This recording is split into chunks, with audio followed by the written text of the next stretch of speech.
Meeting to order. Let me first read before we do our invocation and pledge of allegiance. The public will be allowed to attend at a reduced rate of 50% capacity of the Professional Development Center meeting room space. Once the capacity has been reached, admission into the meeting space will be closed. All audience members will be required to wear a mask at all times. Masks will be available upon request. All audience members will also undergo temperature screening before entering the meeting room. The regular meeting, scheduled for April 15th, 2021 at 5:00 p.m., will be streamed live via YouTube. A link to watch the meeting can be found on board docs located on the school board's website. A period for written public comment will be provided before the meeting as well as before each action is taken by the board on an action item. Individuals wishing to make public comment about any of the posted action items will need to click on the agenda item in board docs and submit via the highlighted public comment hyperlink on the agenda item details. Online comments are available for public review only. Okay, and so now I will call the meeting to order. And who's doing? Okay. Okay. Brother Darius, can you do the invocation for us, please? And Brother Goday, can you do the Pledge of Allegiance?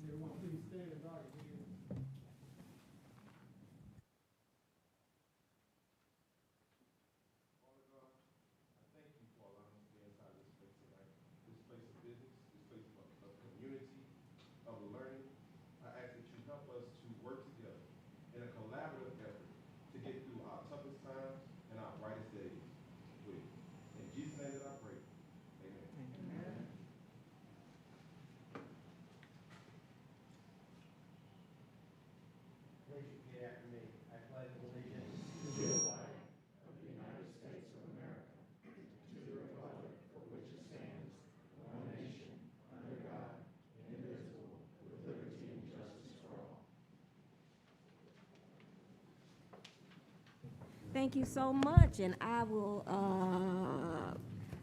start us off with roll call, and then after that, I will take a quick moment of personal privilege. District 9, President Tapman. Present. District 4, Vice President Collins. Present.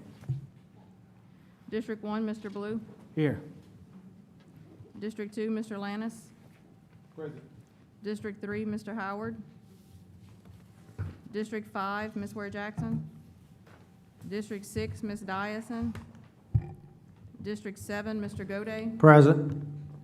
District 8, Ms. Bernard. Present. Thank you, Madam Secretary. So I want to take a quick moment of personal privilege. I gave each of my colleagues on the board a folder that they can look at it on their own time, but I just wanted to share. It's been heavy on my heart, and so as part of board leadership, I wanted to take a moment to extend and take a special moment to extend a hand of love. Right now in our nation and locally, and yes, even sometimes it's been demonstrated right here in this boardroom, there's a lot of tension based on race, based on different political opinions, based on different policy ideas for how to run the school system. And a house divided cannot stand, much less can it make lasting positive change for the very people we are charged here to serve. And so I pulled out a little scripture. I'm not a very religious person. Matter of fact, anybody that knows me on my personal time, I cuss like a little sailor. But this scripture resonates with me, and many folks know 1 Corinthians 13, and it ends, but the greatest of these is love. And we have to figure out how to love. I mentioned to you all during board retreat, I might not like you sometimes, but I love you, and that's the truth. And so I shared that I also want to give an update on the culture and diversity reader. Thank you, Superintendent, for getting it out to staff, and thanks to all those in community who've been choosing something to read and share or reflect on their own. It's hard to decide what to focus on in a 12-month calendar and still make sure that it's adequately inclusive, because we are blessed with a nation of so much diversity. And so I knew that what I first put out was a start. And I knew that in future years, in whatever capacity I'm in, doing it moving forward, I would include other groups. But I had to take a moment to go ahead and do a supplement to this month and next month because of some of the national tension that's going on. And so for the month of April, I want to go ahead and add recognition of the Arab American community. And for the month of May, our Asian American and Pacific Islander brothers and sisters, especially with some of the mass murders, et cetera. It's just important that we recognize and see each other and respect each other. We might not understand, but this is the whole purpose of the reader, is to give folks to be able to understand and relate and respect each other. And FYI, part of my diversity and inclusion, culture and diversity series is once a month I do a virtual roundtable talk. And this third Saturday at 2:00 p.m., I shall have with me around the issue of classism in America, because that's the focus for the month of April, in addition to the Arab American community, is we'll be discussing. I'll have Chico Yancey with me from Vote, and I'll have Sister Sade Dumas from Orleans Parish Prison Reform Coalition, and we'll be discussing the often forgotten about class of the incarcerated and formerly incarcerated. There are lots of laws on the books that really has created a whole nother class of people. So thank you for that brief moment of personal privilege. And one more small thing, at the last sheet in the folder, colleagues on the board, and Board President Tadman did not know I was doing this, so he's gonna either smile or blush, but we have refreshments that'll be provided each board meeting, and it's intentionally provided a little earlier than the meeting start time. And part of that is intentional to give us a time to, if it's just for 5 minutes, have some just basic fellowship with one another as board members. One other thing I want to go ahead and mention about what's in the folder that I share with my colleagues is an excerpt from one of the books from last week's reader around women's history, in my own words, by Ruth Bader Ginsburg. And I shared the chapter where she spotlighted that though the Supreme Court justices come from very different political affiliations and feel very strongly about those positions, they still figured out how to treat each other like human beings, how to respect one another, how to challenge each other respectfully, and make decisions in the best interest of this country. And they did things intentionally together to help build that. So with that, I will close my brief moment of personal privilege, and we'll move to updates from the superintendent. Oh, I'm sorry. Yes, ma'am, Ms. Connie Bernard. I just wanted to thank you, Ms. Collins, for your reading list. You know, I'm a lover of literature. I haven't read everything on the list by any means, but I've read a few of them, and I really enjoy them. And also for the verse today, this is one of probably my favorite Bible verse. Okay. 1 Corinthians chapter 13. Yes. Thank you. Thank you. And for anyone that's interested, religion and diversity and religion is a sensitive thing, so I didn't necessarily put it in everybody's folder. But the golden rule, just FYI, based on the whole concept of it, God is love, is found across the world in different religions. And if anybody wants a copy just to see that the golden rule in different religions, I have a copy. And with that, now I will truly close my moment of personal privilege. Thank you. And Superintendent, you have some updates? Thank you, Madam Vice President. I know that we have a long night ahead of us, so I will keep my updates brief. State testing, school and district support departments continue to prepare for state testing. Earlier this week, school test coordinators picked up secure testing materials from the Accountability Office. A training session was also held to provide technical assistance for setting up rosters, testing sessions, and other related requirements. There'll be office hours and scheduled sessions are ongoing weekly and as needed to support school leaders with testing preparations. Advisory councils, in accordance with my 100-day plan, I met with my superintendent stakeholder advisory council to collect further feedback on the strategic initiatives. I also met with my teacher and principal advisory council to collect further feedback on the Smart Start rollout plan this week. On the strategic plan note, as we continue to work through the strategic plan and key performance indicators, this week, our cabinet as well as the board are hard at work with another strategic planning work session for this Friday. And last but not least, the third edition of the Explore EBR Schools magazine is now on newsstands. I hope everyone gets one. Thank you to our communication department. We hope you enjoy reading about all of the wonderful things that our district is doing. And that is my update, Madam Vice President. Thank you, Superintendent. And now we'll have, for information, item C2, the quarterly report from Aramark.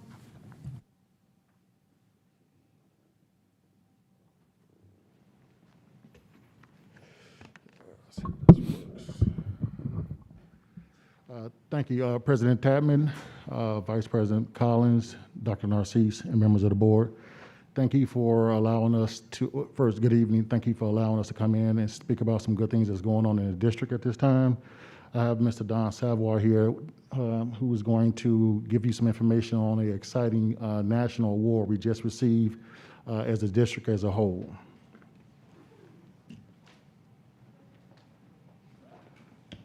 Hey, good evening.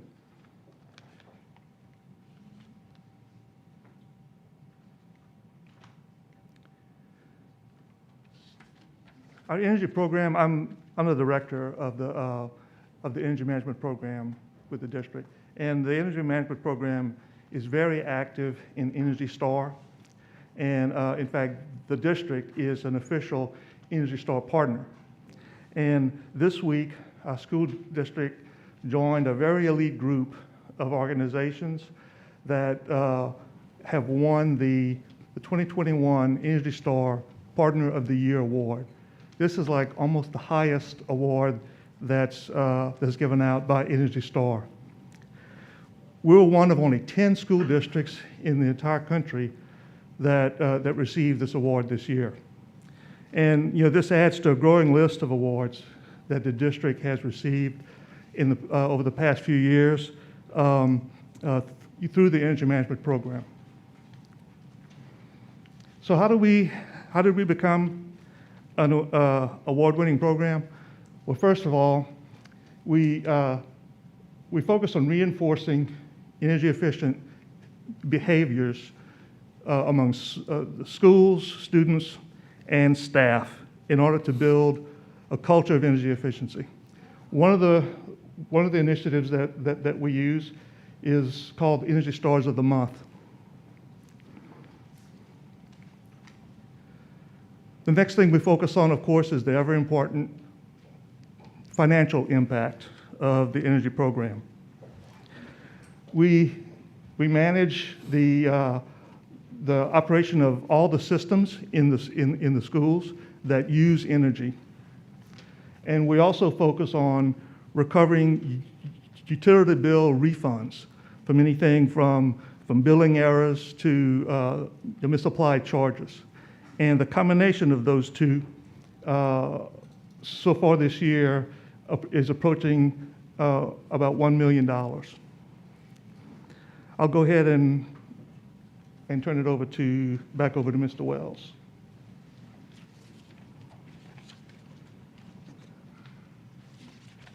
Thank you, Mr. Don.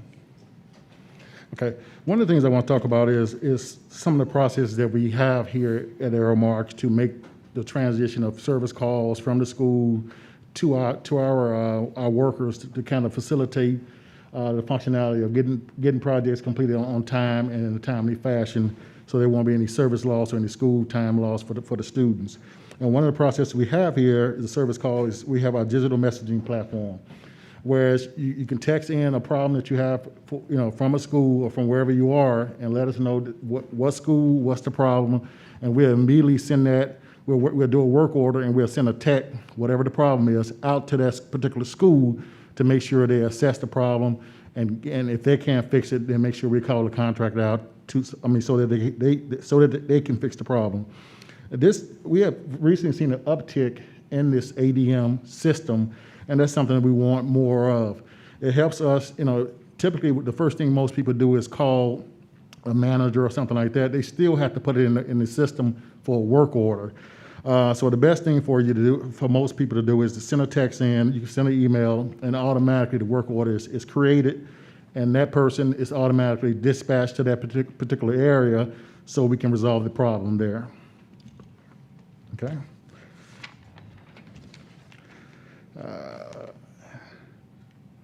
The next thing I want to talk about is our maintenance program. As you see, in the first quarter, we had 4,226 service calls, and we've completed all except 897. Our target goal is 50% self-identified, meaning that Aeromark or one of its business partners identify a problem, and we correct that problem. And our target was 50%. We're at 75% at this point right now, self-identified by Aeromark or its business partners. And most people have questions about how long does it take to complete a work order. Depending on what it is. If it has to go out as a project, that's something that we don't have any control over. But our goal has always been 60% of completion within 30 days of the request date. And currently, for the fiscal year first quarter 2021, within 30 days, we're at 85%. So the guys have been working real hard as far as getting work orders. We've had a lot of storms and things like that comes in, and getting those work orders and turn them around as fast as we can. The next process I want to talk about is the cleaning program, the COVID response program. When we get a call that someone has contact or maybe been in contact with someone or actually had the COVID, which thank God those numbers were real small this year. We send out a deep cleaning team, and they come out masked up and things like that, and we'll wipe down with a viricide, which is a 1-minute dwell time, meaning that once you put that cloth on there with the Oxyver, it takes 1 minute for it to kill whatever germ is there. We also have a product called Virex. We also use that. It's a 10-minute dwell time, and we've been using this product for the last 3 to 4 years. So it was great that unfortunately when COVID hit, we already had the products in hand to make sure that we can to handle the problems that existed at that time. All EBR sites are sanitized daily with these viricides, either Virex as far as mopping or wiping down desktops and things like that.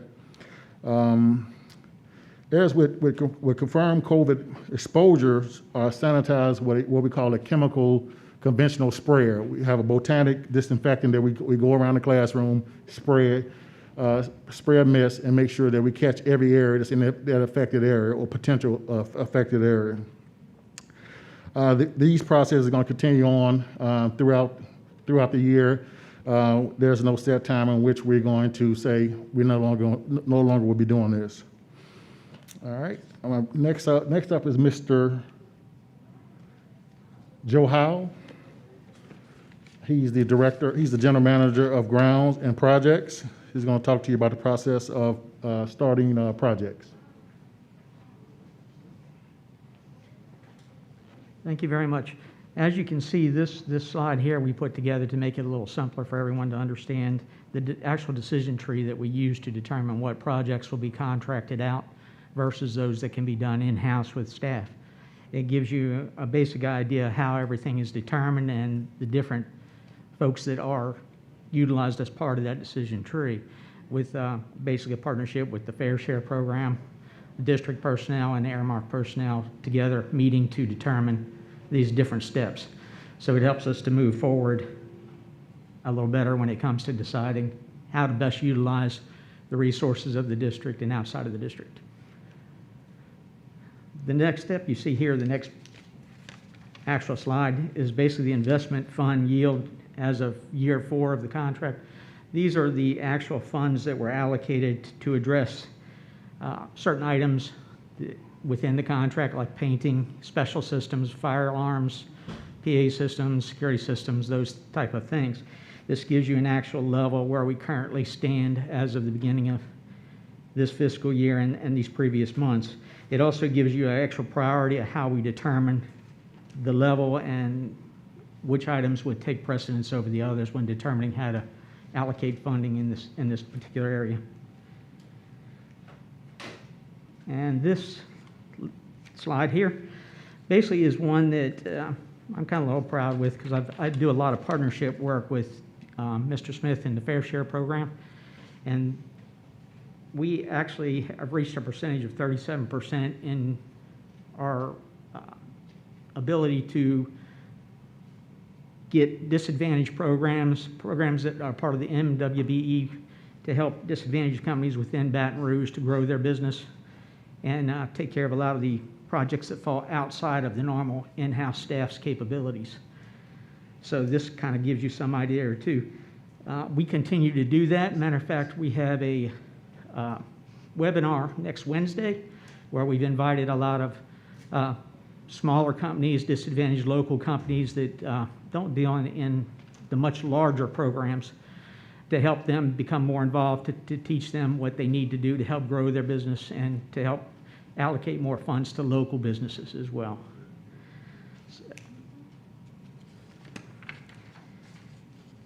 And this slide here is a fairly quick one. This was during the Toys for Tots campaign during December, where the Aramark employees actually picked up the toys delivered from the various schools and delivered to the Toys for Tots location. It also, as you can see, Aramark employees, the stuff that they're holding right now were actually stuff that they themselves donated to the program as well, so that we could actually be a part of the process of doing that and make sure that the kids locally have at least something under the tree come Christmas morning.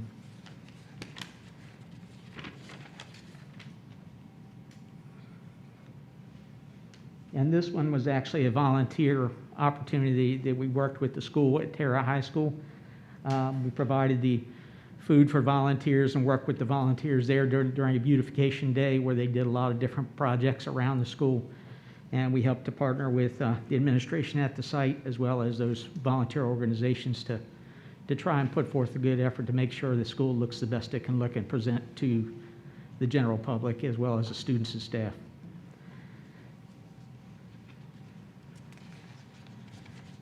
And I think that pretty much covers it. I'll turn it back over to Mr. Wells. Thank you. Yeah, thank you. Thanks for the invitation. Do anyone have any questions, any concerns?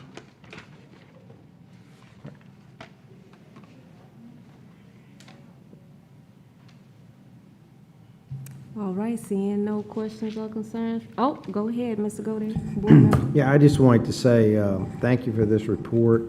And I know this has been a long journey for everyone. I know that our response to COVID has been borne mainly by the teachers and the students and things like that. But I want to thank Aramark for doing their part trying to keep everyone safe through this pandemic. I know you maybe, in some ways, you maybe had a major role, but not as major as some of the other folks. But thank you very much for what you've done. Appreciate it. Thank you. We appreciate it. Thank you. All right, moving forward with item C3, CARES Act ESSER presentation. Thank you, Vice President Collins. We will, for information, provide the CARES Act. We're going to ask for Dr. Bethley, who is our administrator for federal programs, and our Chief Financial Officer, Kelly Lopez, to come up to present. Thank you.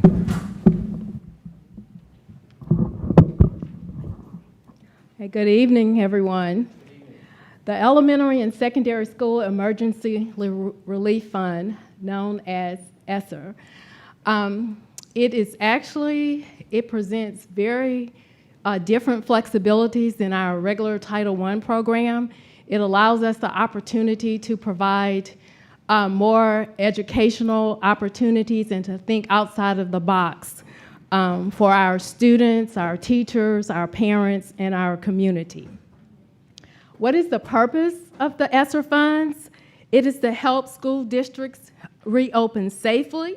It is to create high-quality learning environments for all students, and it is to build capacity with all stakeholders to close the gaps for students. The State Department offered us three grant opportunities with ESSER 1, ESSER 2, and ESSER 3. ESSER 1 was allocated to us in April of 2020.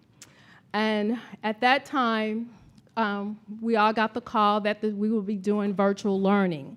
So we realized that our students did not have the technology devices that they needed to complete learning. So the district, using the ESSER 1, provided every student in East Baton Rouge Parish School System with a Chromebook. And we also provided hotspots for those that were in need of hotspots. Also, the ESSER fund comes in, comes in two, the State Department captures it as actions, and it came in one action, but it's for 2 years. And we started off with 18 million. Now we have a balance of 2 million with the ESSER 1 funding. And the 2 million will be allocated in year 2, and it's allocated for our students with diverse needs. So when you see that on the report, that's why we have a balance of 2 million. Our ESSER 2 funding, we received 50% of that funding on March 30th. And with ESSER 3, we received 20% of the funds on the same date. And it comes with guidance, whereas we have to use those fundings for evidence-based activities and interventions. So ESSER 2, Action 1, we were allocated $32.1 million. So based on our needs assessment for the district, we heard many stakeholders ask for a need for more early childhood seats. So in ESSER 2, we will be allocating funds for a dedicated pre-K site and additional pre-K classrooms. And we've allocated $8 million for the Early Childhood Initiative. We're going to spend $2 million in technology, $6.7 million in learning programs, and something that is new, we're going to provide literacy coaches to our schools that, based on data, our students need additional help in literacy. We're also spending money to provide assessments to our students. We're going to have additional staff for our students with disabilities. We're going to have additional social workers and nurses. And we're also going to continue to provide healthy meals for our students and families that are in need. We have also allocated funds for sanitation and training. And of course, our charter schools, our 10 charter schools received an allocation, an individual allocation, and it totals at $2 million. And of course, with every grant, there comes indirect costs, and the indirect costs is the amount that the State Department allocates us to process the grant. And you can see that it's $8.6 million. ESSER 3, the allocation is, as you can see, is $28.9 million. And that comes with the caveat that we must, with this 20%, we must use evidence-based activities and interventions. So with that, the needs assessment, we are proposing to pay Smart Start salaries for staff, and that includes professional development and the instructional days. And we look at it as it's something that, for example, when you have children and you send your children to a pre-K class because you want them ready as they go enter kindergarten. So that's how we think of the Smart Start. So our students can have an early start. Our teachers can have time to go to have professional development and to go into their classrooms. As a teacher, I always went to my classroom like a week before just to get it ready, to make name tags, to put up my bulletin boards. And most of our teachers do this anyway, and they're not paid. Well, this way they will be paid for their services. And what's new that we're going to do with ESSER 3 is we're going to provide 20 math coaches and 1 supervisor, and this will be for our schools that are mostly in at-risk. We're going to also allocate the funds for additional support for our math curriculum. And based on our needs assessment, principals have expressed a concern of having additional ESL instructional specialists. As of the first week in April, we have a little over 3,000 students that are identified as English learners. So this funding will also support in that initiative in providing specialists to serve our English learners. Our students, we've conducted focus groups, and our students are in awe about the visual and performing arts. So we have the arts, and we're integrating art into the curriculum, but we're going to allocate funds for fine arts with 10 additional teachers. We're going to have evidence-based leadership development for our principals. We're also going to allocate money for quality control, which will provide maintenance for our air and heating systems. We're also going to provide an extra 1 month for all of our guidance counselors, and a new position that we're going to post very soon is the social and emotional support employees, and these employees will be at every school strategically located, and they will provide services for our students, our teachers, our principals, and our parents. And of course, again, we have indirect costs, and you can see that amount. Thank you. Board Member Dyson? When you spoke about the first allocation of funding and mentioned that there would be $2 million is still remaining in that balance, so the bulk of it went to technology and the Chromebooks and the hotspots. Yes, ma'am. But I'm wondering about the maintenance of their Chromebooks and longevity and replacement of and all of those kinds of things. Okay, so that's why in ESSER 2, we have an allocation for technology, so we're going to use those funds for the maintenance. And also, we're going to buy Chromebook covers for our students. So I wonder when this funding goes away, how do we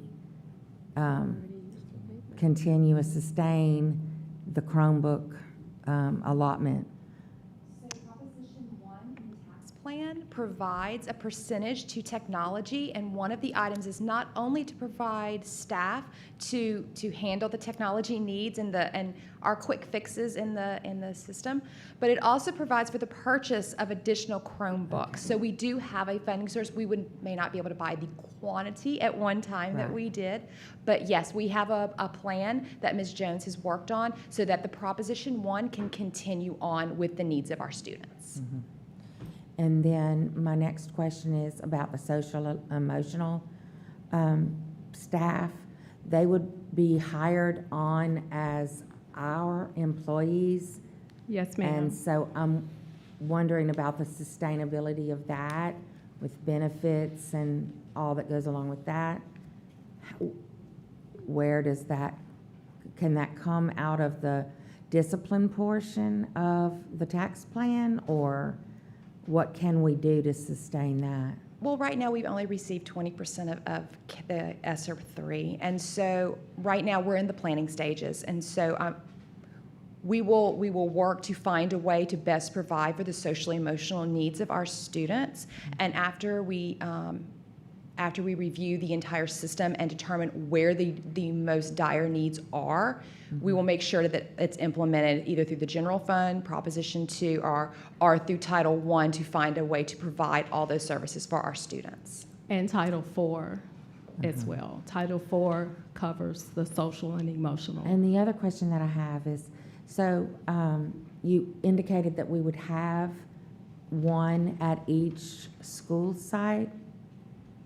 Well, is it one? Because what I'm wondering about is, so you have a school with 300 and something children, and you have a school with 1,400 kids, and I'm wondering, is it going to be, are we going to allocate for the student population quantity?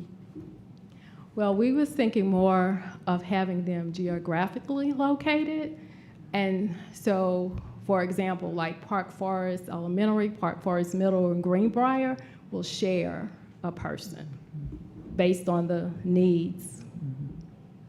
But then those schools that are maxed out at their capacity, they would get somebody full-time?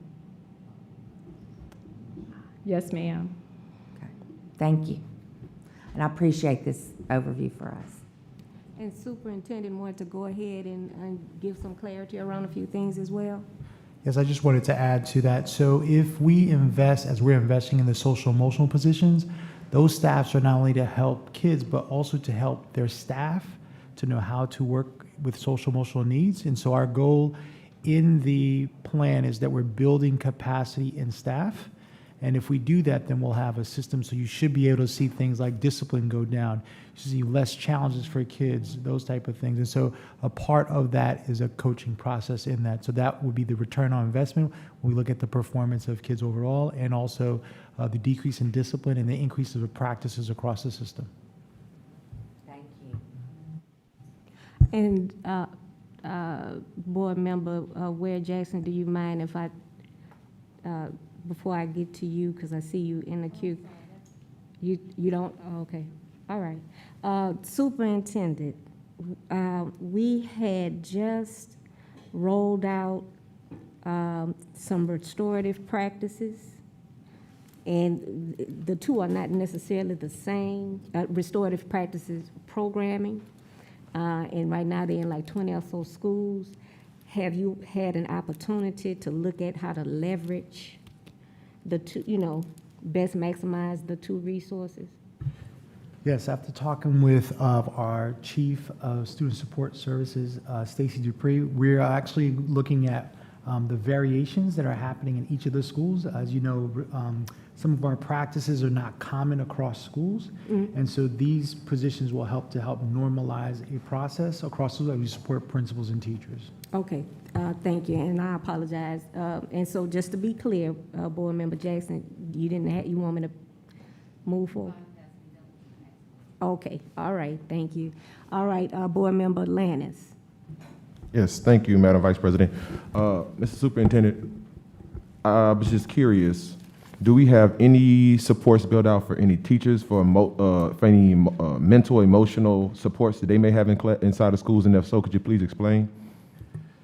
Yes, so currently we don't, the social emotional support services that we have for teachers is usually through HR that does that. But one of the things I've heard when I was listening to feedback in town halls and those meetings is our own teachers are going through different sets of trauma. And so we are currently in conversations of having with iCare and to look at other supports that we could begin to put in place to see how we can support teachers in the process of going through some social emotional components just as much as we work with students. And some of these practices also, we can figure out how that works not only for children but also for teachers. That's all you have, Board Member? Okay, thank you. Any other questions before I ask a few that I have? Okay. One of the legislators sent me a copy of what's on the LDOE website. I won't put you on the spot. Did you happen to kind of see, do you happen to know, I'm trying to make sure I understand all these different moving pieces. The GEER, That's the GER grant. so what is that versus, well, the ESSER, and for everybody, the Okay. public to be clear, this ESSER is we commonly refer to it as the CARES Act? Well, No. ESSER 1 Okay. was considered the CARES Act. Okay. ESSER 2 is called the Coronavirus Response and Relief Supplemental Appropriations. And Okay. ESSER 3 is the American Rescue Plan Act. But the GER grant is a separate grant. It was Okay. also allocated last year, and it's basically for technology. And we have, the balance of that account is 0. Okay, all right. Okay, and then just real quick, what is the formula allocation versus the incentive allocation? Okay. What is that? The formula allocation was the regular grant where we were able to give the schools an allocation. We gave the schools an allocation, but we did district-wide initiatives. And we also had, with ESSER 1, to give our non-publics an allocation. And the incentive was very specific. We had to use things that were in the State Department's vendor guide, and they only awarded us like $620,000. So that was used for Career Compass and some learning interventions. Is that similar to dedicated versus undedicated fund? Like, one is, general use or whatever use, not dedicated, the word I'm looking for in the budget. Specific. It was like the incentive was specific to what the State Department put in the vendor guide. And then the formula one is just, here's a pot of money and you have less Yes, restrictions. that was ESSER 1. There's a certain Yes, word I'm ma'am. looking for that I can't recall in this moment, but okay, I get that. Okay, so I understand that better. Okay, and then, well, I asked about that already.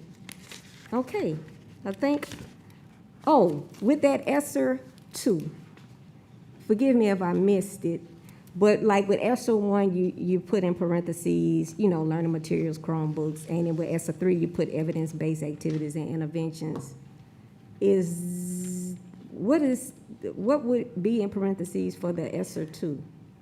Well, ESSER 2, we only receive 50% of the funds. We will receive the additional 50% next school year. But why I put evidence-based activities, because when the state awarded us the 20%, it came with the specifications that it had to be used for evidence-based activities and interventions. And they Okay. gave us a list of But what categories we could use. Okay, but nothing specific was tied to the 2. No, ma'am. Okay, and probably whatever other clarification on that, in terms of the labeling, I could probably just ask you offline, because I think I realized why it's not matching up for me. But I'll get that clarity offline to not hold up time. And then, again, for the sake of the public, everybody is familiar with CARES Act dollars. This is CARES Act 1.0, 2.0, 3.0, in very generalized terms, and we have an obligation to get public comment.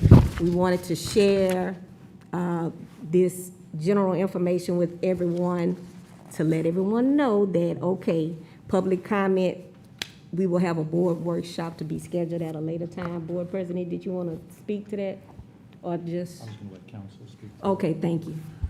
Yes, ma'am. I think you're referring to the requirement that we have public comment on a safe return to school versus how we spend the ESSER grant funding. I'm sorry. That's okay. That's all right. I Thank got you. some specific information from Dr. Bethley, and we are handling that in a variety of ways.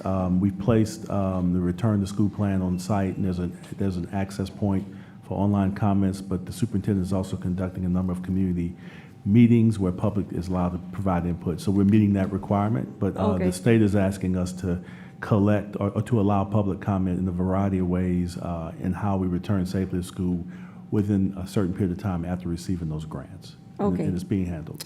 Thank you kindly.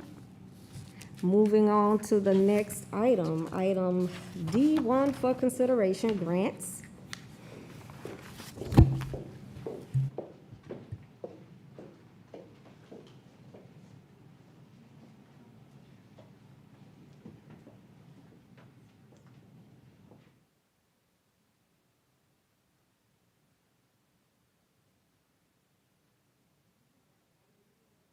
Item D1, grants. Is there a motion? You gotta read it in first. Okay. Item D1, grants. Consideration of a request for approval of the following grants.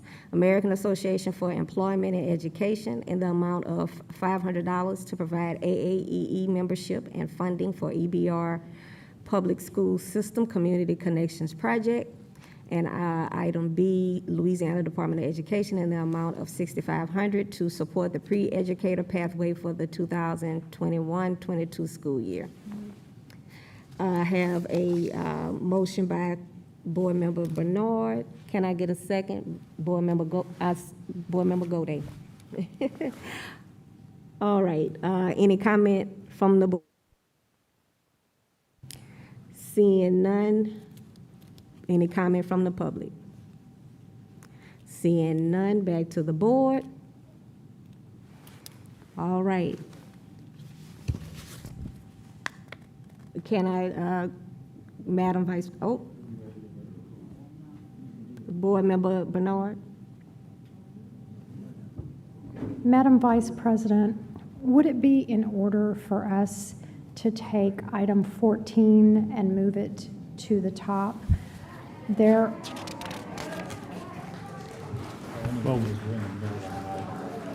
oh, I thought we'd just voted on an item. I'm No. sorry. Okay, so I'll come back to Okay, you. thank you. Never Board Member mind. Bernard, after this item, okay? So, Madam Secretary? Please vote. We're gonna have to do a roll call. Okay. District 1, Mr. Blue. Yes. District 2, Mr. Lannis. Yay. District 4, Vice President Collins. Yay. District 5, Ms. Ware Jackson. Yes. District 6, Ms. Dyson. Yes. District 7, Mr. Godey. Yes. District 8, Ms. Bernard. Yes. District 9, Mr. Tapman. Yes. President Tapman. Motion carries. Thank you. Okay, Madam Board Member Bernard. Thank you. I know there are a lot of people here who would like to speak on item 14 that might not have any concerns about many of the other items on the agenda, so I thought out of consideration that maybe we should just move them to the front of the menu, to the front of the list. I meant to do that before the grants, but if we might be able to do that. Okay, so I'll take that as a motion to If there's no adjust the objection. agenda. No objection, okay. Thank you. All right. Okay, so moving forward to item 14. Our first, let me read it in and then I'll give Superintendent Narcisse an opportunity to provide some updates on this item. Okay, and so item 14, consideration of a request for approval of the revised 2021-2022 school year calendar. Funding source and cost projection, CARES Act, approximately $20 million.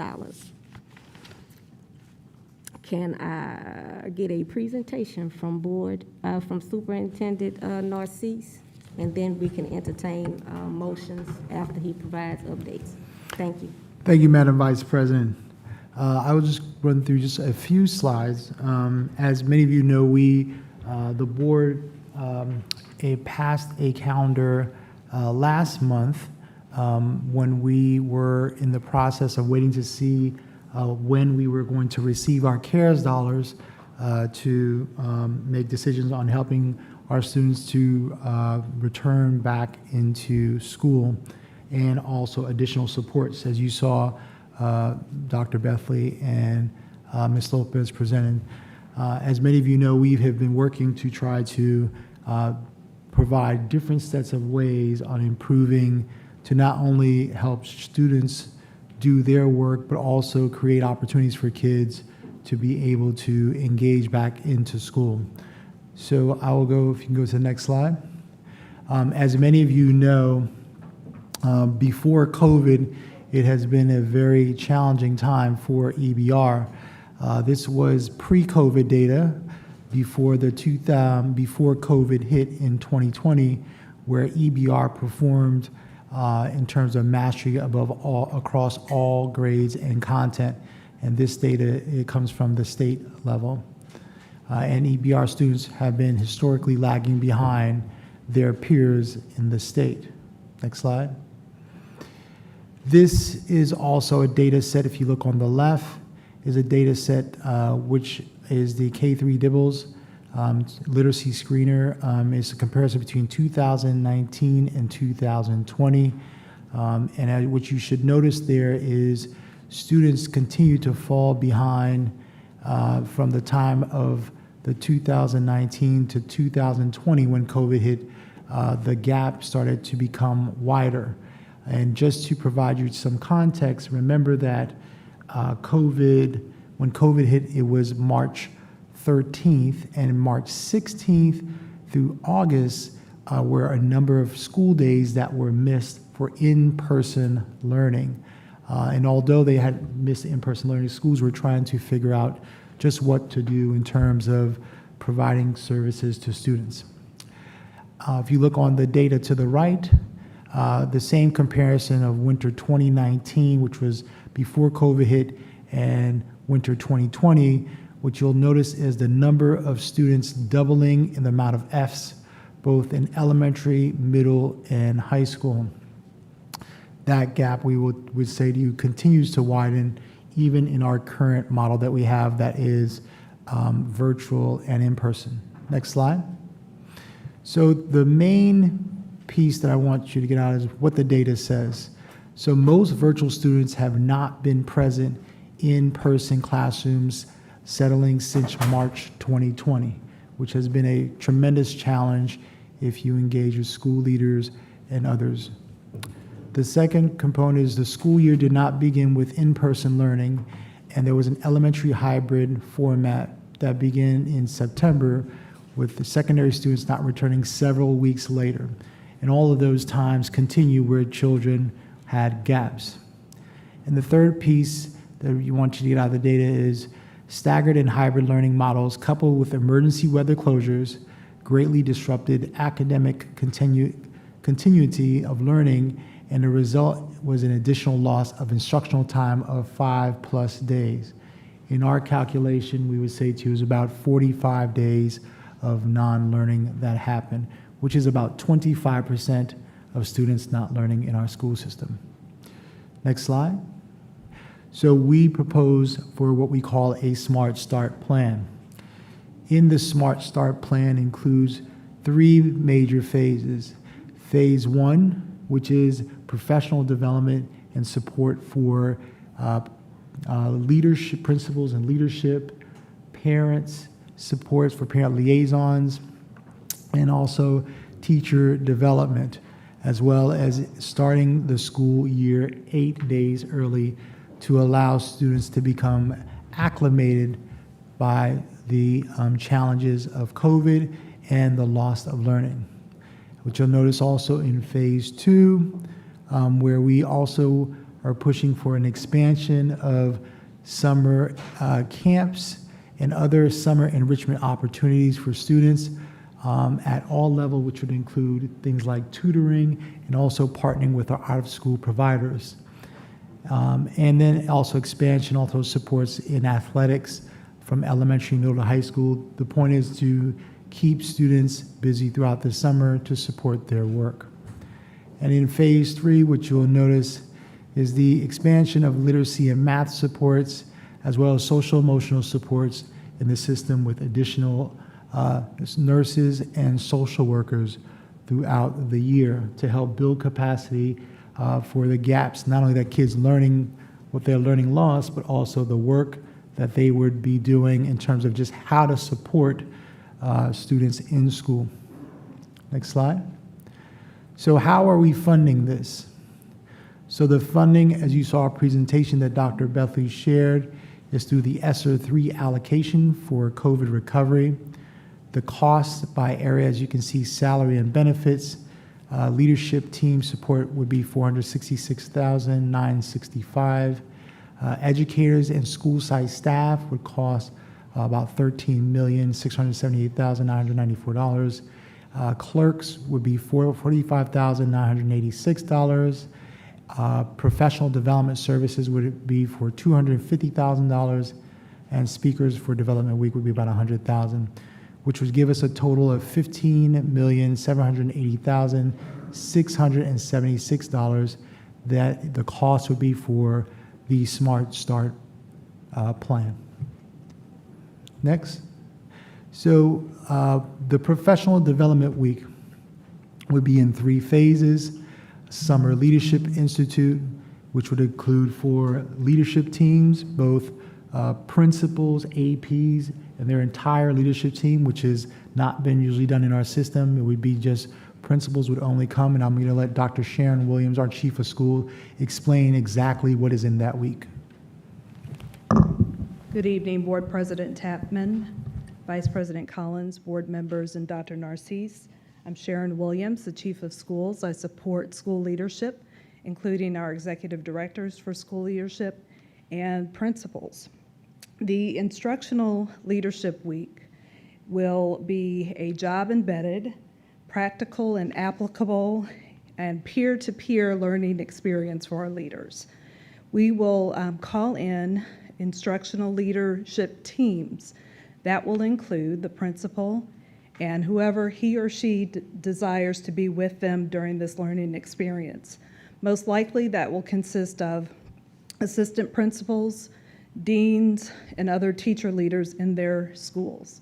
This team will come together for a week-long professional development experience focused on what they are going to lead for in the fall. And that includes 2 major buckets: instructional leadership for literacy instruction in schools, and instructional leadership for social and emotional learning.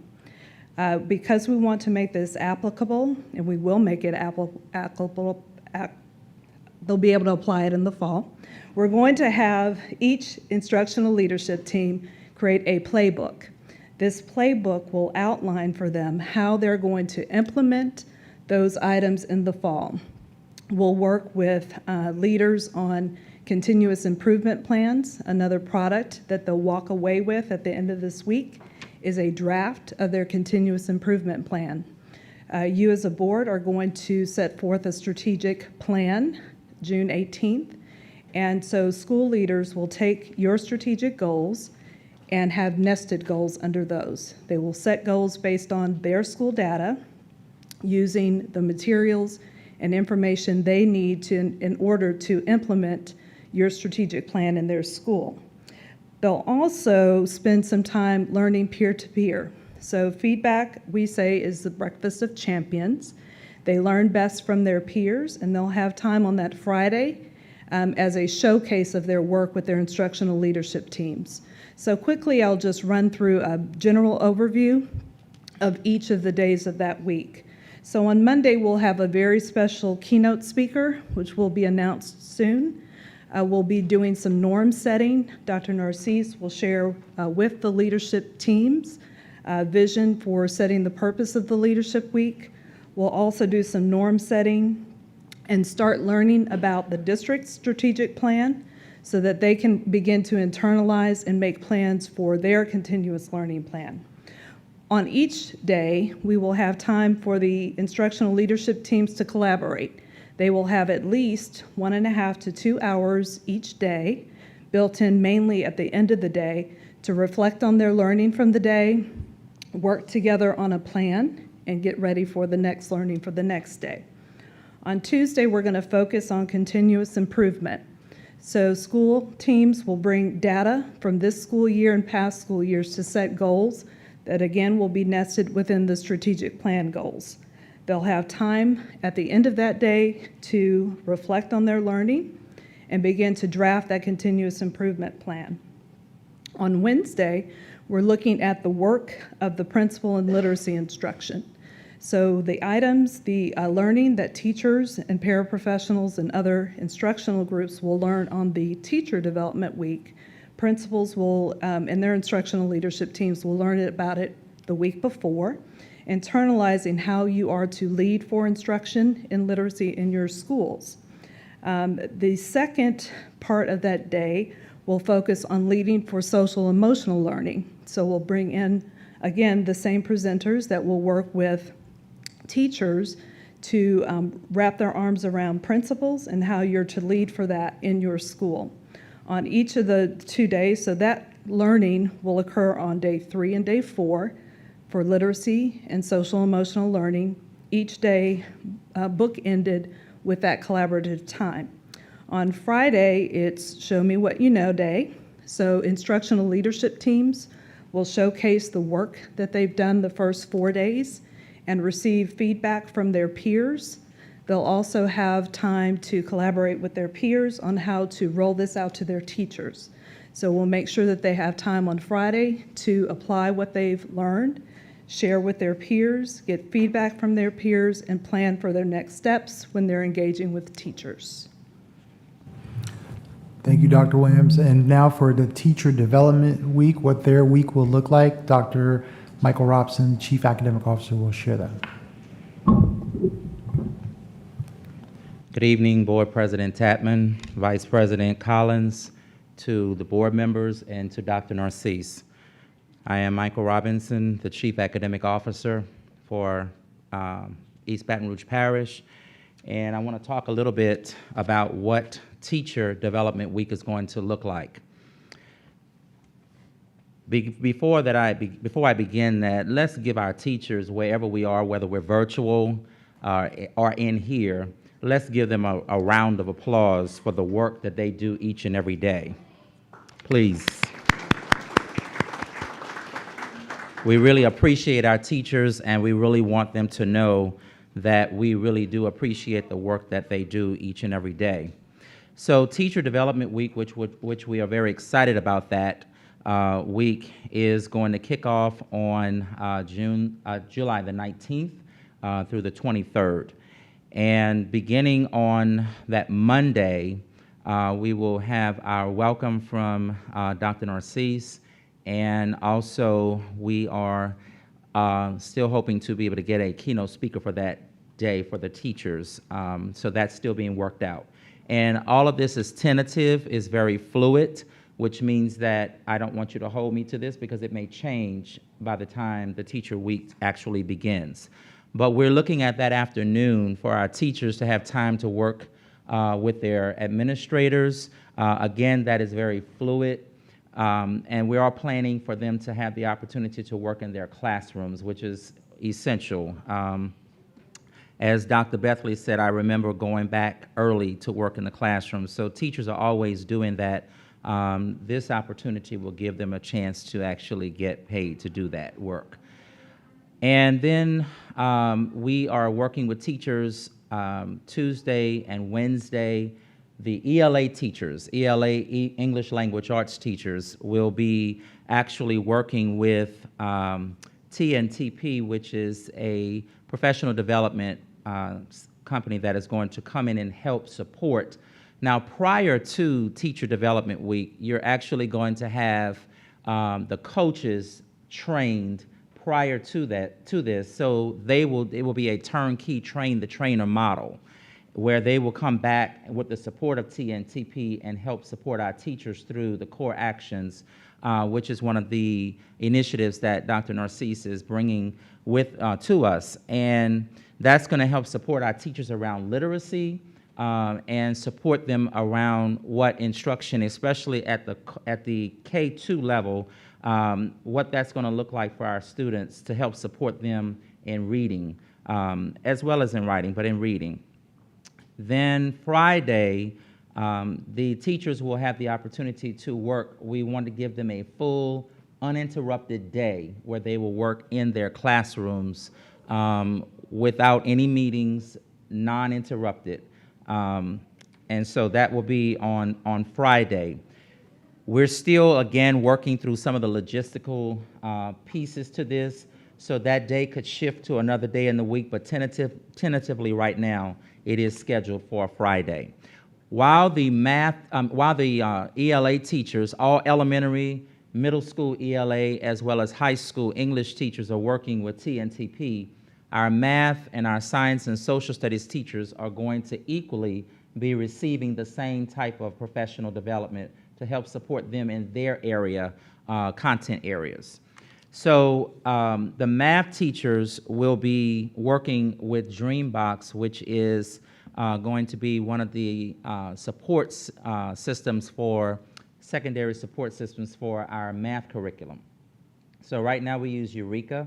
That is going to help as a supplemental support to the math teachers to help our students. So I'm excited about that piece, which we will actually begin to start letting teachers have a chance to play with that earlier, much earlier than the training. So by the time they get to the training, they will have already been exposed to it, had an opportunity to play with it. We're even going to let some of the teachers who actually have kids in the district, let them sign up and play with it with their kids to just get a feel for it. And a part of the work that they're going to do that week is going to be around the core actions. We want this to be job embedded. We want it to be practical, as Dr. Narcisse always says, and we want it to be peer-to-peer. Teachers are going to have an opportunity to unpack standards during those 3 days, plan their first unit lessons, and the goal is for them to leave with at least the first unit planned before they ever leave the institute for that week. Thank you, Dr. Thank you. Robinson. I'd like, do one more. I'd like now to have Ms. Alex Step. Ms. Collins? Yes, ma'am. I was gonna ask, did y'all want the presentations, or y'all wanna go ahead? Okay. Okay. I would like to ask while he's up. Yeah, I'm gonna have him come back. Okay. And we're almost done. Alex Stubbs to come just to explain the Parent Development Week. I'll have him come right back.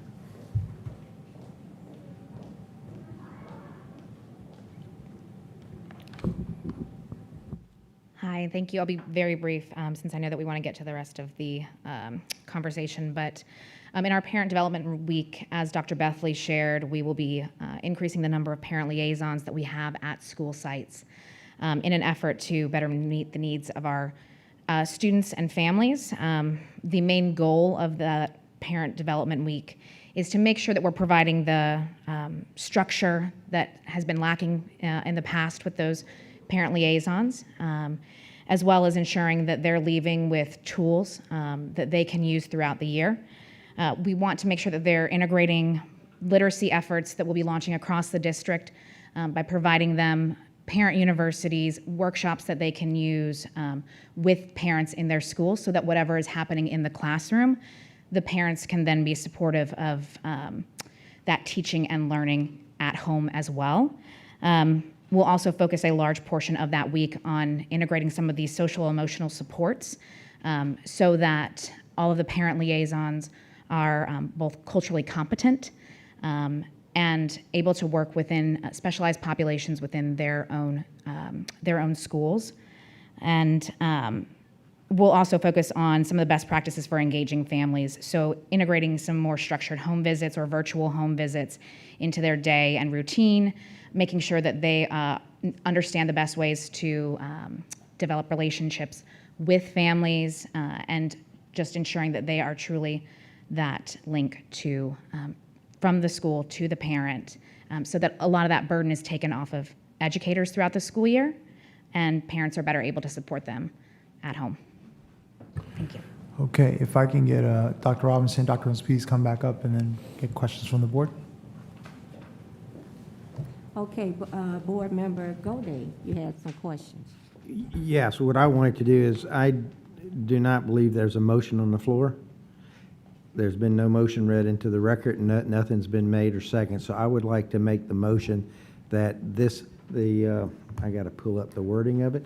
Consideration request for approval of the revised 2021-2022 school year be referred to the regular board meeting without recommendation. And second by Mr. Lannis. And the reason I'm doing that is there's obviously been a lot of public comment about this. We have more town hall meetings scheduled and want to continue to allow the public time to give input on this so that when we come to our final vote, everyone has had a chance to have their say about it.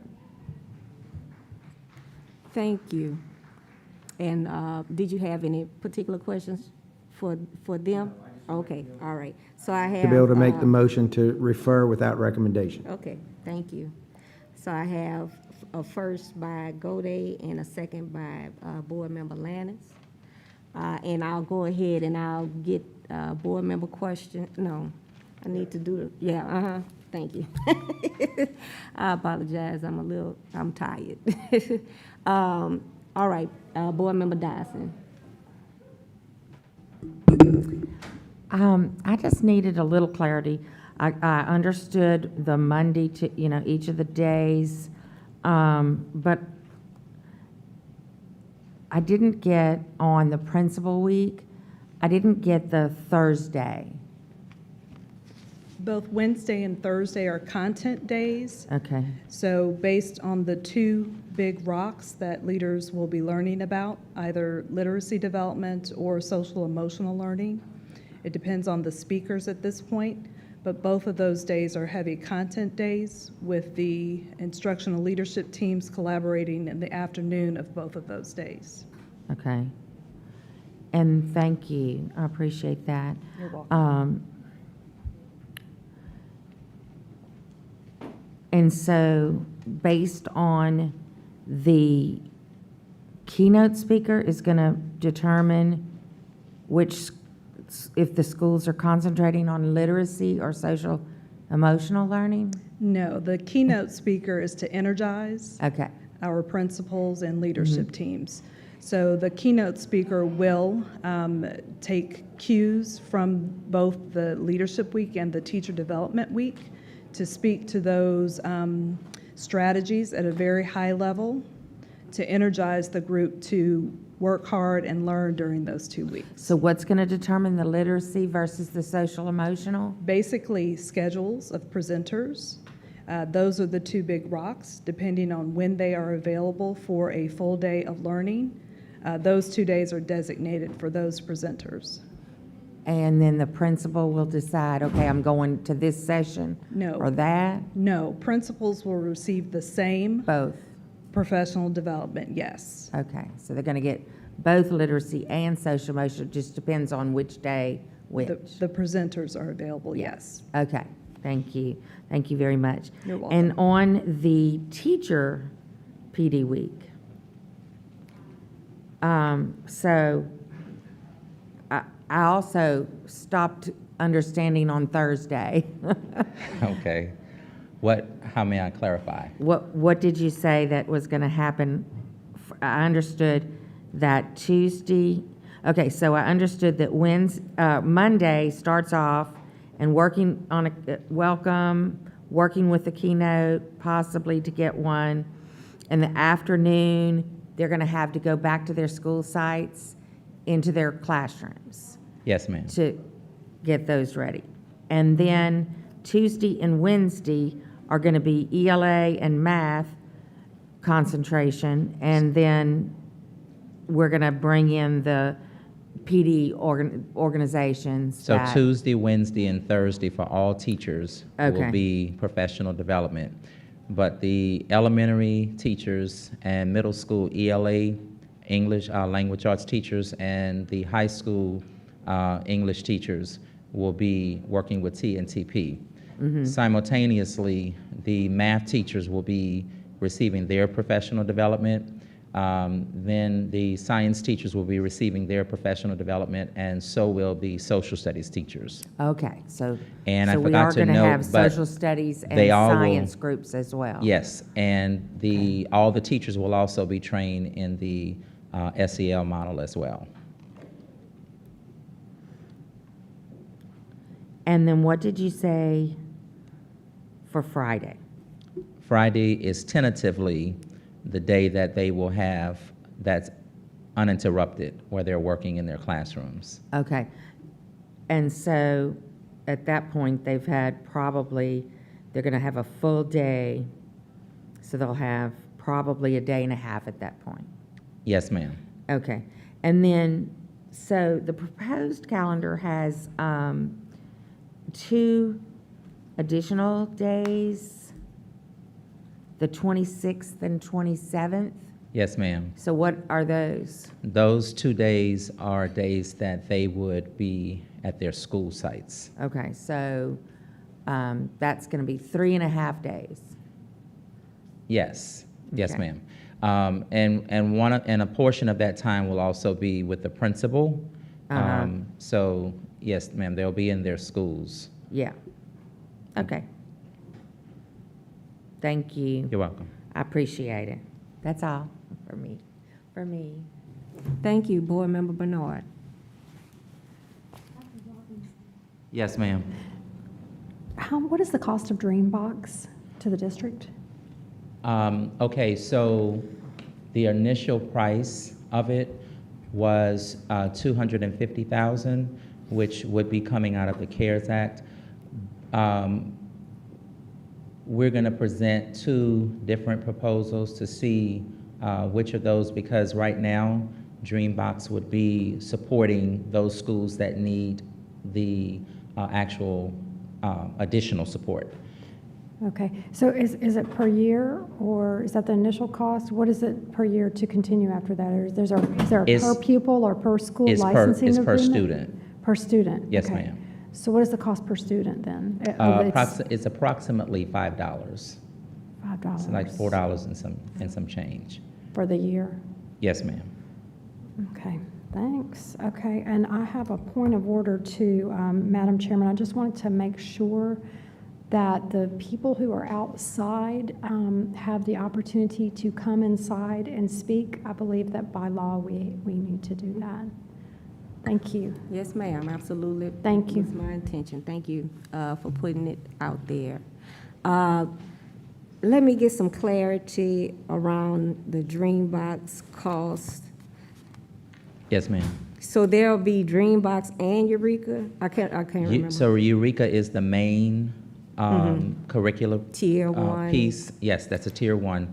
Dreambox is a supplemental. So for example, when teachers release students to maybe work in learning centers, or if they want to emphasize additional skills, the students can work on Dreambox. So for the first 2 weeks, the students would actually, they may think, because it's sort of animated and with cartoons, so they may actually think that they're just playing, but what they're actually doing is they're actually learning. Indirectly, they're learning, but they're also being assessed. So after about 10 days, the company will pull the data on each student. It will also provide an individualized report for every kid to let the teacher, let the schools know where the deficits are, which standards, which will be tied, and it should be tied to, let me just clarify that, it should be tied to the Louisiana State Department standards for our assessment, our state assessment of LEAP, for the LEAP test. Okay.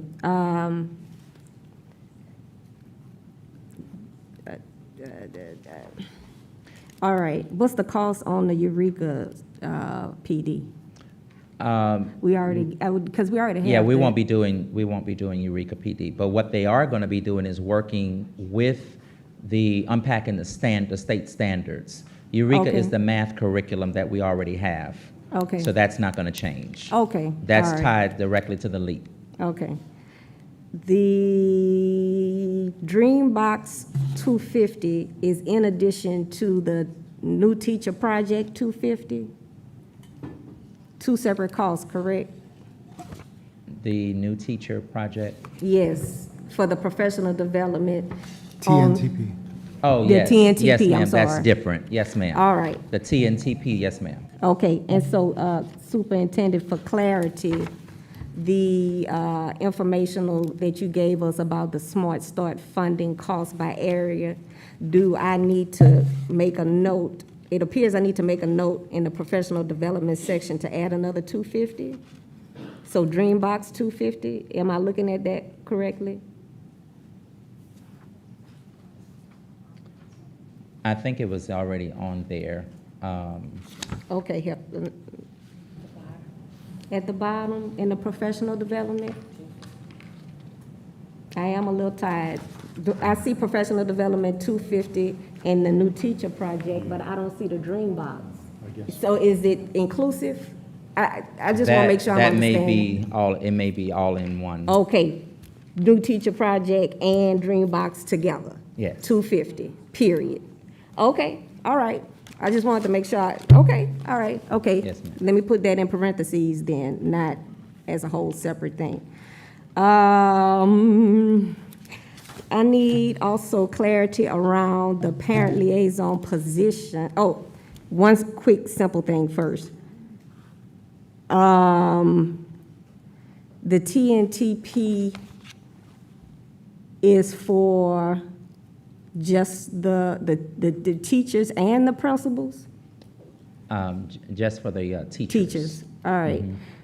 When the principals come in, is everybody coming in and starting on the same day? Like that first week when principals come for their portion? Are teachers also gonna be on their on the campuses? No, ma'am. Okay. They return the next week on the Okay. 19th. All right, okay. All right, just wanted to make sure I was clear on that. Right. If they return during that week of the 12th, that's not a part of the training for them. They may just be working in classrooms or doing other things, but they Okay. actually report the 19th. All right, for clarity on the parent liaison positions, where is the money coming from for those positions? So I believe, and I don't want to misspeak, but I think Dr. Bethley can speak to this, but I believe it comes out of the Title I dollars. So those parent liaisons or parent liaison professionals will come out of the school's title budget. Okay. Is that correct?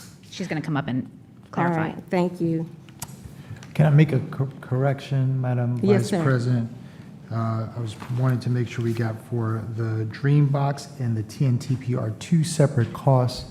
It Okay. is not one cost. Can you give that correction, please? Okay, so it should be two separate line items? Yes, correct. But take, Both for 250, or they'll break out and be 250 altogether? yeah, this doesn't include. Let me please clarify, and the reason I said 250 was because that was the initial Okay. contract, but it's 250 per year. Okay. So actually, it's a total of 500,000. Okay, okay. And then another point of clarity. So I just want to make sure that that's clear. So it Okay. is 250, but that's 250 per year, and it's for 2 years. And And that's, that- I'm sorry, okay. just for clarity, I want to make sure. So, and that's just Dreambox, correct? That's just Dreambox. All right, and then Okay. TNTP, can you provide that cost separately, please? Okay, and that TNTP 250, is that a 2-year type of situation as well, or is that just?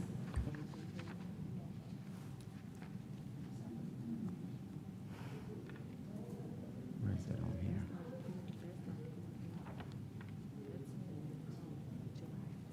Okay. So, just so that we're all on the same page. Yes, So the 250 per year for Dreambox, $500,000 for 2 years, 250 per year. Okay. The TNTP, that will come from the general fund, okay, from the operating budget, general fund. and that's 250 1 year? for 1 year. And when they come to do the professional development, it will be throughout the year, but that's the cost for the year. Okay, Yes, ma'am. okay. Okay, thank you. You wanted to know about the parent Yes, employees. ma'am. Yes, The ma'am. parent employees will be out of the school's Title I school-wide budget. So we have completed the budgets for the next school year, and all of our schools that have an allocation of $40,000 or more will have a parental involvement person. I'm sorry, repeat that last part for me. All of our schools that have an allocation of $40,000 or more will have a parent liaison. We have 4 schools that do not have that, their allocation is less, and that's because they have less kids that are economically disadvantaged. Okay. Hold up. Title I funding is the funding that's allocated to a school specifically to supplement for low-income students, right? Yes, ma'am. I want to make sure I'm understanding. If a school has at least 40,000 Title I dollars, that whole, so there are different needs, there are different needs besides just a parent engagement person on each campus that comes with Title I funding. What's typically expected to be, what's typical of Title I funding? Okay, most of your schools allocate their funds for personnel to reduce class size reduction, and they spend also the funds on materials and supplies. Okay. But your schools that have the allocation of $40,000 or less, we are going to provide them with a person that, if they need assistance with parental involvement activities, that person will be responsible for those 4 schools. So it's just 4 schools that don't have at least 40? Yes, ma'am.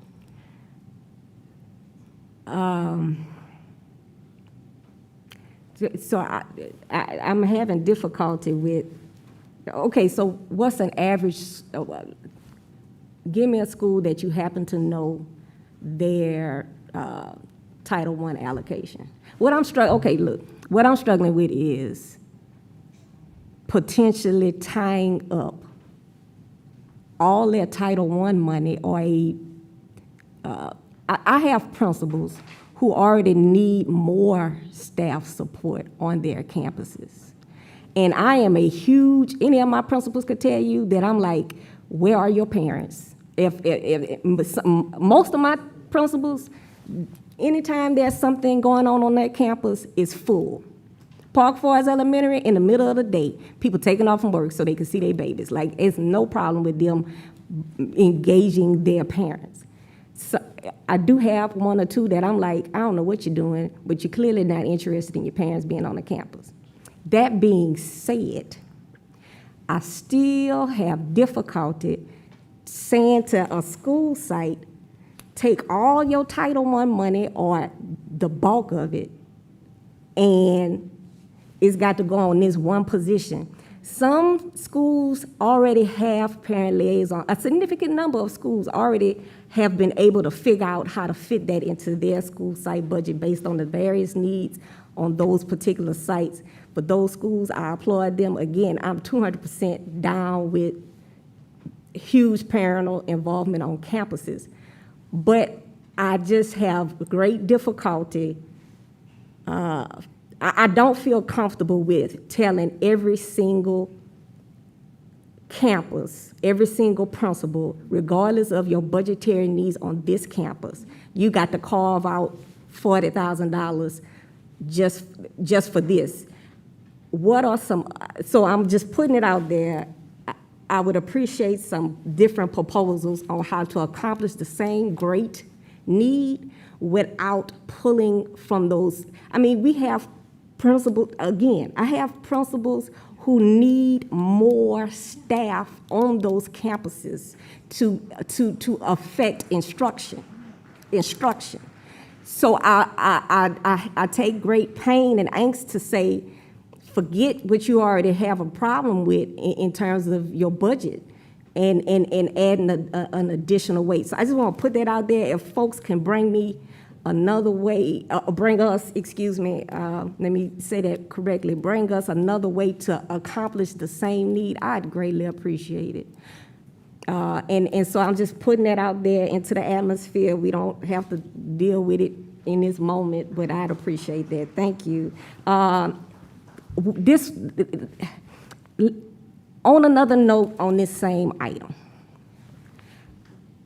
for the purpose of us smoothly going through our meeting, anytime that you do a presentation, please provide some visual aids for us, because Sister Dyson had to come and she was asking y'all basic questions that if y'all would have just had a little PowerPoint presentation, she could have just, okay, well, I don't need to ask them about Monday, Tuesday, Wednesday, Thursday, Friday, because it's right here and I could take notes on other stuff. It just helps us not have to bother y'all with so many unnecessary questions. So in the future, anybody, it's just really helpful, and it helps the meeting run smoother and go forward without quite so many questions. Thank you, thank you, thank you, thank you. Are these new requests for, all right, Board Member Gode. Yes, thank you, Madam Vice President. One of the biggest complaints that has surfaced around this plan is the fact that it was introduced like 2 weeks after we had the original calendar put out. So I would like to have a little bit of understanding around how that turn of events happened and why was the calendar approved at that time. Then we came back with this other calendar that we need to do. So Dr. Narcisse or whoever, could we have a series of events of how that happened? Yes, let me call up Adam Smith. Adam, could you come up? Mr. Smith leads our calendar committee, and he can explain the process.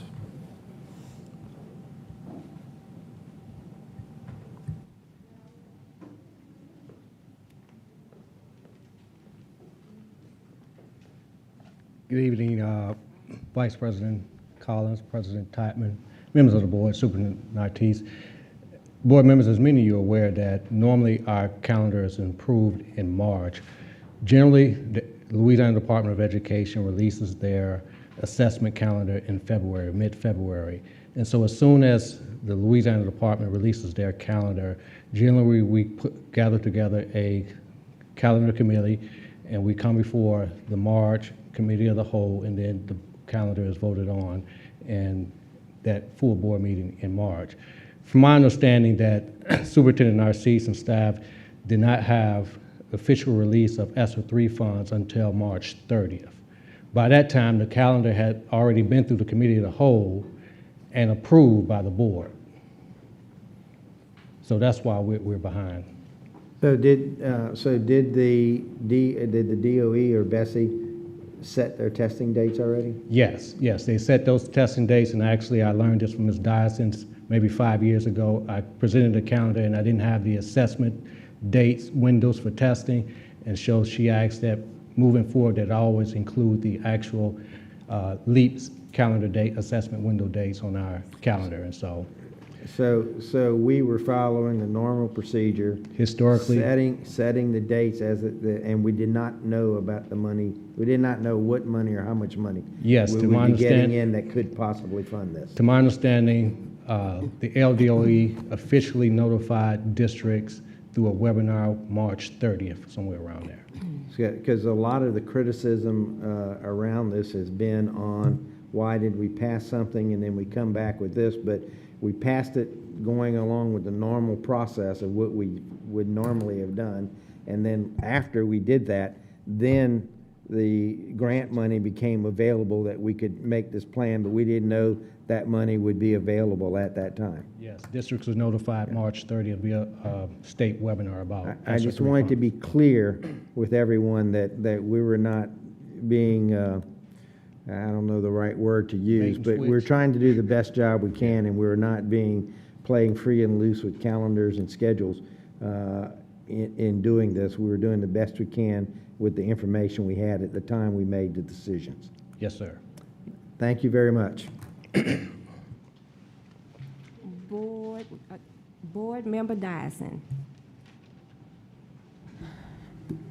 So I'm back to Ms. Stubbs or possibly Superintendent Narcisse.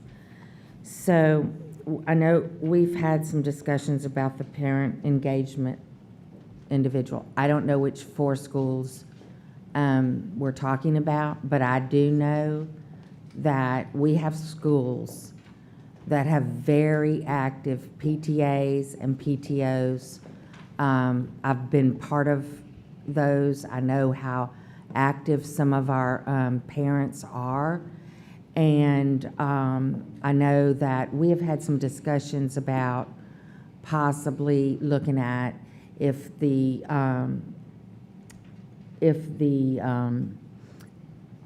was the school scored a certain letter grade, that they might have more flexibility with this individual, that they, might not be mandated.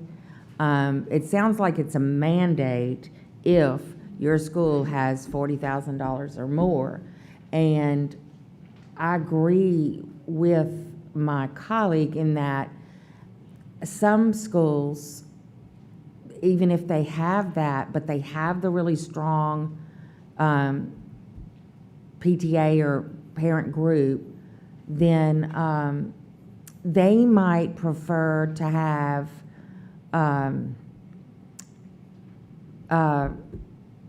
ACT remediation, ACT courses, an additional dual enrollment.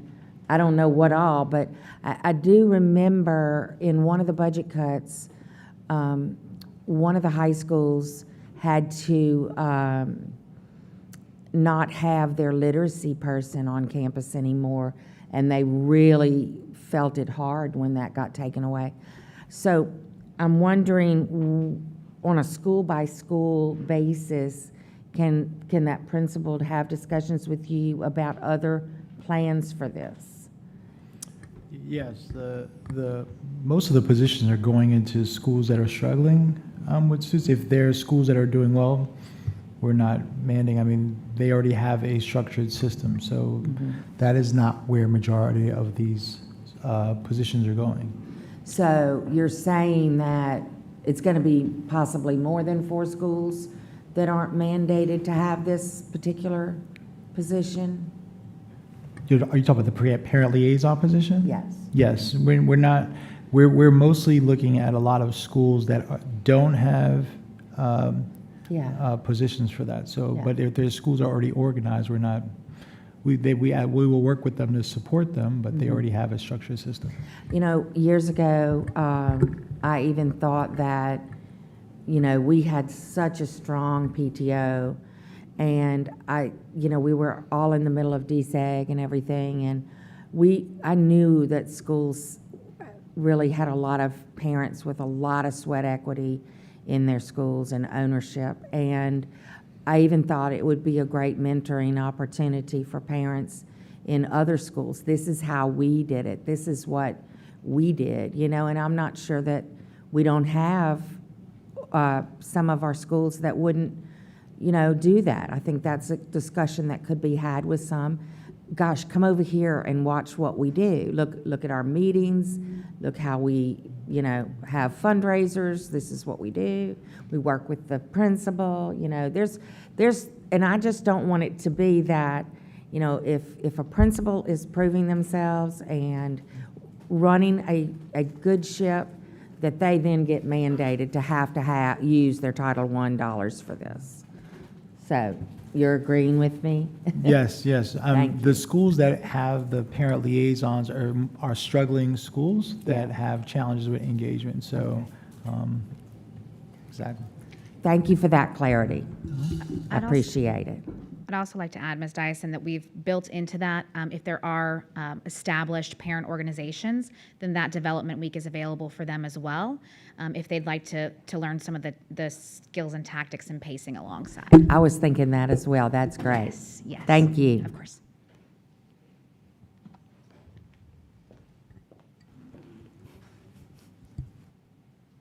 I'll just go. I know I'm next.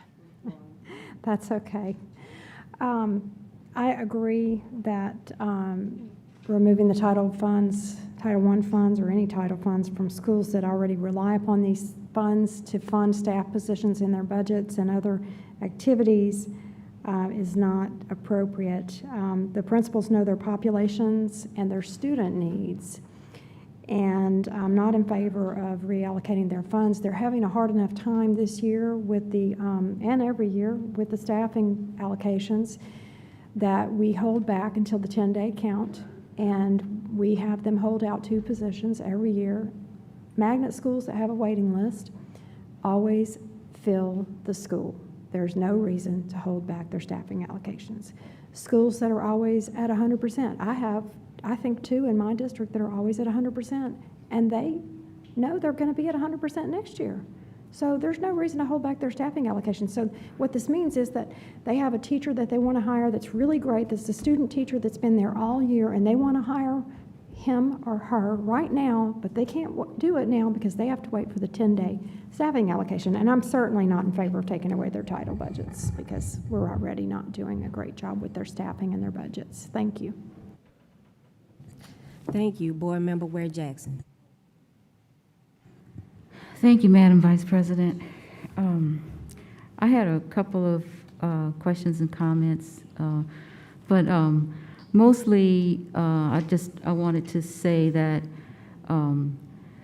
it's been a very long time since I've seen so much interest in our DNF schools from our superintendent.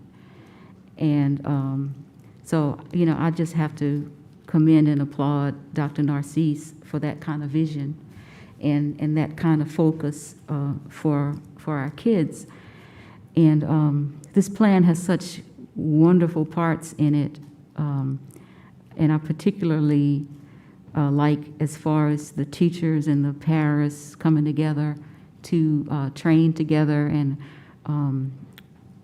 the principals and deans on campus and doing what they all have to do. And the summer enrichment and engagement, you know, there's so many kids that are just kind of lost as far as what they can do throughout the summer. And being able to partner with other entities and really sort of like get more bang for the buck is extremely exciting as far as, you know, the kids and being able to enjoy their summer.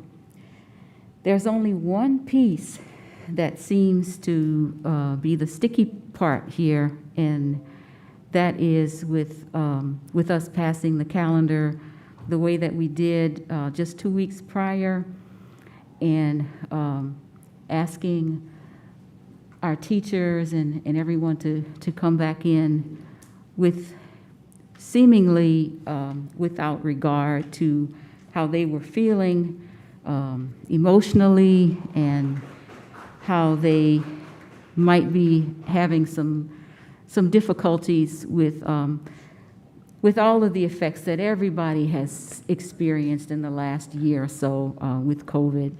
And I know we have a very strong workforce. And our teachers and everyone in the buildings, those that are right directly in front of our kids, are basically our boots on the ground. And we really want to be able to respect them, you know, and really be sensitive to their needs. And they want to do so much for our kids, and they've done so much for our kids. And with all of the moving parts with the calendars, and so many people depend on that calendar, not only us in EBR, but even community groups that look out for it so that they can plan how they're going to serve our kids as well. not just the parents and teachers and us in EBR. It really affects a lot of people around the city. And with so many disturbed by having to make changes after they've made arrangements to do certain things in the summertime, and some want to just be able to let their kids run free for a while, maskless and barefoot. I know I probably would. There seems to be a really big, I know we want to have kids in the classroom as much as possible, and part of this initiative is to get them acclimated into being ready to learn and, you know, ready to go to work in the classroom and do their best throughout the whole year. I've gotten a lot of requests, and I've asked myself this question as well, you know, does it really, as far as those days that, those 8 days with them coming in early, if we were to take the same plan that we have with everything in place, with the 12-month employees coming in when they do, and teachers and paras coming in that week before and doing professional development, if we were to do everything that we're proposing to do in the new calendar, but do it in the original calendar and add more time at the end of the year, could we possibly make an impact in our student achievement by doing that with the help with the state, if they were agreeable? I know a lot of this deals with the timing of the testing and, you know, when kids take the test and how much time they have to prepare. And what if they were agreeable to back up the date with some of this testing so that we could achieve what we want to achieve? Because in my mind, time is time. Whether we start on this date and we have so many days before testing and we end a little later, it seems to me that there would be virtually the same effect, if not the same effect, if we had certain agreements with the state. And I think a lot of people are really willing to be flexible and help us in this initiative, because, you know, this is really going to affect the whole city. So I would like to offer a substitute motion in that we would keep the calendar with the kids coming when they do, and then offer the professional development just before the kids get here, just the way we have in the proposed calendar, and add days toward the end with the help from the state, who would be willing to move the testing dates so that our time would work the same essentially, but it just wouldn't start in July and wouldn't affect so many other people's calendars who may have already decided what they want to do this summer and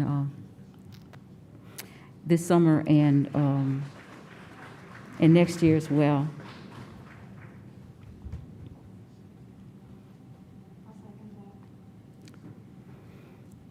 So that would be my motion. Okay, the superintendent has a question. Can I just ask a clarifying question? Just for clarity, Board Member Ware Jackson. Yes, sir. If I hear what you're saying, you're suggesting that we would move the 8 days to the end of the year of the academic current, the following year, instead of, so school year would be a little longer, adding Yes. the 8 days, is that correct? Yes, sir. And we would move the testing. Back the lead testing up tests as back. well. Okay, and then, but the other components are all the same, where we would still have the week of teacher development, the Yeah, we week need of the that. principal development, so with the current dates that we currently have. Is that what you're saying? So we would. Yeah, everything would just back. We just move everything back. So that means that the 19th, the week of the 19th would not be the teacher development week. The following week, which would be the 26th. I think it's the second.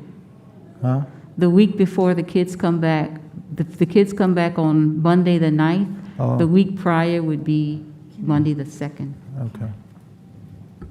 But we would still keep the requirements of teachers coming in for the professional development week. Right.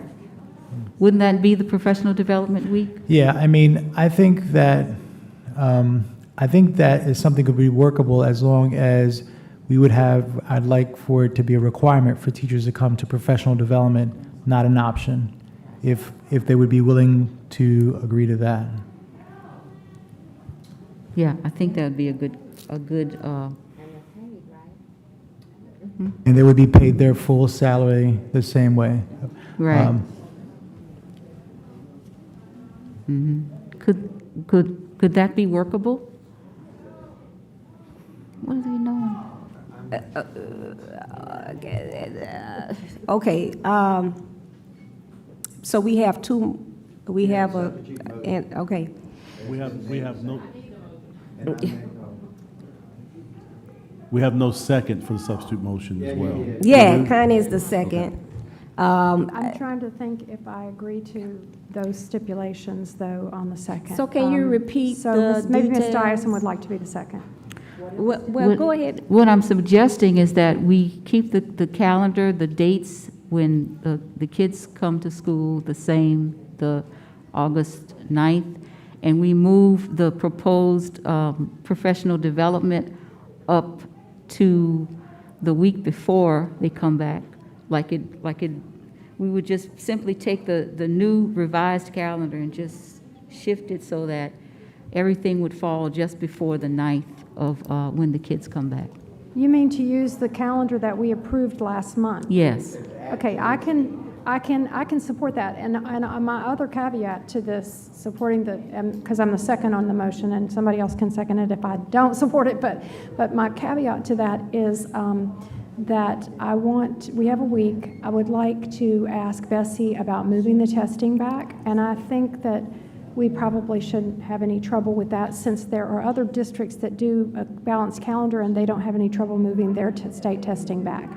So we would need, to move it at least 8 days, if not to the end of the school year. So, okay. staff, President? do you have, before we move further, let's make Madam sure President, we're clear. having a hard time hearing. Could you ask? And could you ask the audience? Yeah, that's what I was about to Okay. do. Thank you, sir.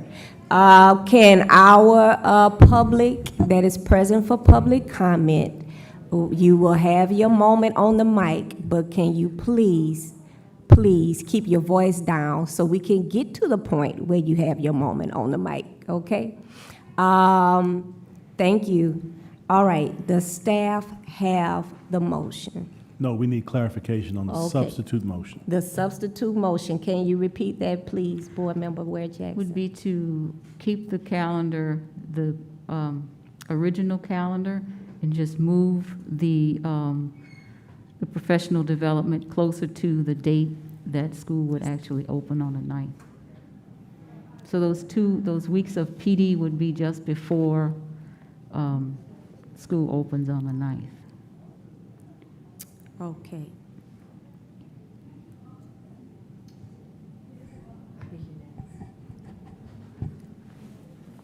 And so, for clarity, the staff now have the motion. I'll read back what I have to make sure we're clear. Substitute motion is to keep the calendar as adopted, adjusting professional development days just prior to August 9th. Yeah. For teachers, right? For teachers.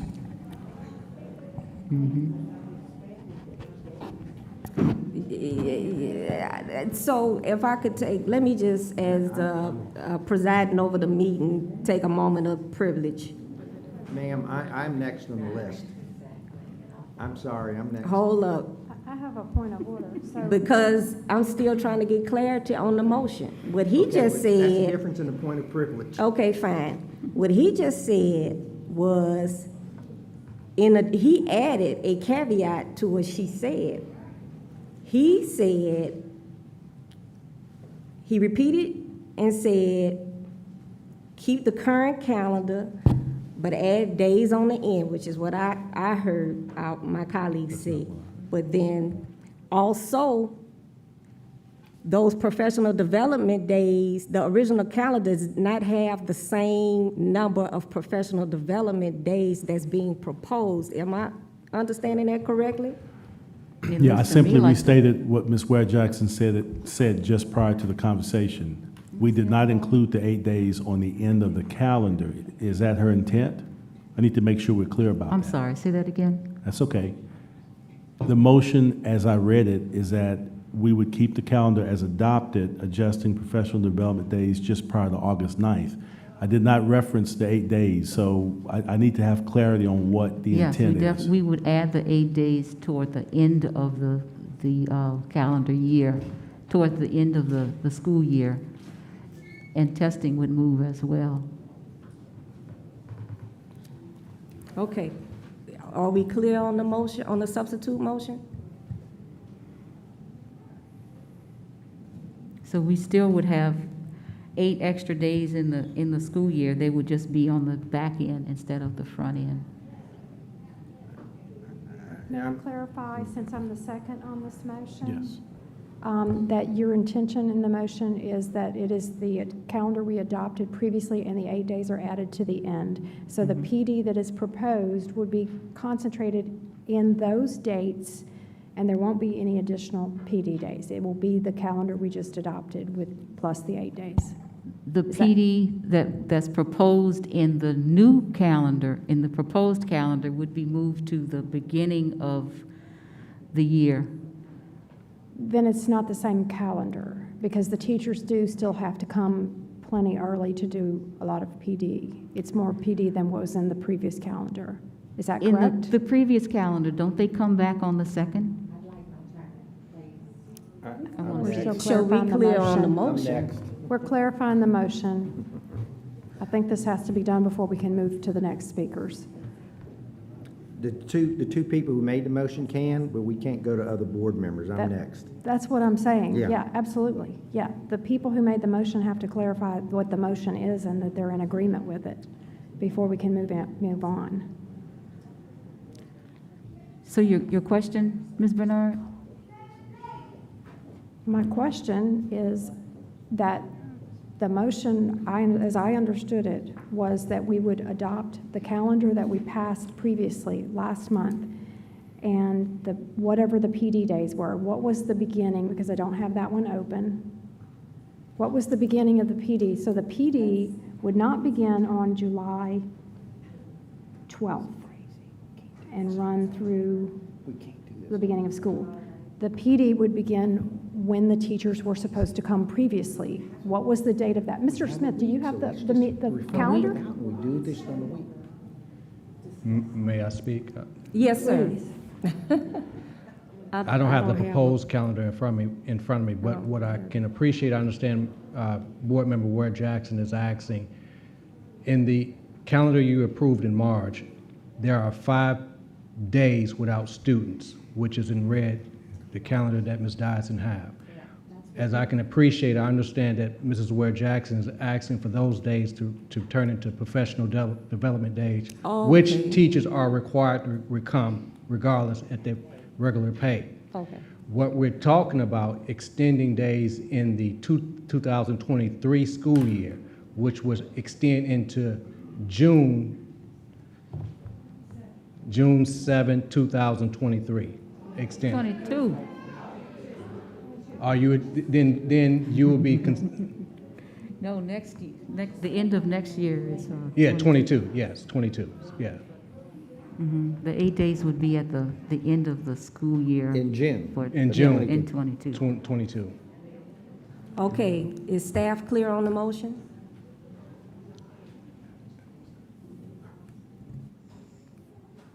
But I do believe that there were more professional development days built into the proposed calendar, and I think that's where the conversation is. There are more proposed professional development days That's right. outside of what we currently have exist in the current calendar. That's correct, and that is as I wish it, and I hope that's as Ms. Ware Jackson wishes it. Yeah. That the PD will be accomplished in the 5 days that were already allocated.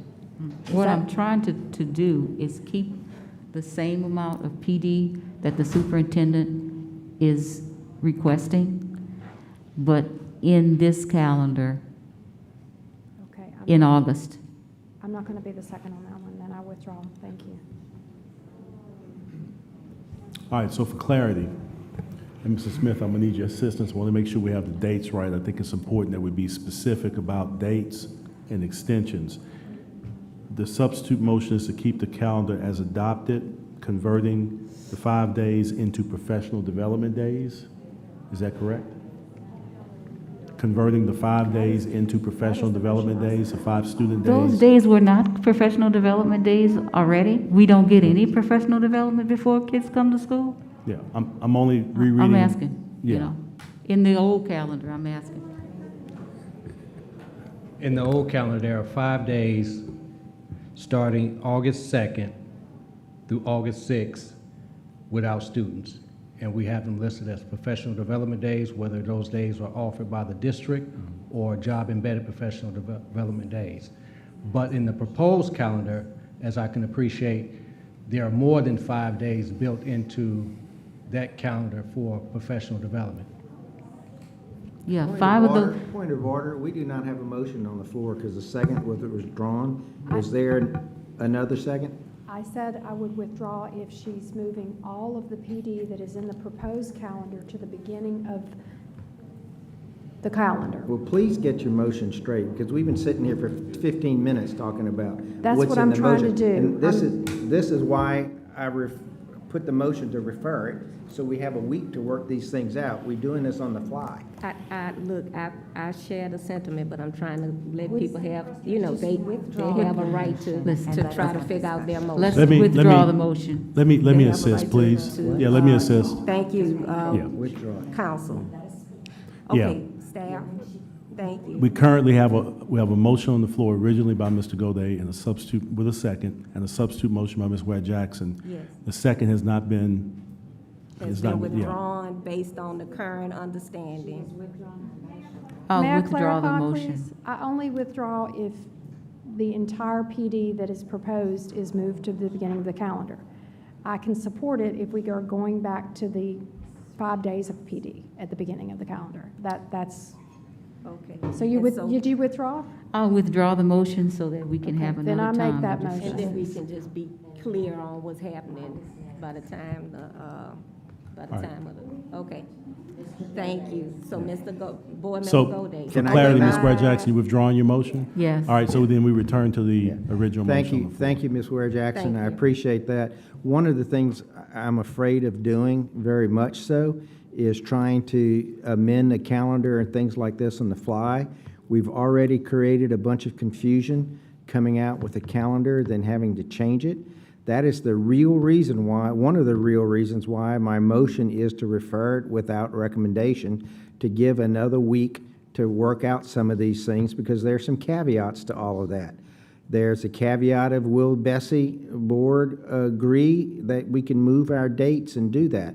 That's a very key thing. There are other things around, how does midterms fall, and things like that. So I think the thought behind the motion is very good, but I don't think we can flesh it out here in a public debate trying to do this. I think that the professionals need to work on that. I think they clearly understand the thoughts that we have about what we might like to see as an optional plan. And so I would hope they would come to us at the regular board meeting with a plan and an optional plan, but for us to try to do it here on the fly, I think is non-productive. I also know we have several rooms of people who are waiting anxiously to give us their opinions, and we've been sitting here talking an hour about paraprofessional parent liaisons and things like that, which are important. I'm not saying they're not important, but that's not what people came here to really talk about. So I really would like for us to, I hope we move this to go without recommendation, gives us some more time to work on it and think about it, but then I hope we also move quickly to let the public speak, because that's what they came here to do. All right, thank you. Plus, they have school tomorrow. All right, Board Member Goday. Board Member Dyson. Yes, first of all, I'd like to clarify, I think we might have a disconnect between HR and staffing with principals as far as mandating that parent liaison, parent engagement staff. So definitely understand that some are feeling that it's a mandate. So I think if I would ask you, Superintendent Narcisse, please get with HR and make sure that they clarify with principals on what is expected and what they have some latitude with. I understand some schools are having to like cut a position, a teacher. And so that's what I'm hearing. So if we can just get that disconnect talked through with our principals. Okay, and now back to this calendar. So I'm looking at the approved versus the proposed, and the approved calendar already has built in that teachers will come back on the 2nd, the week of the 2nd through the 6th for in-service PD. You can dictate whatever kind that is. These plans sound wonderful. The only difference or one of the differences is that on the proposed calendar, there are 2 other days that after the teacher PD, before the students come, because the students come on a Wednesday instead of a Monday, following the week of the PD. Now, when I asked questions, I gathered and it was confirmed that there would be 3.5 days in classrooms and with principals. So that needs to be just looked at. Do they have to have do they need 3.5 days? Or can they do that in a day and a half with their principals and get their rooms ready just like they always have, and we just won't be hearing complaints or anything like that. They've always done it anyway. You were going to pay them to have time to get their rooms ready. Is that, that's a difference, is 2 days in the classroom or with the principals when you compare these 2 calendars. The other thing is, when I look at this, so not just necessarily 8 days at the end, because that October break is 3 days. And not sure we couldn't make up some of the 8 days with 1 or 2 or 3 of those days. I'd like to see us do something like that allows for the end of school to be by the holiday on May 30th. And there's a whole week there. And if we use those 3 October dates, I just would like to consider that. Then you wouldn't have to go into June extending your days. And I think they'd rather probably get out in May. So I'd like that just to be one of the options to consider during this week that we have. And then there's a couple of days at Mardi Gras. I mean, there's just other days on the holidays that could be moved one day or not, instead of all 8 at the end. It's just a suggestion. Thank you. Thank you. Does that complete your comments? Board Member Lannis. Thank you, Madam Vice President. I didn't have a comment on this particular item, but I would like to make a request. I know our board members have a lot that they want to say on this issue, but we get 2 times to speak. We have hundreds of people that are waiting to speak. Ms. Bernard made the motion to move this item up with 2 hours in, and we've only gotten through 1 motion. We're going to be here all night if we don't allow those audience members to speak. So I just only ask that let them speak, and then we can come back when it's our turn to speak again and finish any comments that we have. But it would be nice to get them in so that they can say what they have to say. Thank you. Thank you, Board Member Lannis. Board Member Bernard. I just wanted to say that the details of the calendar, we have a week to flesh that out. I think we can probably email, get on the phone, things like that, and be satisfied before next week. So we don't really need to discuss it any further in the meeting, honestly, my opinion. Thanks. Thank you. Board Member Baloo. Thank you, but Mr. Goday and Mr. Lannis said all I needed to say, so thank you. All righty. Seeing no further board member comment. Now receiving public comment, and there are a lot of people in overflow rooms and people outside. So those that can make, what I would like to suggest, if you could be courteous to one another, and when you finish, unless you have a need to stay inside, go ahead and leave out so people outside can start coming in due to our restricted COVID capacity. All right, public comment. So, I'm William Matthews, a student of Sherwood, and I came to speak about year-round school and why we shouldn't do it. Well, basically because it's hard enough on the teachers that they have to deal with this virus, and the students is bad enough, am I right? So, why do this when we can have a break and regenerate our strength and energy and come back next year after the summer? And it's kind of hard to do something nonstop and to keep doing it because, everyone needs a little brain break, right? So I came here to let my voice be heard and to let everyone know, if you're out there, let your voice be heard.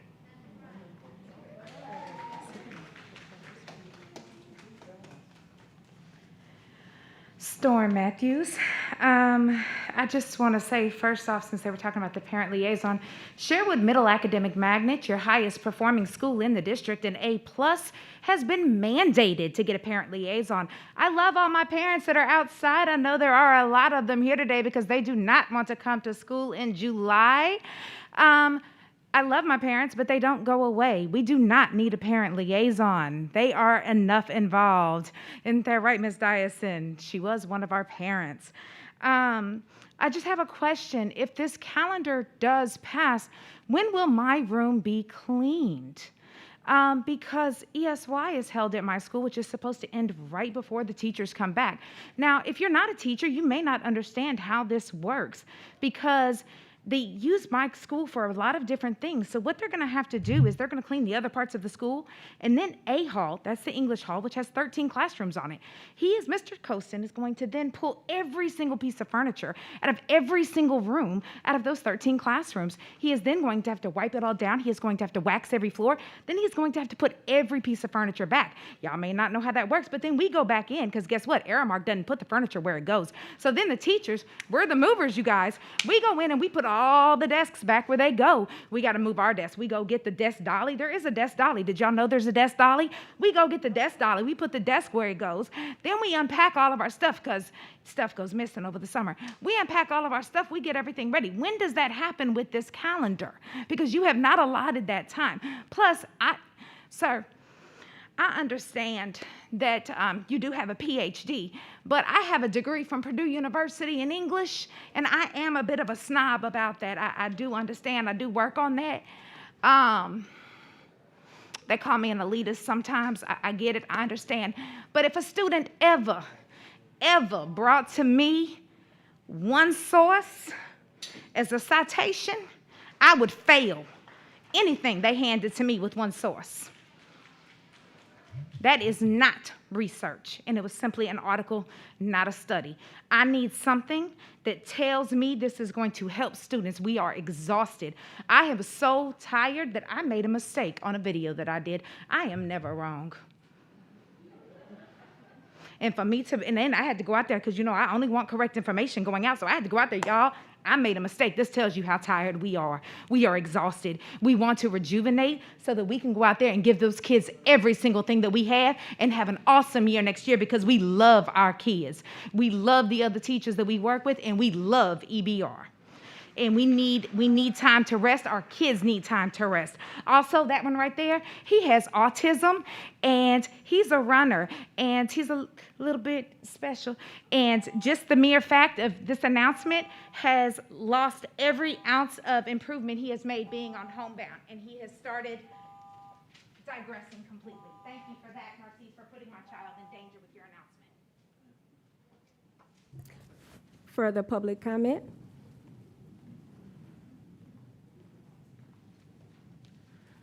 Thank you. My name is James Finney.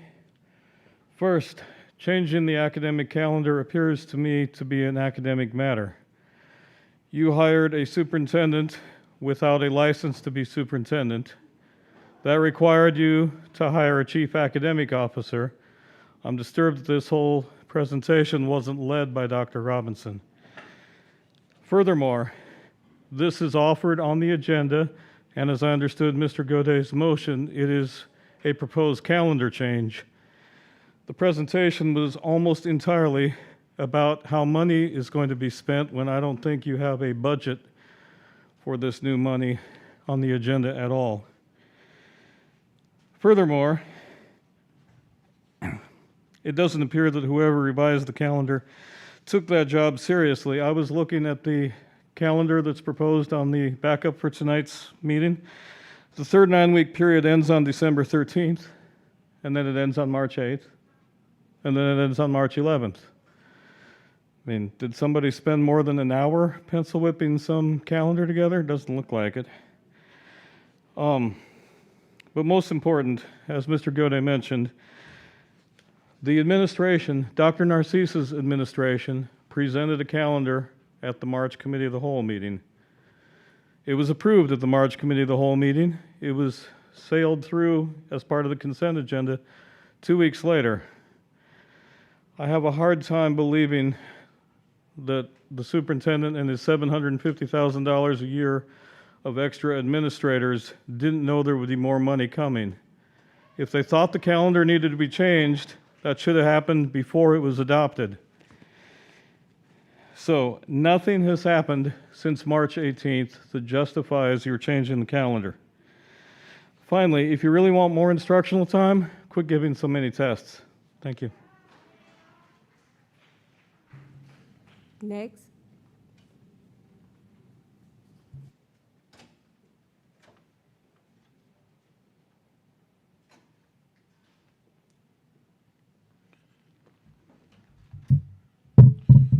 Good evening. My name is Jason Harris. I'm a local business owner. I work in marketing and mental health rehab. I am representing the United Faith Leaders, 215 local clergy members and business owners that are here to work and speak on behalf of 90,000 local stakeholders. Vice President Collins, President Tapman, and board members, and Superintendent Dr.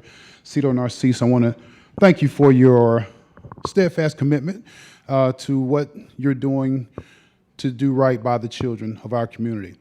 They are our future, and we must prioritize their well-being. And I know that we've been doing that, and I don't want anyone to think for a second that we don't believe that and we don't understand that.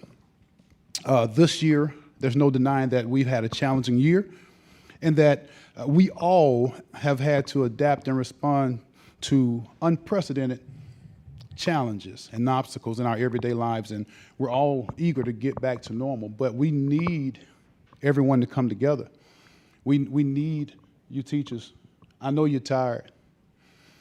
I know that the children are tired. You know, I watched 2 of them do virtual every day and then start going back to school. They're tired. I understand. We understand, but we need a little bit more. We've got a little bit more to go, and these children are the focal point, and that's where our focus needs to be. As church leaders and business owners, we know leadership requires bold decision-making, and Dr. Narcisse, I appreciate you for making bold decisions in the interest of our children. In serving congregations and communities, we understand that we need to have a deep appreciation for the mental, emotional, and physical energy that has been required by all, and we do. We believe that this Smart Start plan will do exactly for the students and the educators as we approach the next school year, what we set out, or what it is set out to do. It's a comprehensive approach, and we need that to get our students caught up. I know that you all have seen the school scores. We need this. Our children need this. I know that you have plans. I spoke with some of the teachers outside, and I understand some of the teachers don't feel heard. Well, I do believe that they are being heard today, and I hope that you teachers feel like you are going to be heard today, because we need you. We need to hear from you, but we also need your teamwork, because these children are most important. I'm going to stop now. I want to say thank you on behalf of Dr. Tony Jones and Dr. Johnny Young Jr. of the United Faith Leaders. Thank you all so much. Thank you. Next.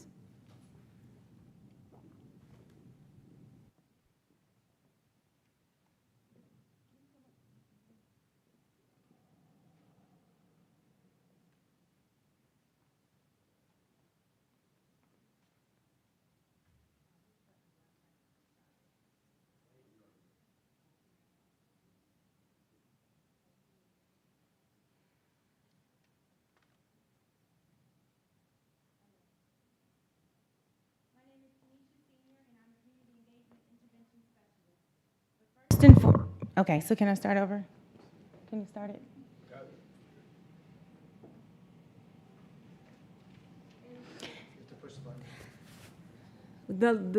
When you see if you're trying to time yourself, you don't have to worry about it. The 3 lights, I see it. green.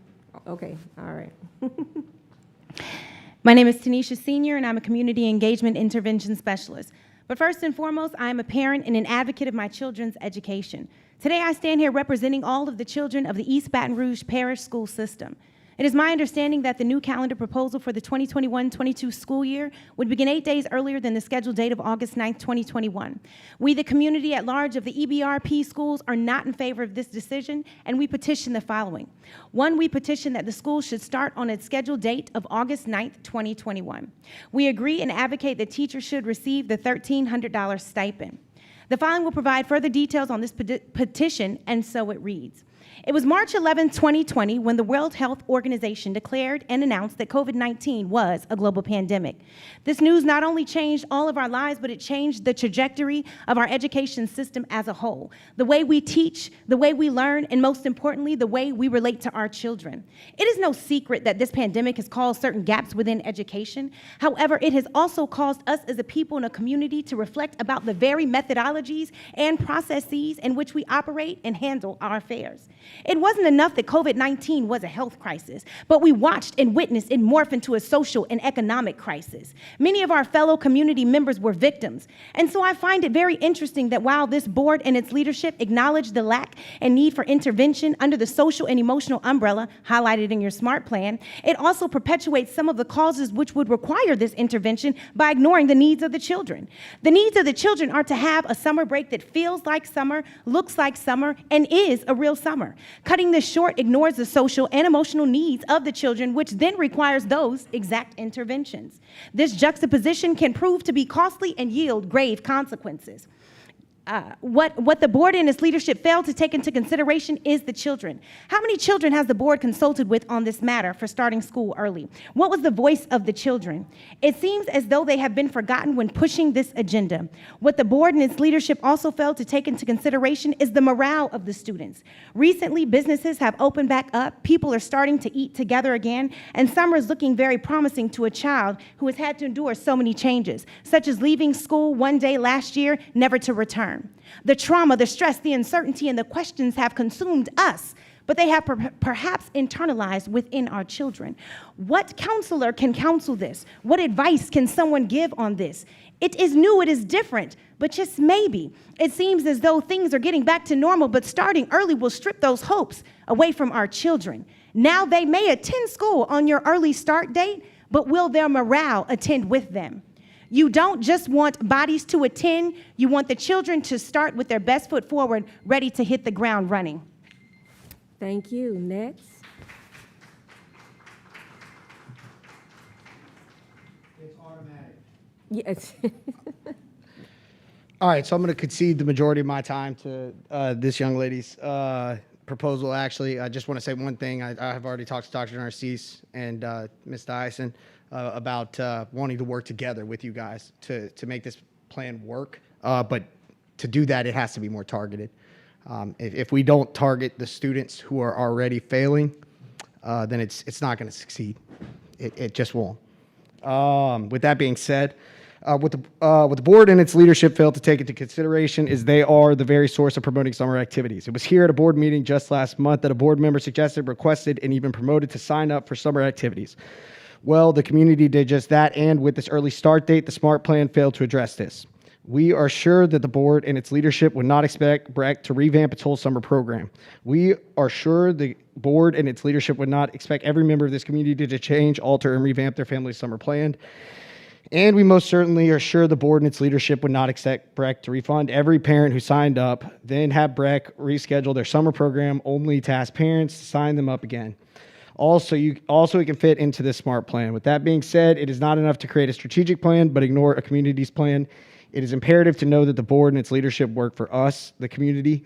Each of you were elected and chosen not to represent your own agendas, but to be a voice and representation of the very community who chose you. I'll concede the rest of my time. You. Next. Hi, my name is Raquel Cobb. I'm actually a kindergarten teacher at Winborn Elementary. And I just want to say, in order to bridge the gap, kindergarten should be mandatory. Let's start there. Because I have kids that don't know what A sounds like, okay? We, the community, would also like to advocate and agree that teachers should receive the $1,300 stipend. We understand that it has been proposed pending board approval. However, we, the community, do not think that the teachers should have to re-earn this money. And we definitely feel that an early start should not be attached to a monetary incentive and then covered up as though this early start for the children and promotion of their education. COVID-19 took from us certain things that will never be replaced, and one of them is time. So making cuts into children's summers to compensate for a global pandemic is not the answer, nor will it promote any educational statutes. Let's also keep in mind that the teachers too have to endure the most unprecedented of circumstances when it comes to teaching during this pandemic, and there are states which seem to have gotten it right, like Idaho and Georgia being some of them. Georgia allocated over $240,000 coronavirus relief to teachers, and most other education employees scheduled to be released before June 30th of this year. not because they have re-earned it, but because it has been given to the state and it was already allocated and earned. Let's give our teachers what they already deserve. And to the board and its leadership, let's keep in mind that all of our children are not failing. Many can read, and many are achieving and even overachieving. It is not fair to punish all students for some.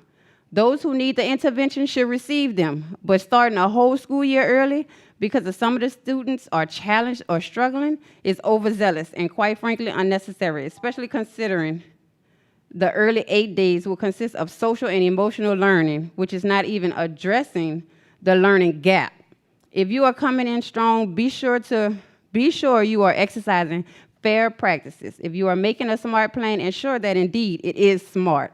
But if you are trying to make waves, just know waves are temporary and they crash. So be sure you are able to sustain the tide. Again, we petition that the school should start on its scheduled date, August 9th, and we agree and advocate the teachers should receive the $1,300 stipend. Thank you for your time.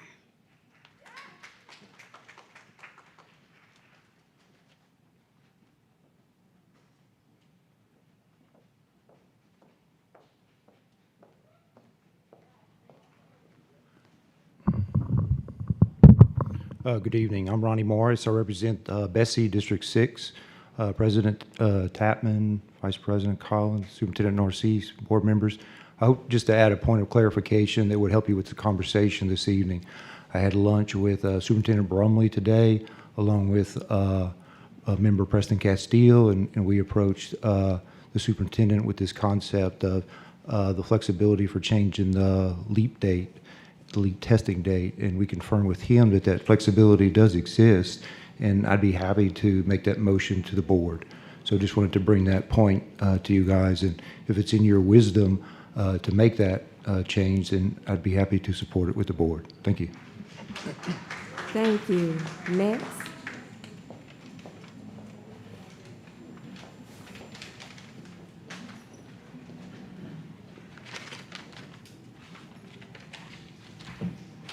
Good evening.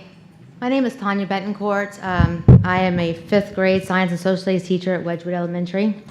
Been there for going into my 4th year. And I didn't come at all with the idea that I was going to speak today. I mean, I have my opinions and I have my thoughts on all the matter, but I wrote some notes as you guys were talking. First of all, I stood there in the door and watched as other speakers came and talked. And it's kind of funny because the majority of the time when teachers were speaking, there was doodling going on and people were looking down. And you know, some of you were listening, some of you were, but not everybody, because I think, you know, we maybe start to feel like we're a little bit of a nuisance to you guys. That's the big problem here. Teachers aren't being listened to. I hear you guys talk about professional development, but as I sat outside with my fellow teachers and listened for the last 2.5 hours, it doesn't seem like a lot of people know what's going on in here.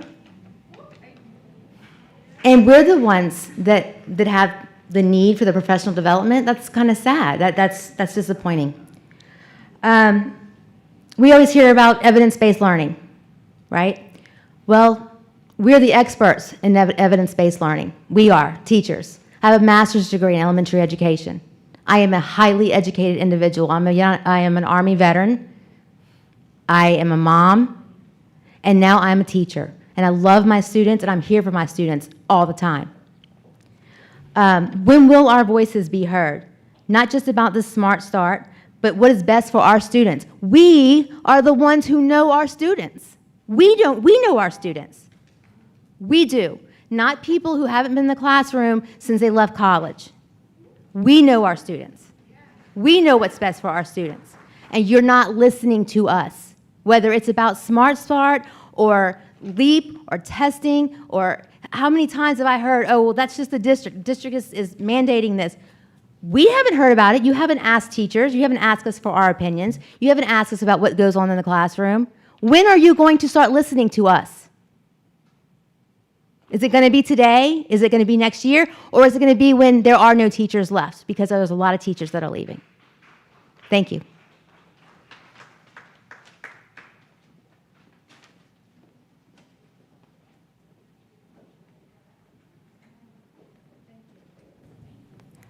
With your posters, thank you. You could just lay them down.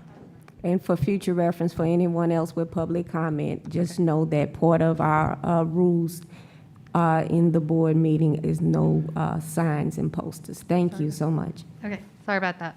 No Ashley problem. Ballard, I'm a parent of 3 EBR students, 2 at Westdale Heights and 1 at Sherwood, going to Baton Rouge High next year. I've always been proud to send our kids to EBR schools and have advocated for them for the past decade. However, I'm currently ashamed of how our district has handled the latest announcement of the Smart Start plan. It includes having our teachers and students returning to school mid to late July, respectively. As a parent and substitute teacher in EBR, I have the unique opportunity to witness the efforts of our teachers and the level at which they are expected to perform on a day-to-day basis. I've observed countless teachers forego their planning periods to cover classes for other teachers.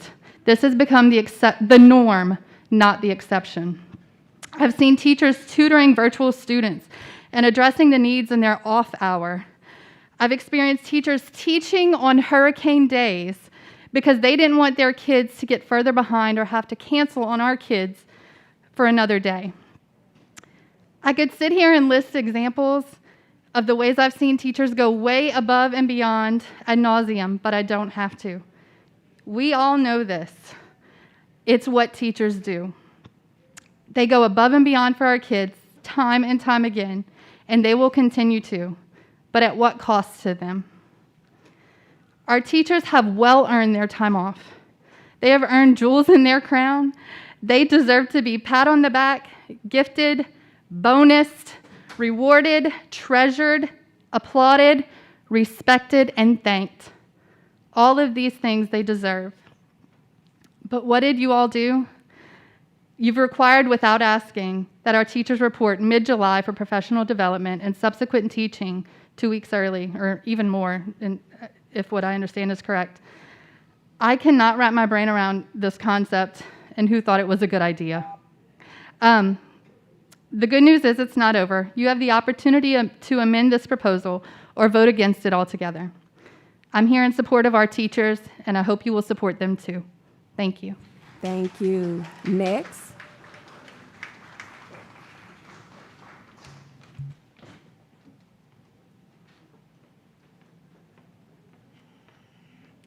I'd say good evening, but quite frankly, it hadn't been one, hadn't been a good couple of weeks. My name is Trudy Hufty. I have been teaching in this district for 31 years. I am a mom, a grandmother of children that are products of public schools as well as parochial schools. And I'm a community member, I'm a civic association member, I'm a church member. If that's starting to sound like I'm a stakeholder, you would be right. I am.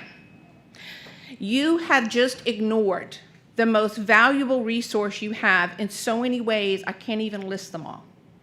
Not only as educators, professionals who are walking the walk every day while you are busy talking about it, but where we could be the worst or best PR campaign you've ever had. And I have to admit, the PR campaign that I've been seeing enacted in the last couple of weeks has been concise, organized, well-planned. Not for 1 second do I believe that when you passed the last calendar that you didn't know you were going to have money forthcoming, because the next day you knew exactly what to do with the money. I'm a kindergarten teacher and I knew the money was forthcoming. Was it official? No. But that to suggest that you didn't know it was coming is so disrespectful to the professionals that work for this district. Let me tell you a little bit about my profession in my classroom. I have taught children who are at risk. I have taught children who are homeless. I have taught children who are average or typical. I have taught children who are gifted. I have taught children who need to be accelerated. I have taught children who were verbally handicapped, orthopedically impaired, and required a device to communicate on. If you want to know what my children know, and more importantly, if you want to know what's the next thing they need to know, ask me. Show up in the schools and ask questions. Don't look at each other for the answers, because if you haven't noticed, y'all don't know them. I have attended many school board meetings. I have never spoken publicly. And I'm shaking. I'm so furious. You want to talk about the social, emotional health of your employees and your children? Baloney. Because what we have been through these last couple of weeks and the shock of it and the scrambling and of everything we've had to learn and do and fix, we did that. On Friday, March 13th, when our children left for school and we had an hour and a half, last thing, this is all you need to know for the rest of your careers. Happy teachers make happy children, and happy children, they learn more. Thank you. Next.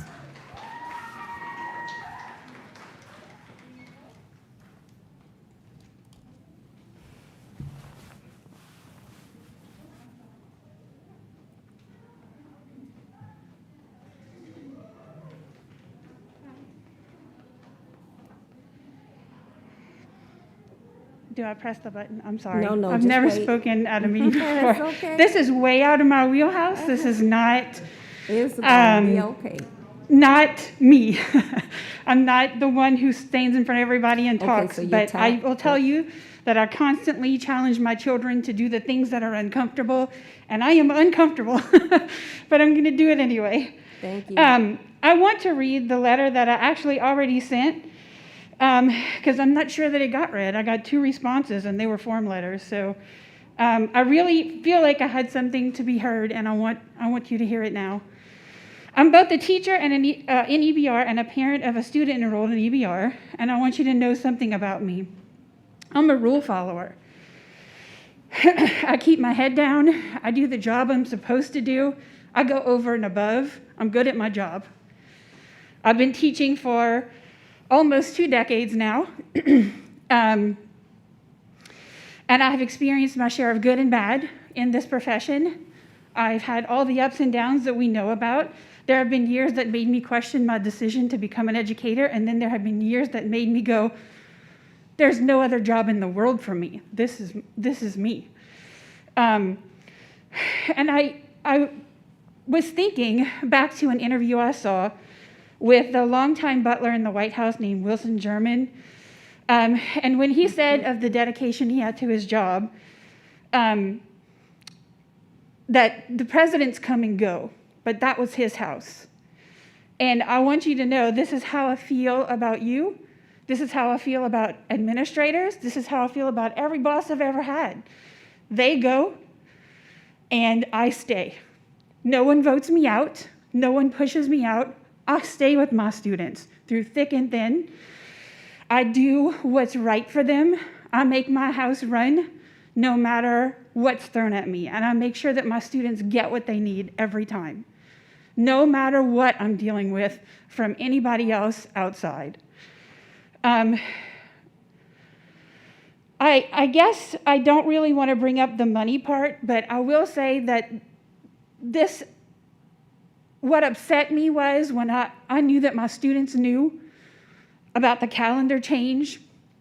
I had students crying in my room, and I don't think you know what it looks like. I really don't think you know what it looks like to see the hope drain out of a child's face in front of you, to see the relief that they thought they had coming get yanked away. I know it's 8 days, guys, but for kids, 8 days, that's like 200 more opportunities to go swimming, playing in the streets, whatever it is. They don't deserve this surprise. I'm sure that if they could all speak to you, they would say the same.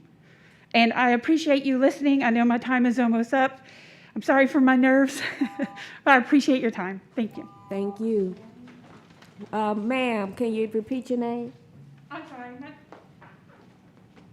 My name is Ursula Parkerson. I teach at Sherwood Middle. Thank you. Next.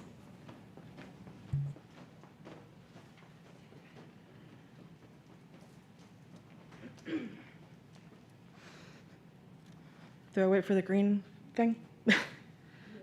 Okay. I can go? Okay. Hi, my name is Paige Colwell. I am an art teacher. I'm also a Baton Rouge High Magnet, Magnet graduate. Matter of fact, my vice principal is right there. Hey. I grew up here in East Baton Rouge Parish, and I'm a product of your magnet schools. And I now teach in one of your magnet schools, McKinley Middle. We're the best. And I'm also the union rep for my building. These are not just my thoughts, but they are the thoughts that I collected from all the teachers in my building. Smart Start is flawed because of the way that it was rolled out. Sorry, guys. If it had been planned a year in advance, parents, teachers, and admin could have planned for it. It feels haphazard and rushed in execution. This plan seems more reactionary than preventative. I also do not believe that anyone has considered the time constraints this puts on regular maintenance and general upkeep of our buildings. My classroom is never finished until the day before school. Usually my husband and I are in there until Aramark kicks us out, because that's how long it takes them to finish my room. I do not believe that they would have the time to finish it this year if we started back early. And thanks to COVID, my husband can't help me come move my furniture, so I'd be in there by myself, and we don't have a dolly like Storm does. So I also want to know, because I've heard conflicting things, will teachers be required to use their sick days if they do not attend these PD days? Because I've heard conflicting things from you, Dr. Narcisse, on that point. I am not opposed to an early start. I'm actually for year-round schooling. I think it's a good idea when it's done right, with the consideration of those that it will affect, and when it is planned out. Last night, you heard from a teacher at Glen Oaks who expressed her exhaustion. No one is saying that the adult component to education is more important than the kids. What we are saying, what your teachers are begging for you to hear, because there's a difference between listening and hearing, is that we are tired. Many of us didn't have a summer break last year. I taught other teachers how to teach virtual all summer last year. I haven't had a break since March, since before that, since August of last year. I am tired, and I am not alone. It seems like y'all forget sometimes that we are humans. This year, we have gotten sick for our students. We have lost loved ones. We have put ourselves at risk and continued working even though we are frazzled and grieving. But it is never enough. We begged to be listened to when hybrid was proposed. Thank you. Thank you. Next.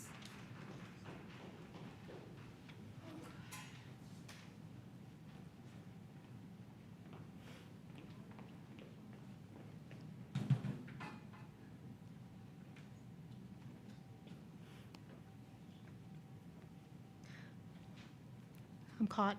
That's okay. And when you start, they'll turn the green light on, and that's when your time will start. Thank you. Mm-hmm. Good evening. My name is Katie Harlan. I'm a proud EBR teacher at Glasgow Middle and owner of a summer camp/art school. You all have had a very busy week, so I thank you for coming tonight to listen with an open heart. One thing about myself that makes me a great teacher is that I try to make it a habit to investigate the why. Why is my student frustrated? Well, she's having vision problems, so I make a viewfinder for her that makes it easier for her to see and less frustrated. Why is this topic important? Well, this topic is important because it teaches healthier ways to express emotion. Why did I make it my purpose to become a teacher? Because I want to live in a world of creative thinkers. Tonight, I'd like us to analyze the why together. Why did Dr. Narcisse create the Smart Start proposal? I believe he does care about the children of our community. He came to us 3 months ago during a traumatic school year with all eyes upon him, looking to him for a solution. He had to do something. Why are teachers, parents, students, EBR employees, and the community passionately complaining. We're hurt. We're tired at the end of a long year. We're frustrated that the teacher panel Dr. Narcisse beautifully organized was not utilized. We feel insulted by some of the comments we've heard said about teachers who ask questions which affect our own well-being. When both sides use empathy to understand how the other feels, we can begin to change the us versus them fight to us all versus the problem. The problem being, how do we get our kids back on track? Mr. Lannis mentioned the beautiful words solutions over complaints in the NAACP radio show, so I've come prepared. Dr. Narcisse, at Glen Oaks Town Hall, you apologize for poor communication and not including teachers, which takes a good leader. We know you're human. However, you said let's move forward. I think we actually need to pause and go back to the drawing board. In the 10 minutes before this meeting, I asked teachers in the side room I sat in to help me brainstorm alternate solutions to the early start so many in our community are against. We understood the substitute motion to mean August 2nd through 6th would be professional development as originally planned. August 9th, students would begin as originally planned, with school ending 8 days after the original date, so that our kids can have that extra time to get caught up. Our side room is greatly in favor of that idea. Some other ideas that we came up with were stronger 180 days, which means tutoring, teacher trainings, more instructional paras are needed, smaller class sizes, longer school days in substitute of the 8 days, summer school, advanced technology, trusting teachers to catch students up since 100% will be in person this time. I'll email you guys the rest. Thank you. Thank you very much. Next. Okay.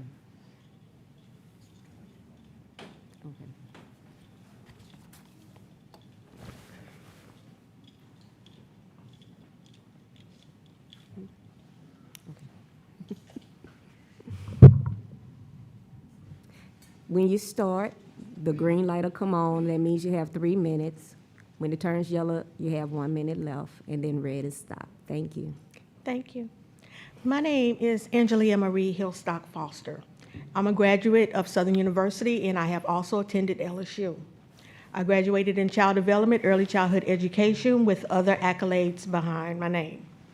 I am qualified to be an accountant, a guidance counselor, a gym coach, all because of personal experiences with NYSP and other programs. I am a substitute teacher at EBR. I've had 2 different transplants, one in 2002, one in 2002, and one in 2019. Now, I am a long-term sub. I've been doing long-term sub positions for a while. I have not been paid for all 3 of my long-term sub positions that I was promised. I have filled out forms for something similar to individual plans to go be processed. I have done grades. I have done parent-teacher meetings. I have done professional developments that I have not even been paid for. Ma'am, is Now, is this connected to the agenda item? yes, ma'am. Okay, It's thank with you. the Thank you. stipend, Okay. the thank you. $1,300 stipend. Oh, no, that's a separate agenda item. The 1,300 be Because I know I've supplemented. heard other individuals speak on that. On the 1,300? Mm-hmm. It's a different item.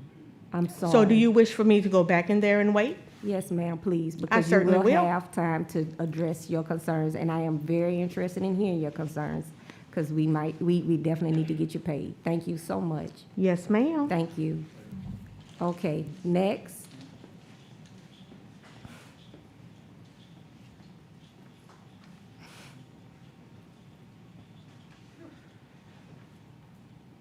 When you start, the green light will come on. That means you have 3 minutes left. Yellow is 1 minute left. Red is time up. Thank you. Bonsoir, Dr. Narcisse. Good evening, members of the board.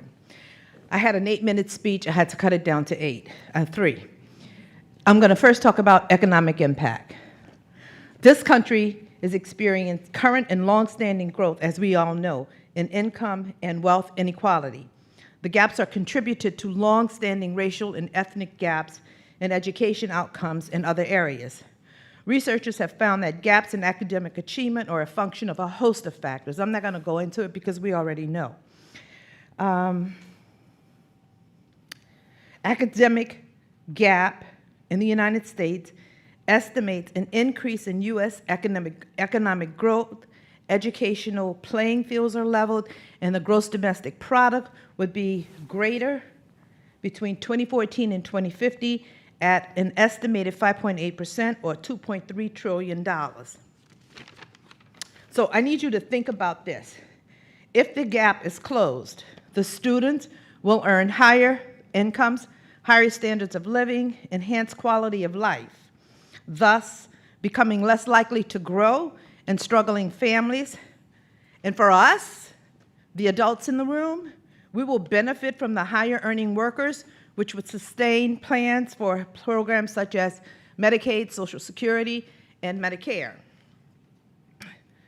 According to Linda Darling Hammond, education and federal funding enacted in the 70s had a positive impact on student achievement. They began to pay off in measurable ways. By the 1970s, urban schools spent as much as suburban schools. Improvements in educational achievement for students of color followed in reading, large gains in Black students' performances throughout the 70s and the early 80s, and it reduced the academic gap nearly half in only 15 years. That was taken away from us during the 80s, during the Reagan administration. Whew. The mission of public schools is to produce students who are intellectually competent and prepared for post-secondary education and increasingly competitive workforce. Okay, to the end. In closing, I took this time to read to all in attendance the reasons why the gap widened, how it closed in the 70s and in the early 80s, and the long-term benefits of closing the gap. In the last 32 years, the United States educational system has been in decline. That is the equivalent to 3.5 generations, those born in the mid-1980s through our current generation, or Alpha, from those born, to 2010. So I submit to the board members, again, Dr. Narcisse, all the stakeholders, that understanding the how and the whys we find ourselves here and how to move forward is critical to closing the gap. However, a last-minute maneuver to escape, you took the mic off? No, Yes. I gotta say the end. Ma'am, no ma'am. I'm sorry. Ma'am. Ma'am. Ma'am. Next. Academic gap that has preceded us for the last 32 years. 8 days will not do it. Lastly, you're gonna walk me out, I'm gonna walk out too. I have not heard one thing said about the ESS students in this district, and that is criminal. Thank you. Please note, we are concerned about the discussions that will Next follow person. after we leave. I don't need an escort. Go ahead. I'm good. I don't need. Thank you. And everybody, I understand people are frustrated. She actually had some very excellent points, but it's cutting into other people's time, and it actually took away from some very significant points that she made. So I understand people are frustrated. I get it. But let's make the best use of your 3 minutes. Thank you so much. I certainly did. Thank you. Yes, Point sir. of order. Could we please ask everyone to identify themselves? Okay, thank you before very much. speaking? Thank you. Your name, please. Yes. My name is Louis Sullivan. I am a ESS lead teacher and SBLC coordinator at Northeast High School. Thank you. And I would like to address the board. Thank you. Thank you. Though I do applaud the effort and the intent of the actions that Dr. Narcisse and the board have designed, I have some concerns. I believe now is the time for rest, for recovery, and for resetting for our teachers. This community in the last 5 years has gone through the 2016 Great Flood. Many people lost everything they had, and many are still recovering. The 2017 Hurricane Harvey, 2019 Hurricane Barry, 2023 Hurricanes Laura, Delta, and Zeta, COVID-19 pandemic in 2020, and in 21, the worst ice storm that we've ever seen. Not to mention, during all of this time, we've taught through the most challenging times of our entire lives. Summers are used for many of us, grandparents, that I am, of 4 wonderful grandkids, to watch their grandkids and to build relationships that are not accessible at any other time. We take whole family vacations. Parents build relationships and connections with their children, and friends reunite. This time is valuable to the relationships of our community. Our community, Louisiana, South Louisiana, is a highly relational community.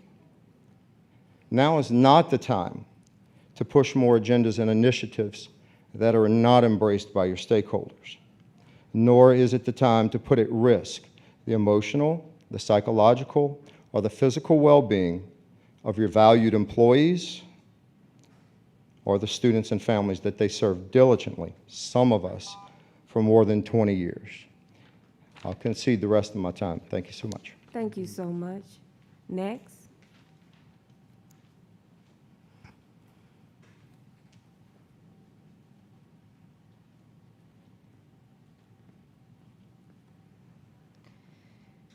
Hi, my name is Catherine Hart. I have a son with multiple disabilities who's a pre-K student at South Downs. And I didn't hear much about special education with this funding and this schedule. My son qualified for extended school year services due to missed school days. Most of the other kids who qualify are because they're not meeting their goals, which is this data with, the failing grades. The original proposal cuts extended school year services by about a week. My son needs every minute that you have to offer, because as you were sending central office staff on Monday to make sure kids didn't miss a day, while I was in the carpool line, I get a text that my son's nurse is not going to be there because she went on vacation and is now quarantined. EBR does not allow my son on campus without a nurse. If this was just COVID related, I would understand, but this was the 10th time this year that we had no notice. And we've had multiple IEP meetings about this for the last 2 years. And 17 people in that room have never been given the authority to fix it. There are no substitute one-on-one nurses. So every kid who has a one-on-one, when they can't come in last minute, they miss school. Thought maybe it was just me, but South Downs Elementary, the students with disabilities have excessive absences, 48% of the students. Okay, so we have systemic problems with special education, and I'm hoping that this funding for nurses and for social workers is going to help keep our kids in school. And I hope you prioritize that over expanding athletics, because athletics is not keeping kids out of school, but not having nurses in your school is. And it was very painful when I heard parents who said their kids were able to keep up all of this time and blamed it on parents when we're having to be seven specialists for our kids, when we're not even getting accommodations while schools were shut down for teachers of the visually impaired. Nothing that was given for this optional enrichment was accessible to my blind son. So I really want to know how this CARES funding is going to fix these problems in special education, because this just has not been addressed. Thank you very much. Thank you.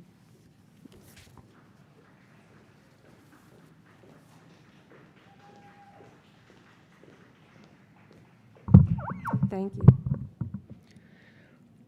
My name is Mary Patricia Ray. I'm a small business owner here in Baton Rouge. I'm a mom of a son at Dufrock Elementary School. He's a special education student, and I was very proud to see his amazing teacher here tonight. and also very proud of his staff and principal at Dufrock. I really can't say enough about them. Henry Lee and his cohort, my son, they are not going to benefit from anything in the Smart Start plan. And I'll tell you just a little bit about why. So my child has an individual education plan. And for those of you who are probably not very familiar with it, because most of the people I've interacted with in this administration are not, and frankly, most of the staff in this district are not, because they lack the training to be familiar with it. Every student that's enrolled in the extended school year program will be required to have a new IEP under the Smart Start program by June 1st if we move forward with it. In order to be able to do that, and I'll try to fit this all into 3 minutes since that's all the time that I get, we'll have to have another IEP meeting, which will have to be noticed to them unless they decline that meeting by signing a piece of paper that basically says they waive their right to that. And for any parent who's listening right now, I strongly encourage you not to waive your right to that meeting. If you don't waive your right to that meeting, you're going to have that meeting well in advance of June 1. And when you get to that meeting, in order to accommodate every single one of you, the district is going to have to engage in what is going to be a predetermination, which is illegal. They're going to have to, there's no way for them to get this all done without doing what is essentially giving blanket language, blanket planning, blanket stuff that's not individualized for your child, which is a violation of federal law. There was no plan for that when this was announced. There was no thought of that. The transition plan that was paid for by some very generous donors to this district had no thought for any of these kids. It wasn't a priority. It hasn't been a priority, and that's why you haven't heard anything about it tonight so far. It's very disturbing that this level of liability could completely outweigh all of the money that we're about to receive. It could cost more for this district to move forward with this in liability than all the money that we're about to get. The motion that's on the table for you all, by the way, would mean that you're not required to rewrite every child's IEP. So that alone should convince you to go ahead and move forward with not changing the dates. The last school board meeting that I attended, there was talk about flipping tables, and I would just really encourage you, flip these tables. Answer the emails that the 7th graders send you, Dr. Narcisse. Flip that table instead of the one that goes on top of my 3-year-old. Thank you. Thank you. Next.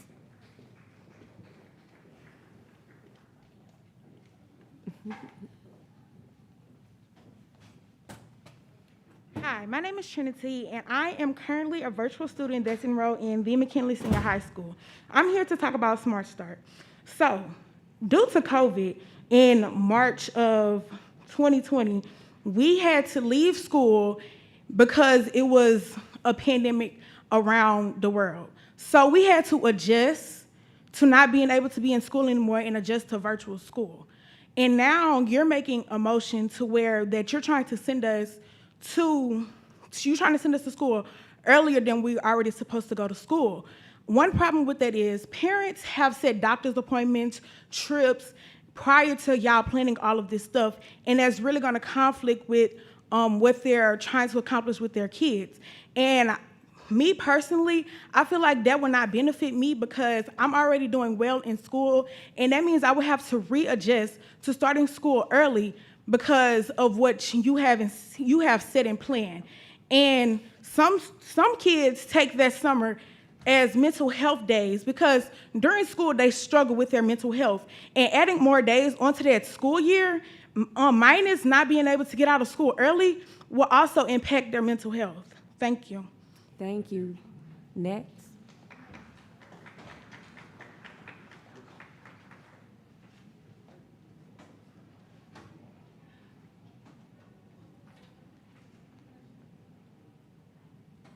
When you start, your time will start. The green light will come on. That means you have 3 minutes. When you see the yellow light, that means you have 1 minute left. And when you see the red light, that means time is up. So, for my school, I'm Jack Cable, by the way, a 7th grader at Sherwood Middle Magnet School. And virtual schooling just slowed us down a good bit. And as if this year wasn't already one of the hardest years I've ever had to deal with in my entire life. On top of that, the moment we got back to in-person school, all of my teachers were in a mad dash to catch up. We started to have tests every single week on things we learned the class period prior, and that is very stressful to deal with. To learn the new information that you just got, study it because you know you have a test the next class period. We would be going through slides every day just trying to figure out new information. And it was a big toll on our mental health and how well we're able to function just outside of school and in school. And the summer has been it's been the light at the end of the tunnel for most of us because we've been working very hard just to keep up with school. And then y'all want to shorten it, and that makes it to where we won't be as efficient next year. We'll still be stressed out and still be mentally exhausted. We won't be able to process all this information as quickly as you would want us to be. While if we started at a regular time for the school year, we would be able to. We wouldn't be as stressed out from the year prior and as mentally exhausted. We would be able to soak up information faster. I concede the rest of my time. Thank you. Thank you, sir. Next.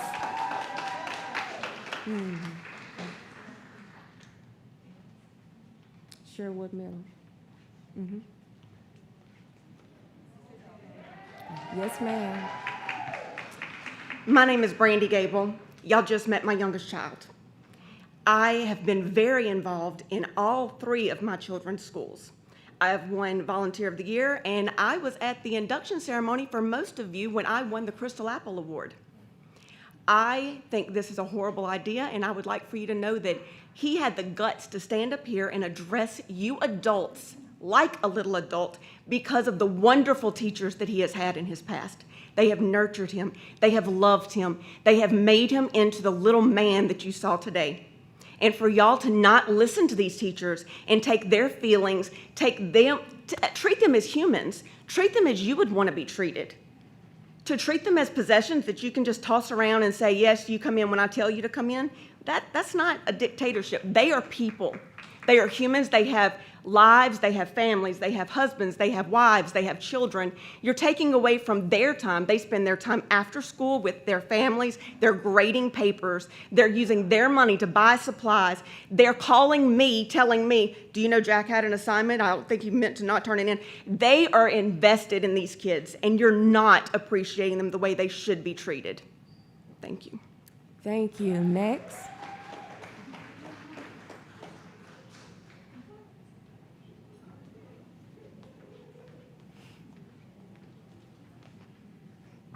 Good evening. My name is Neil Chung. I am a Baton Rouge native. I grew up in East Baton Rouge Parish Public Schools my entire educational career. I have 4 children who have spent their entire education in EBR, 1 who has graduated, a senior, a junior, and a 7th grader. I'm here to plead and encourage all the board members to vote no on this calendar change and the Smart Start plan that Dr. Narcisse proposed. And my reasons are because of the teachers. They have given double and triple the work without the hardship stipend that many other districts already gave their teachers. To me, it's insulting that you plan to tag that on as part of some bonus, which is bogus. And they're outside right now working as I sat in the hallways talking to parents on the phone, explaining some of the homework. Other teachers that I stood in line with waiting to comment were talking about the professional development that they already have planned for this summer for all of June. So it's also pretty insulting to say that they need 2 more weeks of professional development when most of them are already doing that of their own accord. I also believe that the teachers deserve the honor and respect of being included in the data collection and discussions that should go into such decisions. And I believe they deserve the full break that the board already approved and that they have expected normally every summer for decades, this year more than ever. I also believe you should vote no for the students because they have flexed so much to adjust to all the challenges, and not just educational challenges, families in economic and emotional distress because of the pandemic. I also believe that our students are in the exact same boat as every other student in the United States, and they deserve the break of this summer as well. And I also believe you should vote no because of the expense.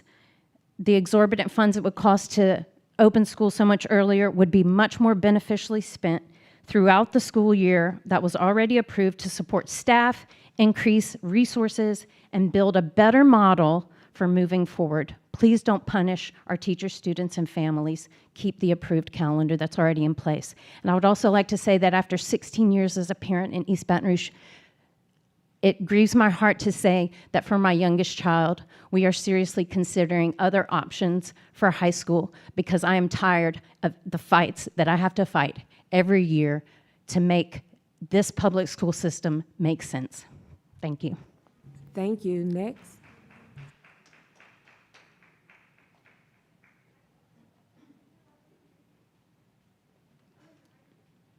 Hi, my name's April Tragle. I'm a teacher and also a parent of students that will attend EBR next school year. I know you squashed the calendar thing earlier, but a couple of ideas to throw out there really quickly is we have 8 part days scheduled for next school year already. And if this is about instructional time for our students, having 3 partial days in a row prior to Christmas break already didn't make sense to me, but that's a good opportunity for us to eat up some instructional time added to our kiddos' time. Just some food for thought there. So this is an opportunity for us to address consistently ongoing barriers to student learning that created the pre-pandemic low performance data presented earlier tonight. So that data was pre-pandemic.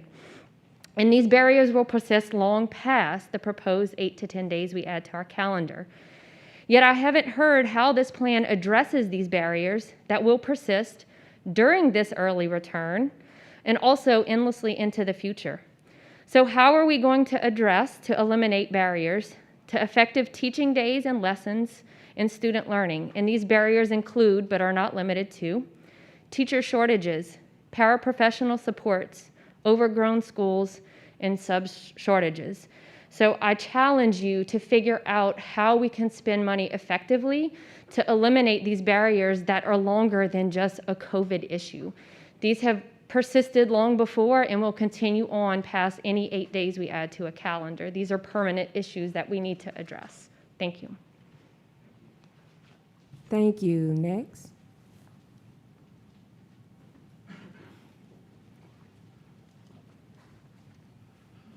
Good evening. My name is Jeffrey Johnson. I'm a teacher at Northeast High School. I've been teaching in this parish for almost 16 years now. I've always loved my students. I'm also a father of 3 high school students right now. I'm here to tell you, all of my students, all of my children are tired. They're exhausted, and it's understandable. They have been working so hard to learn this material, sometimes in person, sometimes in virtual, while I and all of my other teachers have been trying to teach 2 separate groups at the same time. I have been able to have a decent amount of success by allowing my students to be able to send me private messages through the school's Go Guardian system. That has allowed my students to reach out to me, and I've even been able to tell, just through their text, how tired they are. Students who normally have A's and B's are suddenly slipping into C's, and I reach out and say, what's going on? I'm sorry, I just lost my grandfather. I'm okay with that. I'm okay with that you are suffering, but let me help you. But taking away their summer is not helping them. They need this time. Every student I have spoken to has said this feels like a punishment.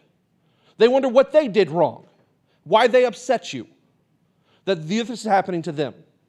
They need this time to rest, to reset, and come back the next year so that we can pick up and move forward from there. Thank you. Thank you. Next.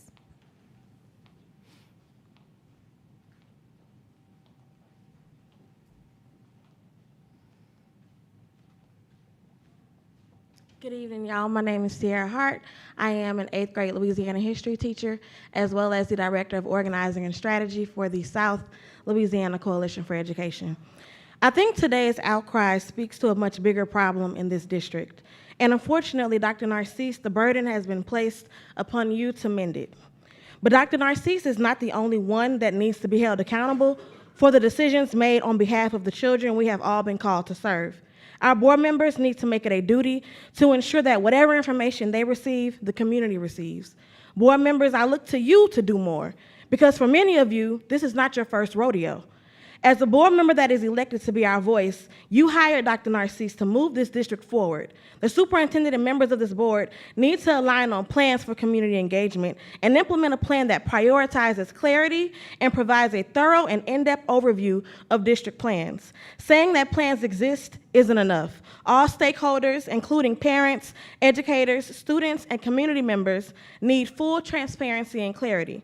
Over a year ago, South Louisiana Coalition for Education surveyed community members and presented data before the board that indicated that the number one concern was that a superintendent was hired that was equity-minded, and secondly, one that treated educators as the experts that we are. While these indicators apply to the superintendent, all board members should share these values and show them in their actions. If the goal is to ensure that students have strong social-emotional development, crime rates are lowered, and learning loss is curbed, solutions must be crafted through collaboration with all parties: students, families, teachers, school personnel, and community leaders. What you seem to be struggling with is understanding what collective action and investment could look like, and SLICE would love to support you in facilitating these initiatives. Each board member should hold community conversations monthly and opportunities for engagement that open the door for stakeholders to be critical partners in creating a strategic plan that works for all students. There should be multiple opportunities to attend and listen to all work group meetings, and if one cannot attend, there should be an opportunity to share thoughts and concerns in a way that will actually be received and utilized for the district's advantage. Lastly, to increase parent engagement, because I think about the parents who couldn't be here tonight because they have to work and 100 other concerns and things that they have, we need childcare to provide assistance to those parents so that they can also be here and attend these meetings. These metrics should not just be implemented when there's a smart start or a budget change, but all of the time. Our kids cannot afford any less. Thank you. Thank you. Next.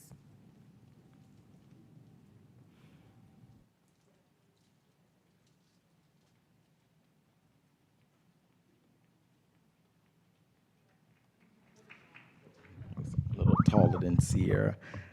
Good evening, everyone. My name is Devin Wright. I've stood before you so many times. I'm a member of the community in Evelyn Ware Jackson's district, also a 10-year educator. And one of the things that has really been difficult for me as I've listened, one, I want to echo so much of, or say ditto to everything that so many have said tonight. I also want to applaud our students that have come before you and the teachers who, after a very grueling day of work, getting prep for testing, are still out in the parking lot right now, trying to make sure that you all do something that is just seeming right. But one thing that really weighed heavy on me is a simple fact that there are some of our kids who summer vacation doesn't mean the same thing for them that it does for others. Their families didn't plan vacations to go on and trips to travel to.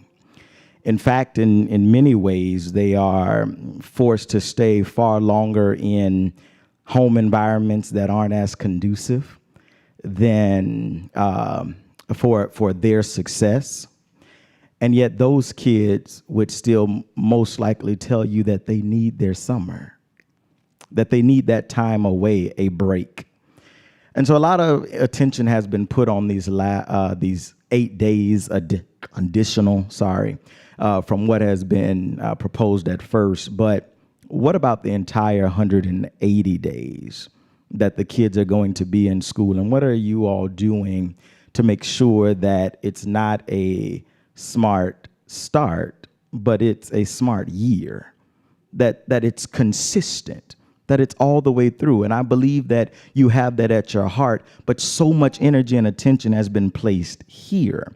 And so I think that does speak to a larger issue. Also, I would just simply say this as I end, recently having to do the calendar for the school that I work, our entire year calendar, I would also suggest that moving forward, that you all as board members would be a part of learning what that is, to look at instructional minutes, to set that, to look at all of the various documents, to bring a collaborative team, not just of paid district personnel, but of parents and of students and around, to be able to look at that calendar in full and in length.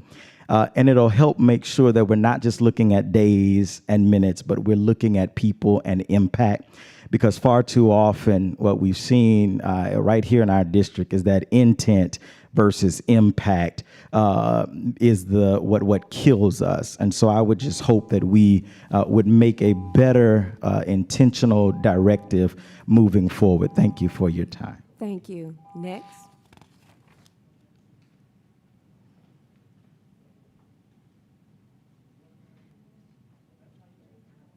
When you start, the light will come on, and that'll be your 3 minutes starting. Good evening. My name is Haley Nassif, and I am a parent, voter, educational researcher, and teacher in East Baton Rouge Parish. I'm also a business owner and an active community volunteer, so you could say I'm a stakeholder. I'm here tonight because, like every other teacher that has come here, I teach the very best students in all of EBR, and I'm their advocate. So I want to speak for myself, but I also want to advocate for them like I do every single day. The proposed plan and its midday announcement during school hours was disrespectful to the stakeholders of EBR. It's been claimed that there are surveys showing that teachers and parents supported and wanted this. I haven't seen a survey as either. We have students at my school as young as 5th grade circulating petitions against it. I have never been so proud of those students. I helped teach them to use that voice. We have parents and teachers that do not want this plan.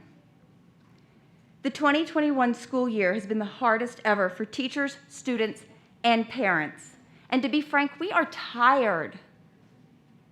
I teach 6 and 7-year-olds in person and virtually simultaneously. And I go home and I do it again with my own children. The proposed Smart Start takes away much needed rest for teachers, students, and parents, and that is time that has been earned through the completion of 180 days of school, despite hurricanes, quarantines, ice storms, and on a personal level, contracting COVID. The teachers and students of EBR, we haven't missed a beat, and our parents haven't either. We have done everything asked of us to make sure that no school days were missed. We have plans, and when I say plans, I don't mean my kids are going to Camp Ozark. I mean they're working a therapy plan because they have special needs, and they will work it all summer. Research doesn't support this plan. It's been asked for, and there isn't any. What research says is that you address trauma with unstructured times for children to be children. It says that 1 year of unsuccessful instruction requires 2 years of targeted direct instruction, not 8 days, 2 years. Interventionists, counselors, social workers, not camp. I am telling you that the voters of this district will remember how you heard their voice. I am asking you to come up with a plan that works, and I will help you do it. Other teachers will help you do it. Vote against Smart Start and give us a plan that will actually help our children. Thank you. Thank you. Next.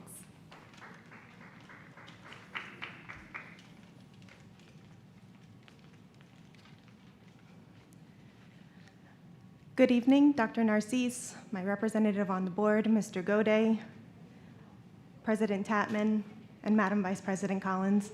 My name is Anne Marie Blank, and I have 4 children in EBR schools. After watching the press conference and town halls, I've been increasingly alarmed that you all seem to have already decided to start the next school year 2 weeks early. It was hard to follow outside, but it sounds like you want to pass this without recommendation. This doesn't solve anything. This just means that we'll do this all again next week. And you will still have failed to meaningfully involve teachers, parents, and students. Teachers, parents, and students who are actual participants in the system, participants that are begging to be brought to the table. Mr. Goday, you didn't respond to my email, but I've seen copies of your form response, and I'm glad you believe this is a good idea. But at what point have you brought actual participants in the system to the table before making this decision? You've claimed that starting 2 weeks early will make a difference, but it seems a little disingenuous to be concerned about learning when my third graders class has been in full test prep mode for over a month. We're basically wasting the last 3 months of school on test prep and testing right now. Ask any teacher, they're done with teaching new material by April. Some will even say by March, because they have to start getting kids ready for the test. Now, my kids have been virtual all year, and y'all have to know what absolutely amazing teachers each one of my 4 kids have. Teachers that are doing a phenomenal job juggling virtual and in-person classes. But at the Smart Start plan to move virtual kids into a separate school passes, then my kids will lose their awesome teachers. Don't get me wrong, I'm in no way saying that we should continue to have teachers teach in person and virtual at the same time. But you need to acknowledge that kids staying virtual and remaining in their schools is valuable for health safety. We need an option for kids to remain virtual and stay in their schools. We don't have a vaccine for kids yet. This pandemic isn't over. Kids aren't vaccinated, and you want to just send everyone back in person in the fall like it's normal. How will you adhere to CDC guidelines with even more children in person next year? The CDC states that kids over age 2 should wear masks, but that's not happening in schools. Our schools don't have the ventilation necessary. The windows don't even open in a lot of them. Virtual students help keep the overall class sizes low. Please talk to us. Involve us in the decision-making next year. Dr. Narcisse, I've been in meetings with you with PSN, and you have promised to involve parents in decision-making. What has happened to that promise? Thank you. Thank you. Next.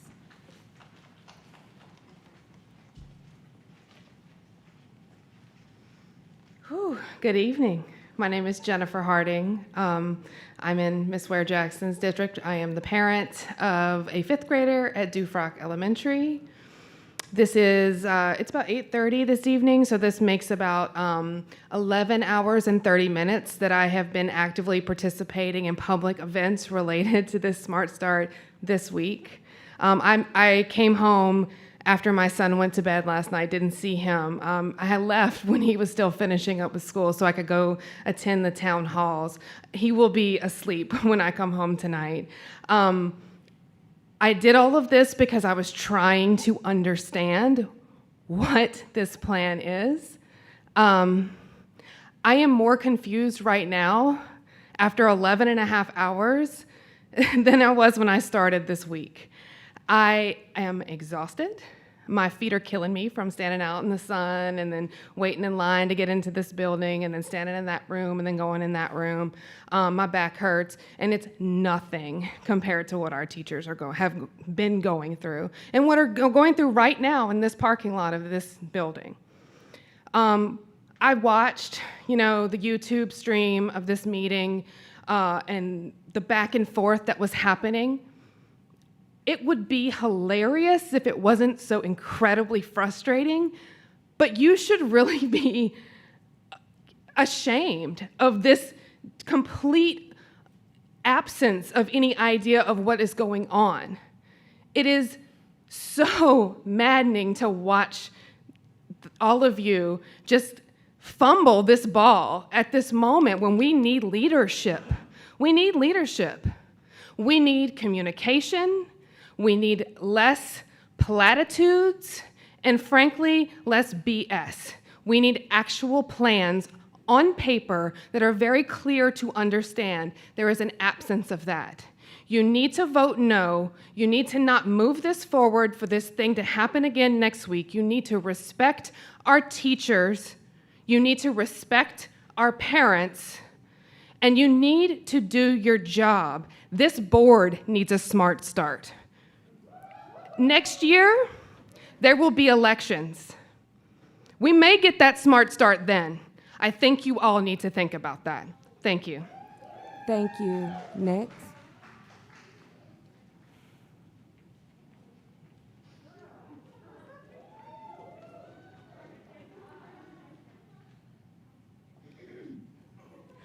Good evening. My name is Nicole Dandurand, and I wasn't prepared to speak tonight, but I heard last night a lot of brave teachers who taught through COVID, who lost loved ones through COVID, and who supported the students through those losses as well. I really wish that you would vote no on this Smart Start program, bringing everyone back into schools a month early, 8 days early, whatever you want to call it, whatever you haven't decided on yet. But talk to the parents, talk to the teachers, talk to the students, talk to the participants in this plan, talk to the people who want to be engaged with you on what we can do together to benefit our students. I told my 7-year-old that I was going to come here to save summer, but we have ideas. We want to talk to you. We want to know, we want to work with you. Push back the start smart. Add the days to the end of the year. Move around some days during fall break. Let's discuss it before you bring it to the vote. You've already voted on a calendar. Keep the calendar that you voted, and so that we can trust that when you vote, you have made a decision that you have talked to us about. I see the rest of my time because there are much more eloquent people in that lobby, and lots of them still need to speak. Thank you. Next.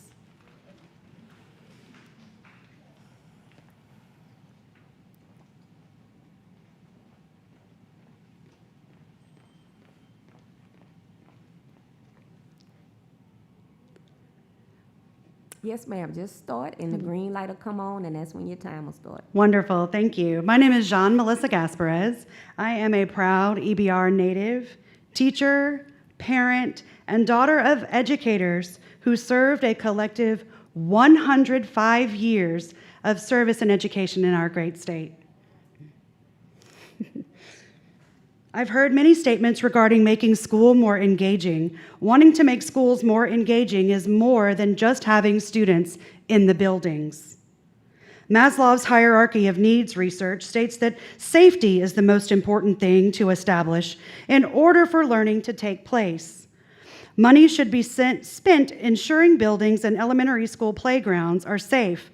Our lower grades playground is actually like roped off and condemned, kind of looks like a crime scene, not safe, not engaging, not encouraging students to come to our campus. Summer should be an opportunity to have this work done on infrastructure, such as updating HVAC systems. I don't know if you're aware that some of these have to be turned on and off manually, and you know the Louisiana weather, right? Woo, like all the seasons in a week. So we could be freezing one day, sweating another day, having students pass out, etc.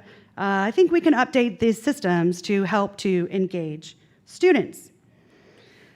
All right, let's make students safe where they are, and they can have fun at school and be safe and learn. Minute 26, okay. The one article by McKinley that was cited by Dr. Narcisse offers a lot of suggestions on accelerated learning within the structure of the school day and does not provide a structure or suggestion or research, for that matter, to extend the school year when students are experiencing learning gaps. If I didn't state that I was opposed to Smart Start, let me reiterate that point now. I would like to see a more comprehensive research-based plan how the current proposal or revised one will positively and equitably serve our students. You have admitted making a mistake by not engaging stakeholders before announcing this proposal. Please, let's not continue that mistake by not listening to us now. Thank you. Thank you. Next.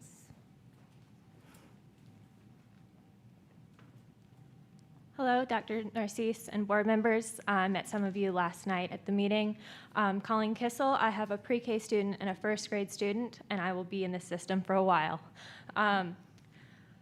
Since some of you were not at the meeting last night, I sort of want to reiterate my points there. We have a transparency problem in this district and an information problem in this district. This plan is not online. We have a list of bullet points with we're going to do this and this and this, and those are buzzwords. Those are not a plan, okay? They're not on the website. They're not in the supporting documents for this meeting. The supporting documents for this meeting is a 2-page calendar with dates on it. It is not that PowerPoint that you saw that I watched in the parking lot.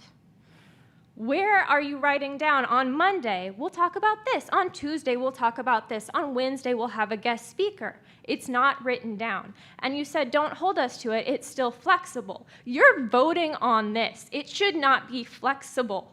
It should not be flexible. When the Metro Council has a meeting and they vote on stuff, they vote on what is written down. They don't say, well, maybe we'll do this, because if it's not written down, what's to stop you from showing up those early weeks and doing nothing, from showing a PowerPoint with a bunch of things? And we won't know because we're not going to be there, because I'm a parent, not a teacher. We're going to find out after the fact. At the thing last night, you apologized for how the information came out. And you said you would do better moving forward. We're going to hold you to that. All of you, we're going to hold you to that, to keep holding these meetings, to keep telling us what is actually happening with these plans. I still don't know 100% that the 1,300 is tied to the extra days, or if it's going to go to all the teachers before that, even if they don't show up for those 2 weeks. And I don't know if you know that either. Okay, 1 minute. I am opposed to this plan. I have not seen my brother since Christmas of 2019, and I have my kids, and I will not be here for those 2 weeks if you approve them. I'm telling you now, I will fill out any paperwork if you do approve this. I want to bring to your attention the movie Recess from 2001, in which the villain attempts to cancel summer vacation because he thinks it will improve test scores. If you can be compared to the villain of a Disney Channel movie, maybe you're making a mistake. Thank you for your time. I will say, with my last thing, if you didn't talk to teachers when making this plan, own it.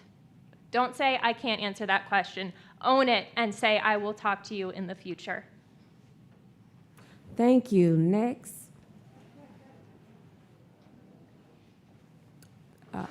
Mr. Green. Yes, sir. All right. I know you've been asking to say their name. If Teddy Pendergrass was here, he would tell you, if you don't know me by now, every one of you should be familiar with me. It's my time. First of all, we need to start with something. Dr. Narcisse. Nicole is a friend of mine. She teaches at my school. When she tells you that she lost her husband, I'm sorry for your loss, should be the first words out of your mouth. Not teachers need to be more resilient. I am sorry. I don't know where you're from, but in the South, we have a little bit of decorum, a little bit of respect, a little bit, a whole lot of things that were missing in that statement. She lost her husband, and you had no empathy. I would respect and expect an apology at some point in time for her. You know where to find her. You know where at school. That was disrespectful. That was a slap in the face. And it comes in a long line of them. We're going to reorganize. Well, let's see an org chart. We don't get it. It's going to be budget neutral. Let's see that. We don't get it. And the Smart Start is just another thing in a long line that you don't have any particulars for. I'm an old Army man. I'm used to having a briefing where they tell us, if A happens, you do A. If B happens, you do B. We could sit there for hours. They would go over every single scenario that would ever possibly happen when we hit that drop zone. That was prudent planning. The things that I see going on, there's no planning behind this. All the research tells us 2 to 3 years of interventions put in place. Every child is at different positions. What about our ESL students? You have a transition plan that doesn't want to say anything about the ESS kids.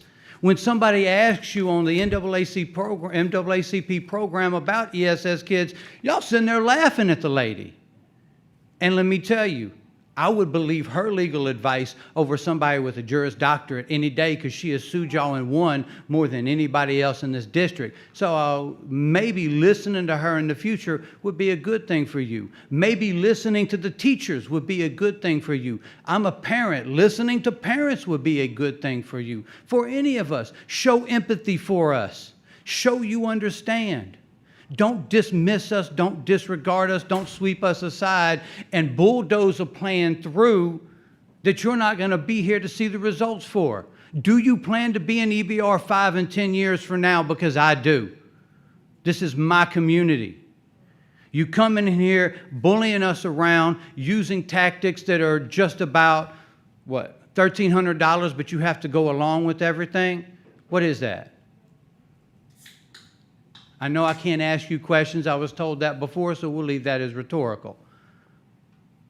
I'm going to be here. Where are you going to be in 5 years? When all the results of the things you are ruining come to pass, where are you going to be? Thank you. Thank you. Next.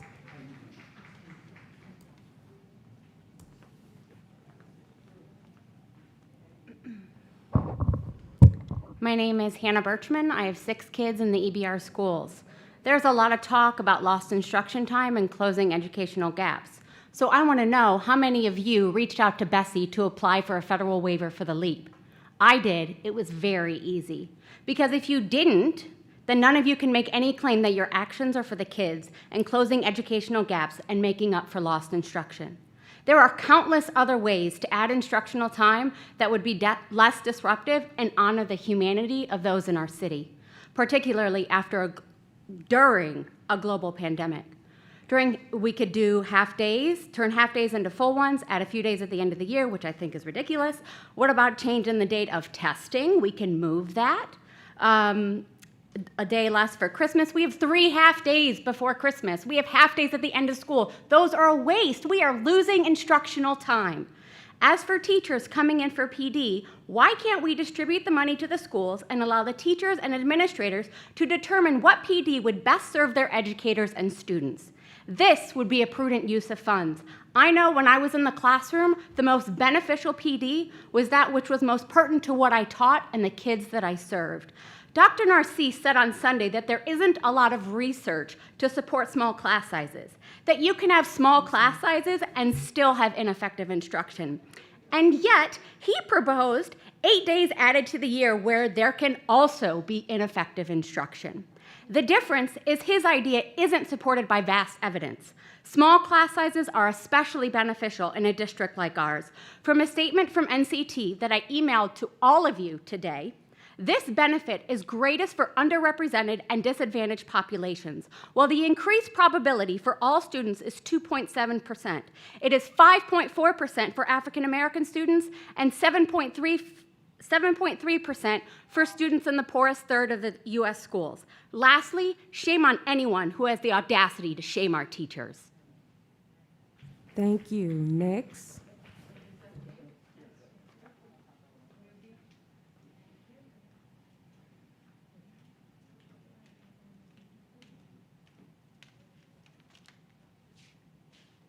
Start and the green light will come on that indicates you have 3 minutes. Thank you, Yellow Ms. means 1 Collins. minute left. Thank you. Wow, I just want to say what a force of love that has come through this room for these kids. I have stood outside and I've listened, and I'm wowed by the care and investment in our children in the community. And I mean, my heart's racing right now because of that energy that's in the room. And we got to hold on to this moment here when people have all stood up for our kids. Wow. You know, sometimes when we think we don't care or we get caught up in our scene, right now, my heart is just full and appreciative of people who have stood up. And I want us to take a moment to really soak that up. And we got to carry that with us. as we continue to move on and work together for our kids, remember this. I didn't plan on saying that, but that's just what I'm feeling right now, okay? I am Irene Cato. I am something about me. I'm a parent of 2 really great kids here in EBR Public Schools. I'm also an East Baton Rouge Public Middle School teacher in special education. I'm in a resource room, and I'm also an inclusion teacher in math and English ELA. I'm also a volunteer and avid supporter of some really, really awesome community outreach programs for youth in our city, in particular those that serve Mid-City and North Baton Rouge. I just want to tell you, I care about my own children, I care about our students, and also I care about our community. I oppose the early start to the school year and find this disconnect and disregard of all stakeholders and hurtful, and it's ineffective in our healing as a community, in our building relationship, and the work that we have ahead of us. I love our kids, and I just know an early start is not in their best interest. I hope you keep that in mind and vote no when it comes time to. Thank you very much. Thank you. Next. Hello, everyone.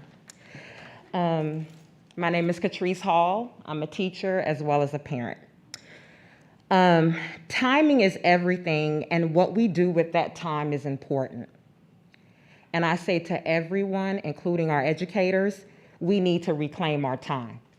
My biggest thing is not the Smart Start plan. I think it's innovative, it's a bold vision, we need this at this time. However, the 8 days is a problem. I'm about that teacher life. I work with teachers that are about that life. I work with families that are about that life. We sleep, breathe, and eat this work. But I will tell you right now, the 8 days isn't gonna work. We have to rethink the 8 days. And I'm gonna tell you right now, if you know anything about me, I will dig in with you. If you call me to the table, we can hash it out, we can problem solve, we can figure it out. But the 8 days, you all have to rethink that. We have teachers who have lost parents in the pandemic, and you cannot decide for them to give them any sort of social or emotional support. They have to make that decision. You are not our lifesavers. We work together. You are not the only champion for the cause. We are. We hear you. Dr. Narcisse, I accept you as our superintendent. And I'm gonna be loyal to this district because I have been for a long time. But I want you to hear us. We have gone through years of policies and changes and initiatives, and we've ran around here like we're in the Kentucky Derby, like we see biscuits trying to get it off the ground at the midnight hour, and it's not gonna work. I'm telling you, it's not gonna work. We have to do something different. And I know the narrative's been told that EBR has several challenges. We have inequities, we have disparities, but if we're too drastic, too soon, then you're gonna make the 2 steps we take forward, you're gonna go 10 steps back. And we can't afford to do that to our students. We just can't. So I just encourage you all, I'm not here to berate.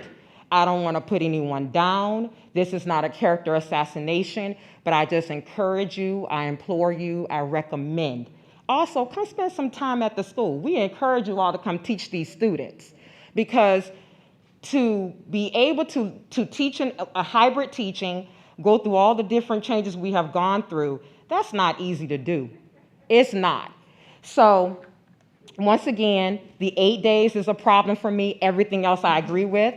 I love professional development. I think that's important, and I'm glad that you all have done your due diligence for professional development. And can we acclimate to you? You are our new superintendent. Can we take this summer to understand your vision, your goals? We need the acclimation before our students get ready to acclimate back to school in so-called 8 days. Give us that time to understand you and your vision so that we can carry your vision out for the long haul. Thank y'all. Next.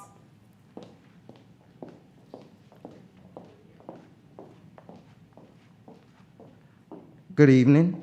My name is George Cage. I'm a current teacher leader in EBR schools and an educational researcher.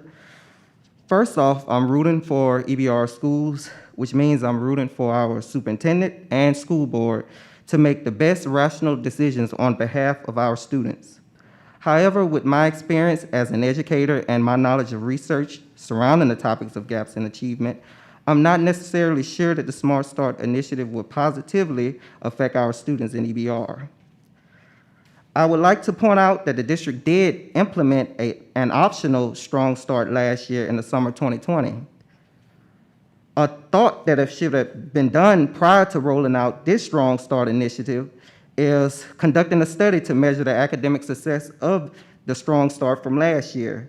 This would have provided significant and similar implications to how an extended school year would measure in our school district, ultimately bringing in more teacher buy-in.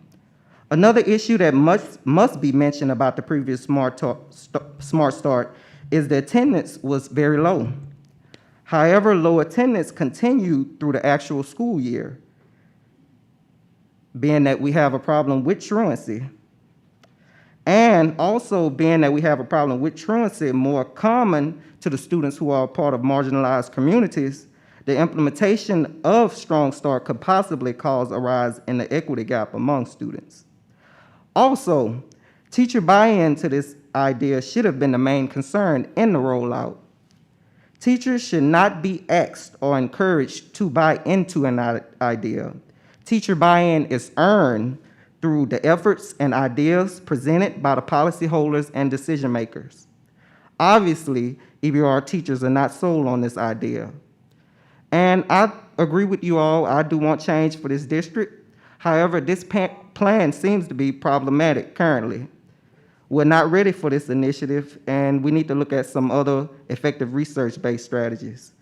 Also, EBR schools are in a constant disarray right now. We've been involved in much controversy within the past year.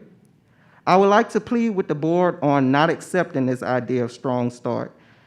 I think that it's not acceptable as of now because I'm not comfortable with a plan that has been changed and amended several times. Conclusively, I would like to leave this notion to our superintendent, found in multiple textbooks. Good leaders motivate and inspire. In the educational leadership arena, leaders who are motivational and transformative automatically acquires the needed teacher buy-in with their initiatives. The authoritative leaders who dictate are less likely to obtain buy-in on their initiative. The educators are the frontliners for our children, and they are speaking. With that being said, listen. Thank you. Next.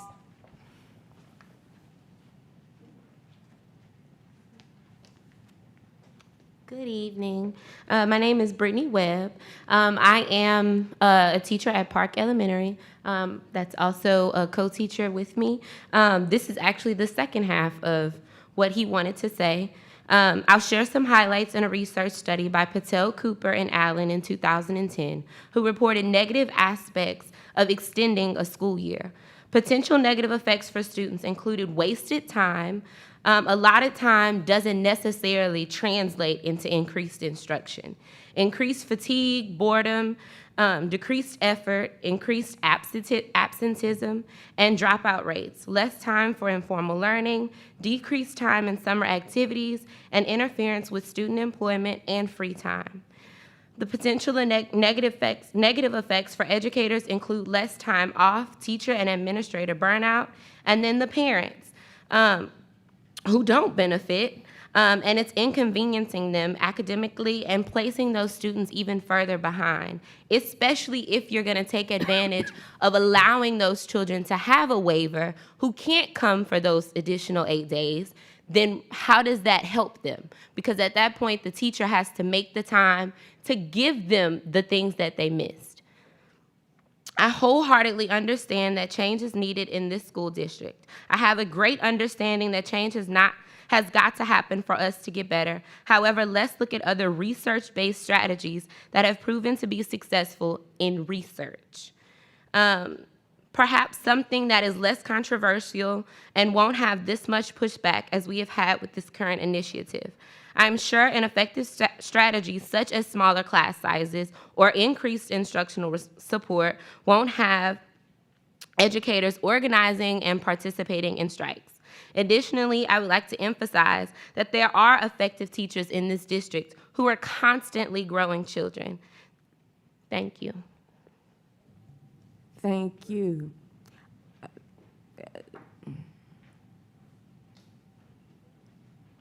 And just a reminder for those that are coming up, the other one, ma'am. When you start speaking, the green light will come on. That means you have 3 minutes. And the yellow light, when it comes on, that means you have 1 minute left. And red means you must yield your time. Or you're out of time. Thank you.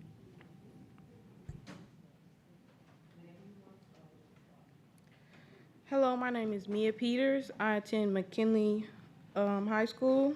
I have a 4.0 at the time, and I actually missed tutoring to come to this meeting for my math class, even though I have a test tomorrow. My mom is also a teacher under EBR. She has been teaching for 20 plus years. She's taught with EBR for 10 years. I have never really heard of this kind of drastic decision made during COVID to extend a school year in 8 days when 8 days cannot help us close the gap. I understand that you have to take into consideration what COVID has done to the school year, but I know that many teachers who do not agree with this. I do not agree with it. My classmates do not agree with it. They don't get it. They don't understand. You don't really provide that much information for the students. You don't take our thoughts into consideration. You don't take the ESS kids into consideration when you're making these things. And as of having a 4.0, it was hard, and I would not be there if I didn't have my former teachers helping me, if my mom wasn't helping me. And she has to decide, am I gonna do my lesson plans, or am I gonna help my child with her work? That's a decision she has to make, and she shouldn't have to.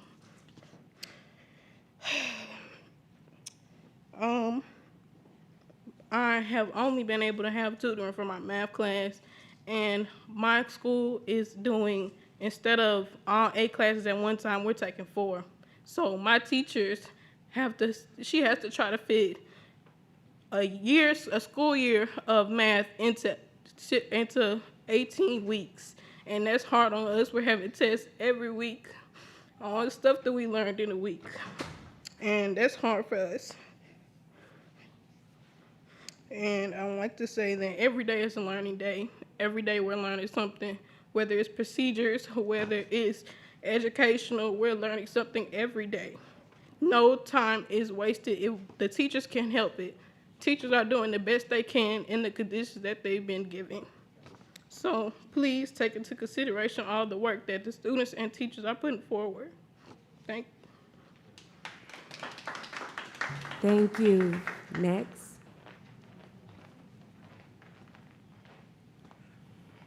My name is Cheryl Peters. That is my daughter, Mia. I want you to know that the students are working hard. I'm not a teacher at a magnet. I'm a teacher at Claiborne Elementary, and our students have it rough. But I want you to know that my students take time and they attend tutoring in the afternoon.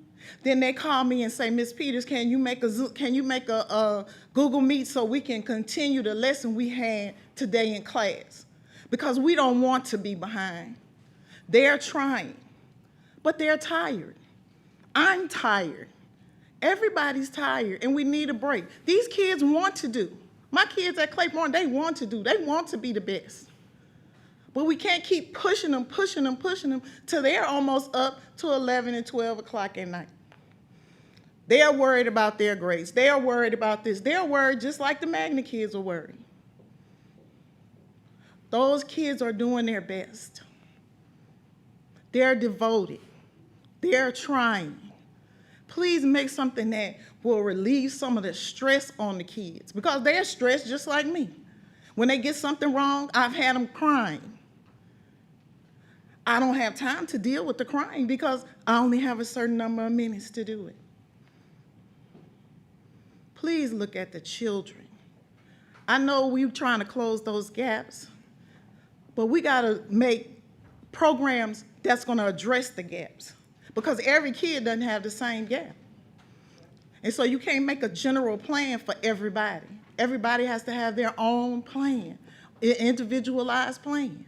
I have some kids on 3rd grade level. I have some kids on 5th grade level. I have some kids on 2nd grade level. I have some kids that can't even count.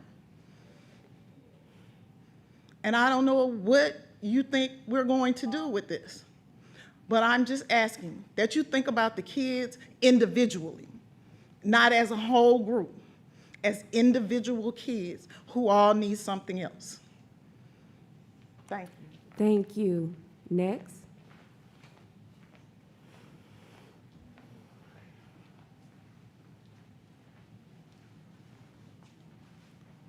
Good evening. My name is Eric Brown. I have 5 kids in EBR school system, and I'm for the Smart Start plan. Believe it or not, when I first saw it, I got excited because the board members that know me, I've been talking about this for years and years, because I'm not just a parent, I'm a coach. And if anybody that know about a coach, he's a doctor, he's a lawyer, he's a teacher, he's a preacher, he's everything that kid want him to be. And when I saw that plan, I said, wow, we about to say the elementary kids. We about to show kids how to be competitive. And when I mean competitive, when they be competitive in sports, that means they're gonna be competitive in their books. You know, and I just think how I came up, and I see most of y'all close to my age or older, so y'all know what I'm talking about. On another note, I talked to a lot of the parents.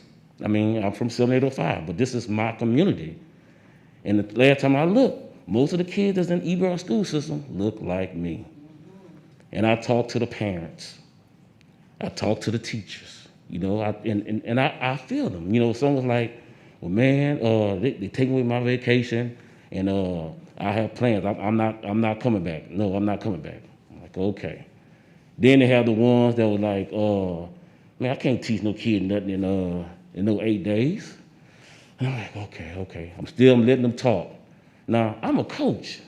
You give me 1 hour, I guarantee you, they're gonna leave there knowing something. So, and I'm talking to y'all, but I'm talking to the parents too. And I want parents to take note that hear me speaking right now. Any teacher that come up here and tell you what they cannot do with a child, please write their name down. Have a notepad, write their name down. Because one thing, because I have kids in the school system, and if a teacher tell me what they can't do, my child is not going to be taught by that child.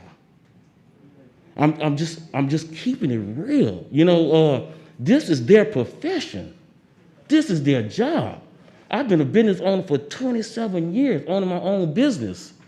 Now, if somebody tell me they cannot do something, guess what? I'm going to find somebody else that can. I feel like for too long, we've been going through the same stuff. I started with this because of someone being a fail in school. And so I was like, okay, I got to find out what's going on. I was just like a parent and a business owner. Now I feel like I work for EBR, you know. But the thing that gets me, I don't know, the teachers, and I commend them. Even the coaches that work in the system, I commend them too, because it's hard. It's hard. But at the same time, if they cannot do the job and they keep saying what they cannot do, we have to find more teachers. Thank you. What else can I say? Ain't no long line of teachers waiting to replace nobody. We already have a teacher shortage, but your time is up. Thank you. Thank you. Thank you. That's not true. Thank you.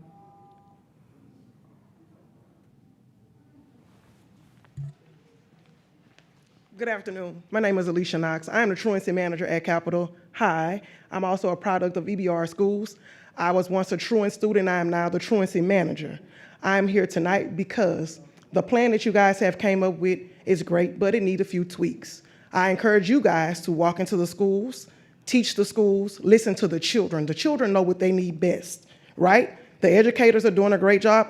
I don't knock you guys, right? I don't know what it feels like to be in your seat, to be in your mind or in your meetings, because we're not allowed to be in them. But I do think that you should listen to educators because they know best. They're in the classrooms. They're on the front line with the students.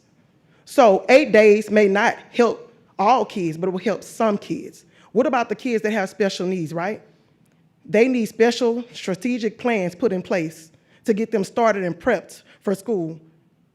The learning that we're giving them right now is horrible, right? Because if they need prompting or if they need help, who's helping them? Their parents are at work, and what are they doing? Sitting in front of a computer.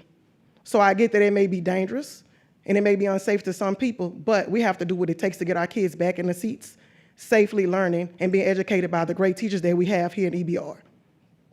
So I'm asking you guys to listen to the educators, to talk to the students, and come up with a more effective plan. Because right now, the plan, it has a lot of things wrong with it, and teachers are not excited about it. So I'm asking you guys to reach out to them and try to fix it, right? Because I think the one thing that I hear the most is pay, the money. That's the one thing that I keep hearing. And I think that if we advocated for higher pay for teachers, we would have better teachers, right? But I also believe and was taught that teaching is a calling, it's not a paycheck. So either you're gonna show up and do the work or you're not. Thank you. Thank you. Next.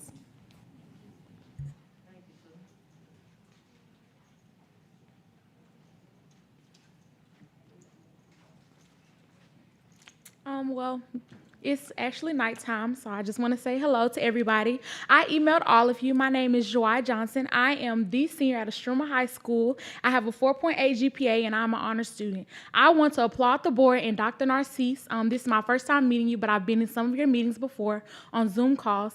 And I would like to say that I applaud the Start Smart program, actually, because all students, we need this. We are very behind.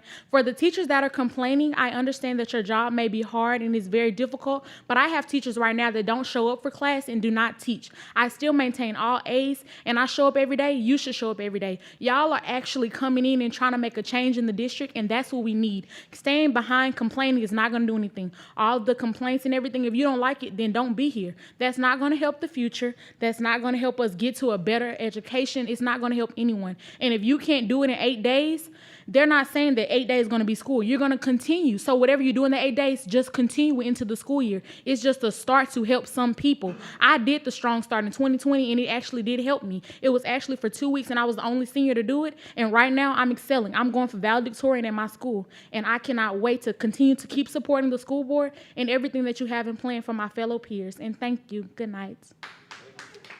Thank you. Next.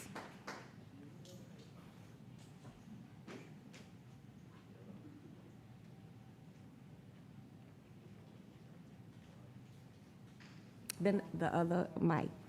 Yes, ma'am. How you doing? My name is Yolanda Braxton, and I'm actually here just to let you know that I'm thankful for you. My biggest concern is just we getting what we ask for. We honestly ask for it. I can't speak for all communities, but I can speak for mine.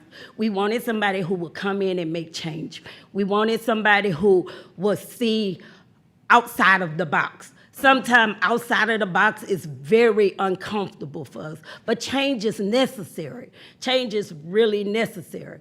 I mean, and I'm speaking on all ends of it. And I just wanted to let you know, it's what we asked for. I'm thankful for it, and even though it get a little uncomfortable for me, I'm just believing that it's gonna fall in place. So I'm supporting you, and I'm thankful for each and every last one of you. Thank you. Next.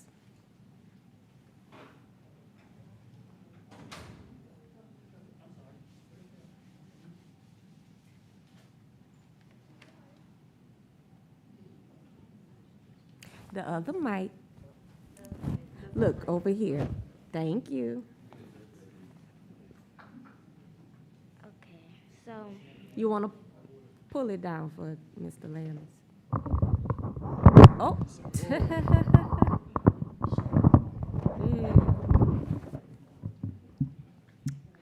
Okay, so my name is Riley Brown. I am 11. I'm in the 5th grade. I go to Wimburn Elementary School, and I am the student of the year.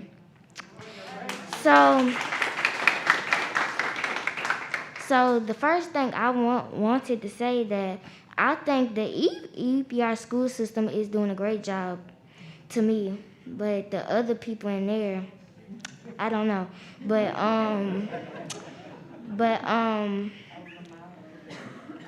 So I believe in the smart plan because every day I have to walk into a classroom and see kids struggle to read. So we need these teachers to help these kids to get better. But yeah.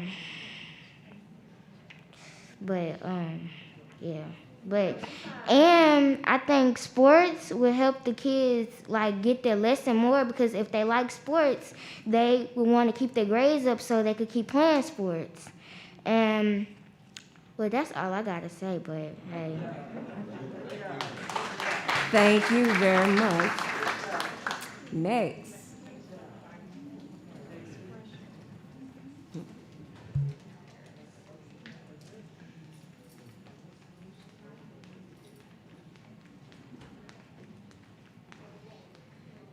Last but certainly not least, I stand here today before you wearing 2 shirts.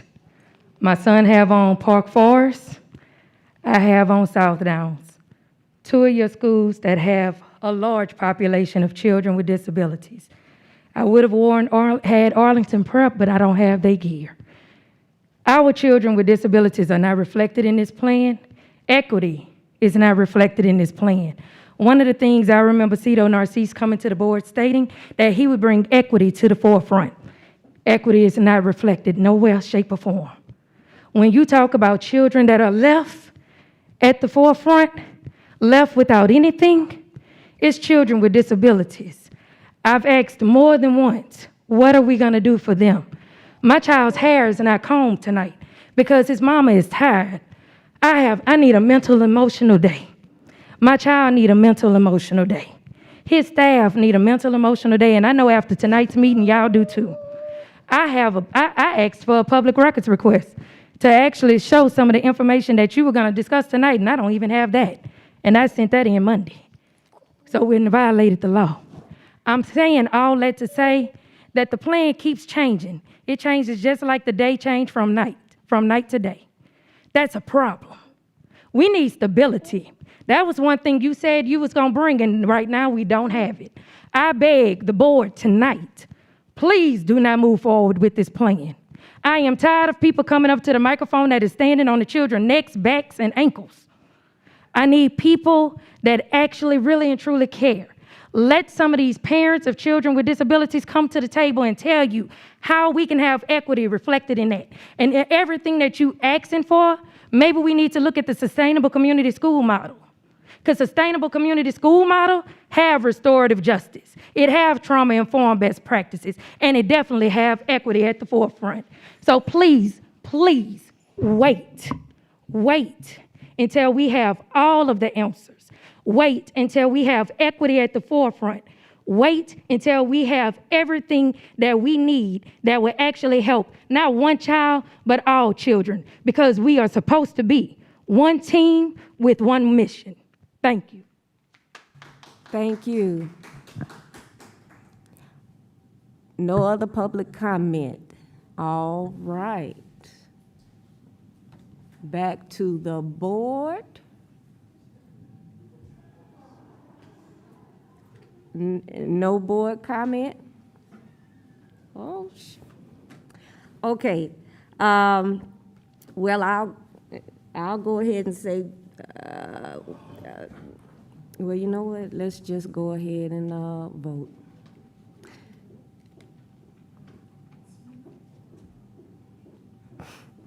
I had some thoughts, but there's no need in me delaying the hour.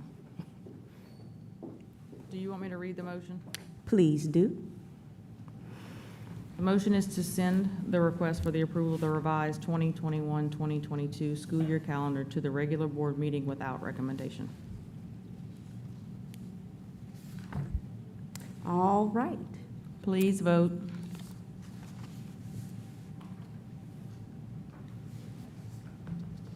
Have you logged in yet? Okay. Hadn't shown up on mine yet.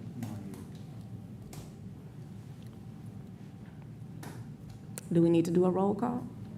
People are voting. I don't see it. I'm gonna refresh. Did you try? Hold on.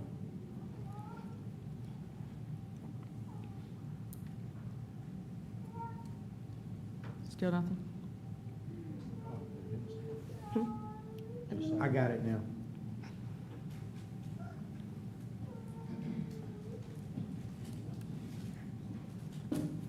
The motion carries. All right. Okay, yes, sir, Board President. If no other board members have any objections, I'd like to take the stipend up now, number 13. Thank you. I was going to add somebody to do And I'd like to, well, you got to read it in, but I'd like to move when you read it in. that. Okay, that's 13, is it? Yes, item 13. All right.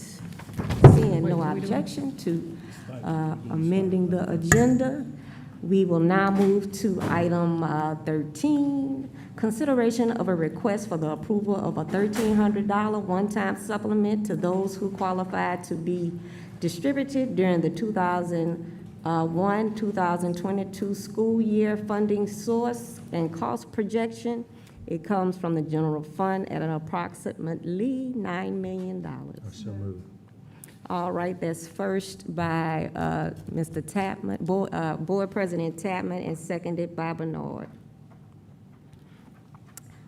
Any comment from the board, Ms. Bernard? Okay, no problem. Seeing no other board comment, any public comment? I have a board comment. Oh, I'm sorry. I'm sorry. Board Member Godey. Yes, thank you, Madam Vice President. I'm totally for this, but I just wanted to, I've heard lots of different things going around and lots of different ways about who gets it, who doesn't get it, and that sort of thing. So I know maybe not everyone here has a computer in front of them or have had the chance to read, so I would just like to read who actually gets it so that everyone can hear it and understand it, and hopefully understand it. Okay, and that might help with some of the And comments. then, okay, so first, must be an active employee of the East Baton Rouge school system as of October 1, 2020 through May 22nd, 2021. Must be an active employee who has not missed more than 20 workdays during 2020-2021 school year. And 3, must be an active employee on the date of distribution. And then there's some clarifications with that.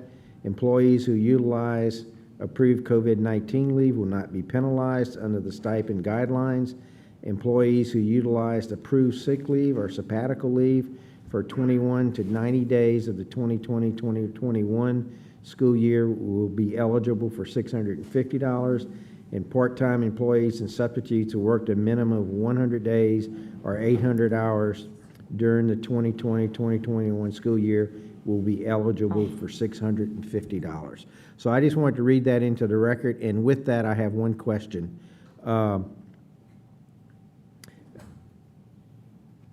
People who work the entire year but retire after May 22nd, I think the intent was for them to be included in this, but I don't read that. And so I just wanted to clarify that one point. Let me have Daphne.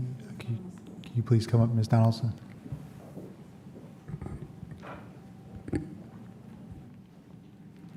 So good evening, President Tapman, Vice President Collins, Superintendent Narcisse, board members, and the public community. So with regards to retirees, if a person retires, the teacher's retirement system actually they have to calculate that person's retirement benefit, and then we have to certify their time.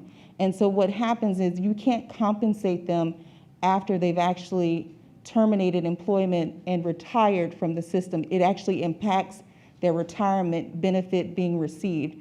So if a person retires in May, what happens is if we compensate them in August, they would get a penalty, and the district would face a penalty as well, and it could impact their retirement benefits being received. So it really does depend on the distribution date of the stipend.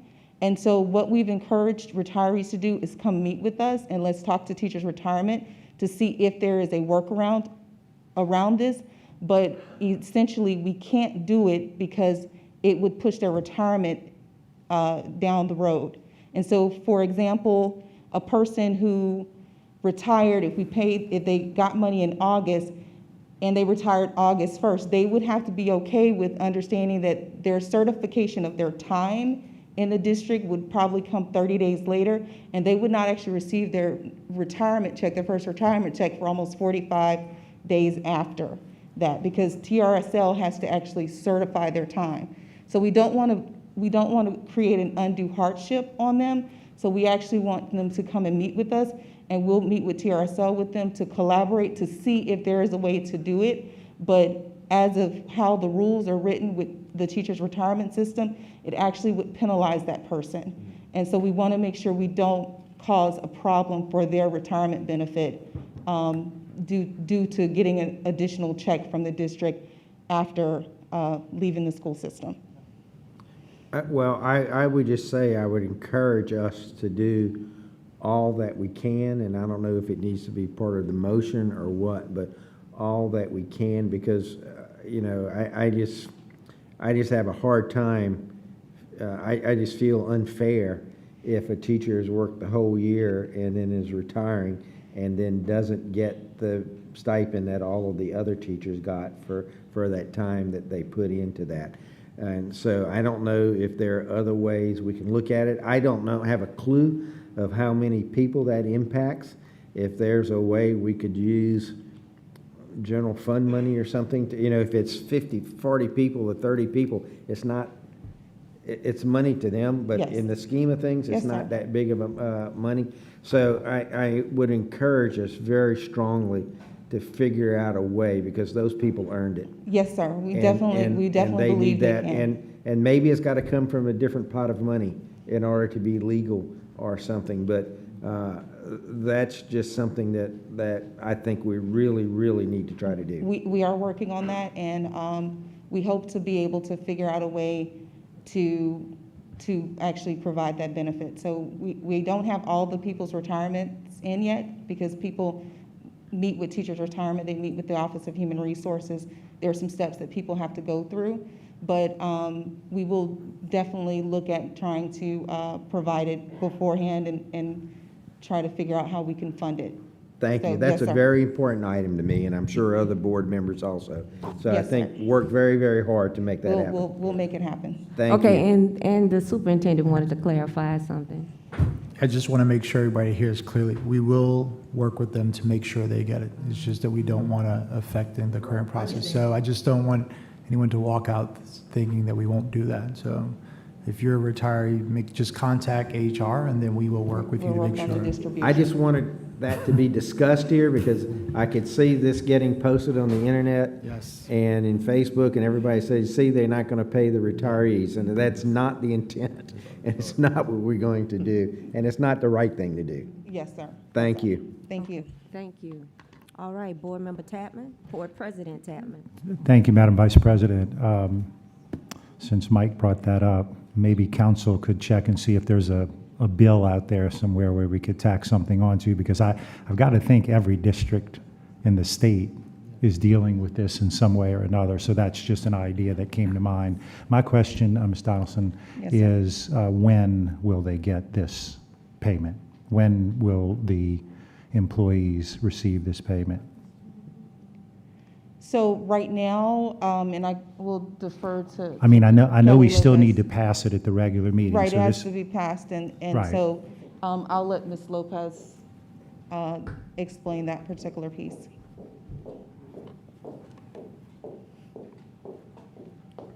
Good evening. So the expected date is in August because the funds will be paid with the 21-22 proposed general fund budget, which will not come to you until July for approval.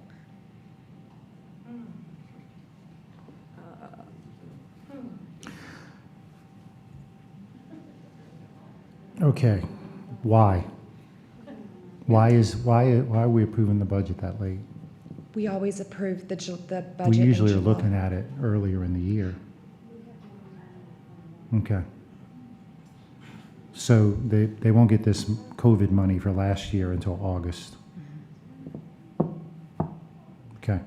No more questions. Thank you. Thank you, Madam Vice President. Board Member Lannis. Thank you, Madam Vice President. Can we get clarity around, is the money tied to early start?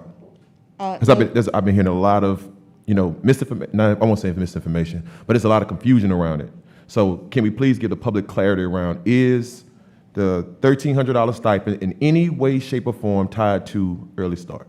No, sir. Okay. So this is not tied to the Smart Start program Smart or Start, I'm anything sorry. like that. Yes, sir. Okay, thank you. So this is my only push to the rest of our board. Please, let's work together to fix the steps so that we can get our teachers paid at an adequate pay. That is my biggest hope that we can do. Because while the $1,300 is gonna help a lot of people, it is simply not enough. It is a one-time money and it's not reoccurring. We are below on the state average, we are below in the regional average, we're below in the national average. We have to get to a place where we can pay our teachers what they need to be paid so we can also continue to recruit and retain the teachers that we have. Thank you. That's all I want to say. Thank you, Board Member Lannis. Board Member Dyson. Yes, I am glad that we got some of this clear, because it will be paid because of the hard work that you've already done, teachers, and we really appreciate all of the hard work. We know you've been trying to do virtual and in person simultaneously, and that was a big, big task. And we thank you and recognize that.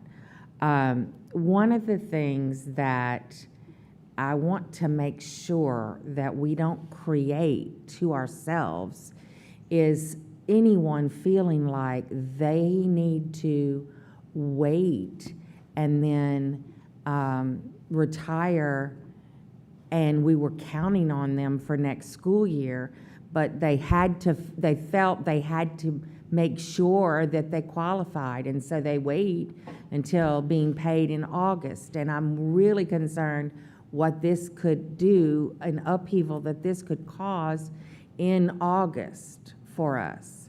And so we really need to, and we've talked about this kind of every year about making sure to really do a whole lot of talking with teachers and principals to explain that you can tell us ahead of time and we're not going to penalize you, and you will be doing us and our students a great service to let us know your intentions ahead of time.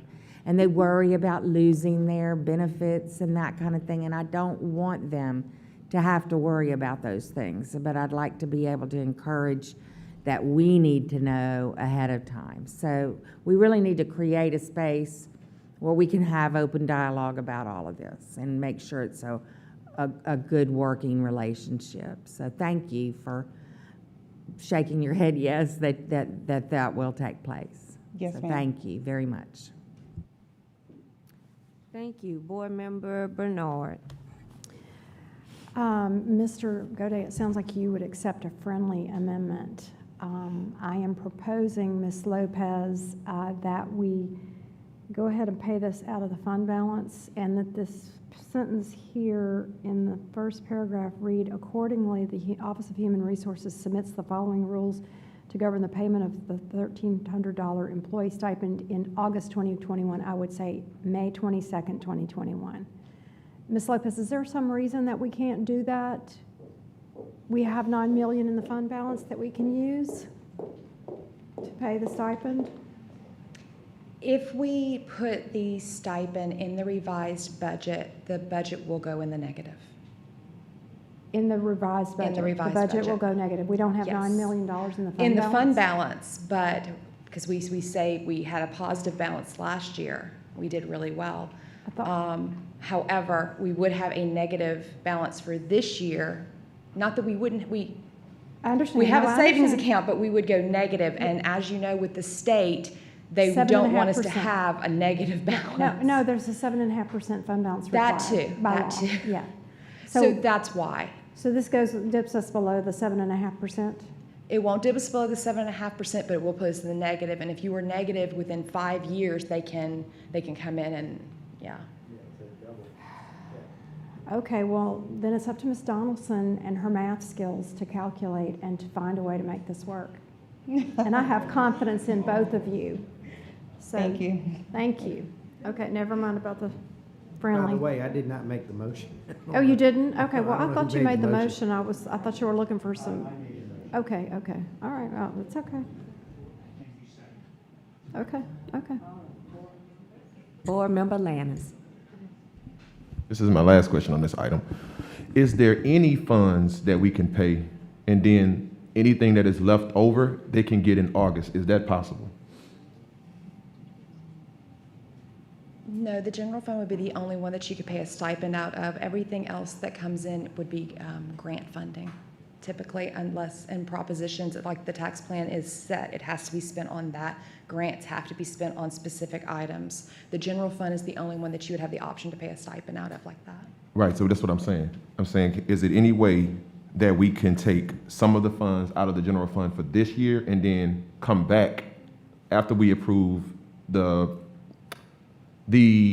budget for 21-22 and then pay whatever is remaining for the teachers? Let's say it's $9 million. Let's say that we have a $5 million threshold that we can do now. Can we pay the $5 million now and then pay the rest of the $4 million after we approve the budget for 2021-2022? It's like a split payment, basically. They get one payment now and then they get one payment later. Is that possible is what I'm asking? I don't think so. I can look into it tomorrow. I wouldn't think so though, because again, the amount that you would have at the ending of the revised budget would not be enough. Okay. We're gonna have a positive balance to the revised budget, but it's not enough to carry that. Okay, that's understandable. I was just asking to see if there are any options that we have. I mean, absolutely. Okay. Thank you. Thank you. Board Member Godey. Yeah, Ms. Lopez, just one other little item, and again, I'm not trying to devise a plan on the fly here, so I'm gonna just ask you to look at it and think about it. I recognize the budget balance issue with the state, but is there a way that we as a board could pass something related to the 2021-2022 school year that could allow this to be paid, say, July 1st, which would put it in the next budget, which is where it's going to be in August anyway. So is there, and I'm not asking for an answer right now, I'm just asking for you to look at it so that when we come back at the next meeting, if there's a way that we can pass some kind of preliminary budget or do something, resolution by the board, or do something that could free up that money as of July 1st and get the money out to the teachers as of July 1st. I'll see what I can do. And, look at it and research it Absolutely. and see if you can find a way that we could do that. Because that way it wouldn't swap the year that it comes into. Sure. And accounting-wise, it's a cash flow issue, not a total spend issue. So if you could just look at that, I'd appreciate it. Absolutely will, sir. Thank you. Thank you. Board President Tapman. Thank you, Madam Vice President. Dr. Narcisse, you're creative and innovative. Let's try to find a way to get these teachers paid and these employees paid sooner. And just in line with what they're saying, but you're the leader of our district. Let's see what we can do. Let's find a way to do it. Okay? Seeing no other questions from the board, Board Member Dyson. Sorry about that.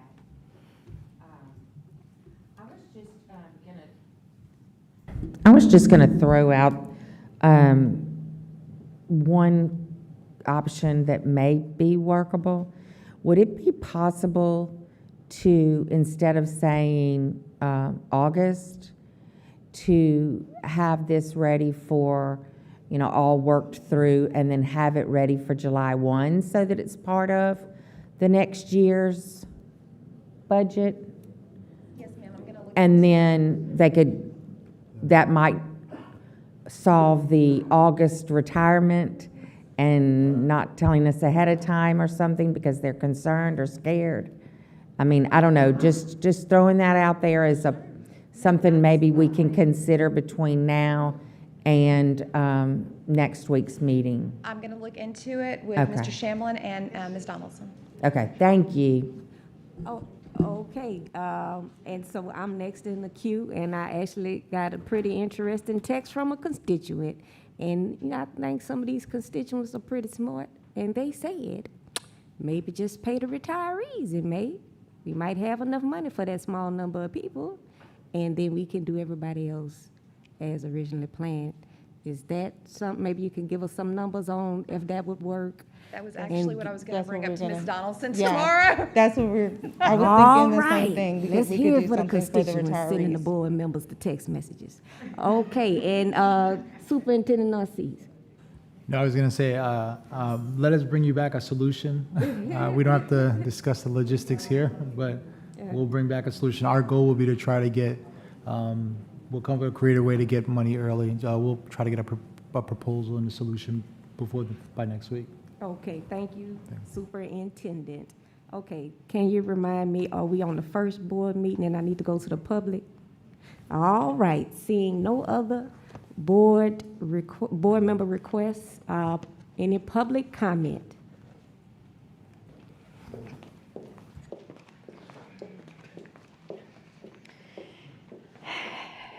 Okay, so with everything written on the sheet that's online, all the things that's wrong, all the things that are wrong with this, to say that you can't have missed 20 days during a COVID year, clearly you haven't worked full-time during COVID.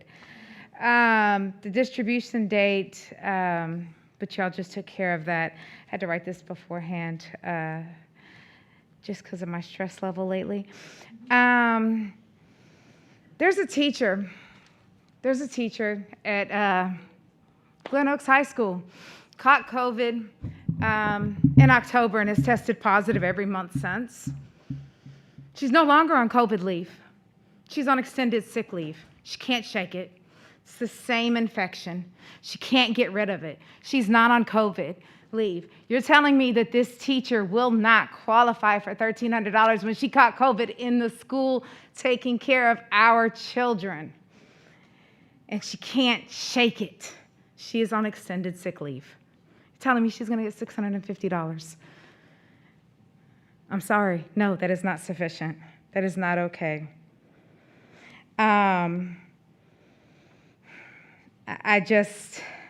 Subs this year have written IEPs, they have written lesson plans, they have graded papers. They have endangered themselves for less than what you make at McDonald's. And they have acted in every other way as a teacher. Why would we only give them $650? Anybody who knows me in a classroom knows one of my former Holocaust survivors that comes in, every time she sees me, oh, Miss Matthews, you sit 250 kids down and you can hear a pin drop. It's amazing. I was a teacher, but I don't have the skills that you have. And yes, I can do that over a computer. Yes, I can command the children in the classroom to listen, and I can get them, I have classroom control via a computer, through a computer, sitting in my house. I maintain classroom control, not the sub. But you want to know what my sub does every day? He stands in that door risking his life. He's well into his 70s or possibly 80s. I don't know, but he's been around a really long time. And he hands out the wipes. He cleans up the room. He takes those kids to lunch. He takes those kids to breakfast every day. And he hands out the hand sanitizer. He risks his life every single day. Do you know how many times my room has been shut down because there was a positive child in the room and it had to be deep cleaned? I would have been on the floor had I been there. Just let us know, because we all know that my anxiety is a little bit much and I'm dramatic. But that man deserves $1,300, not $650. That is an insult to him. An insult. No, he has not written a lesson plan. No, he has not taught the class. He's behaving more as a para. The paras deserve the $1,300, so does he. Thank you. Any other public comment? Yes, ma'am.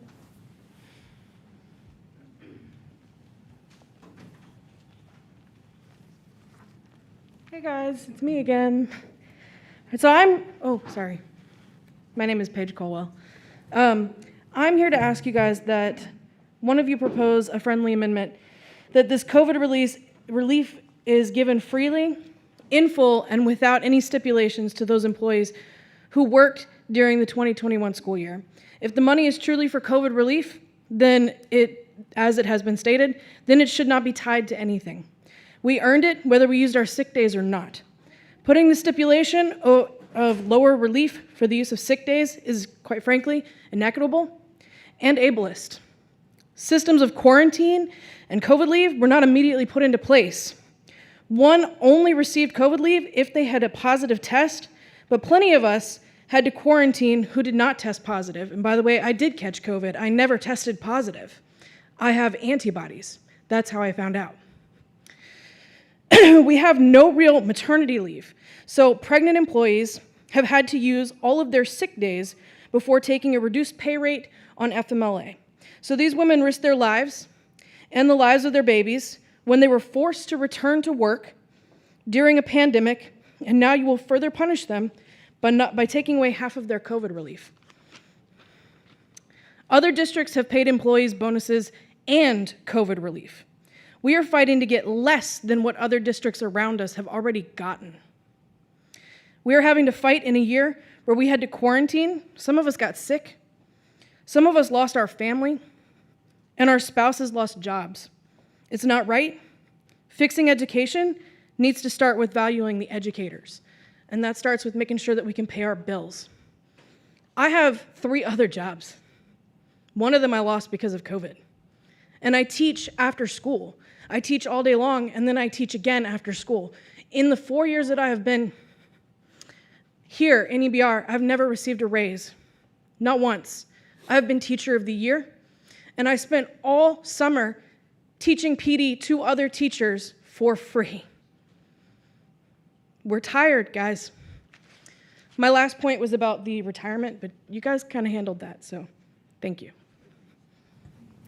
Thank you. Any other public comment? Seeing none, back to, oh, I'm sorry. Okay.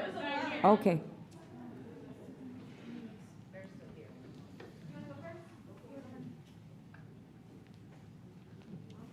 There's the line. Oh, okay. I'm Colleen Kissel again. Everything that Paige just said, exactly it. Teachers are taking leave for COVID, and they're not having to take extra leave, and they should be paid the full amount. I just want to appreciate the point. I was on the other room, so I'm not sure who made it, about paying the retiring teachers, and it was said that retiring teachers should come to HR and tell them you're about to retire, and we'll figure out a solution to that. We are about 5 hours and 45 minutes into a meeting.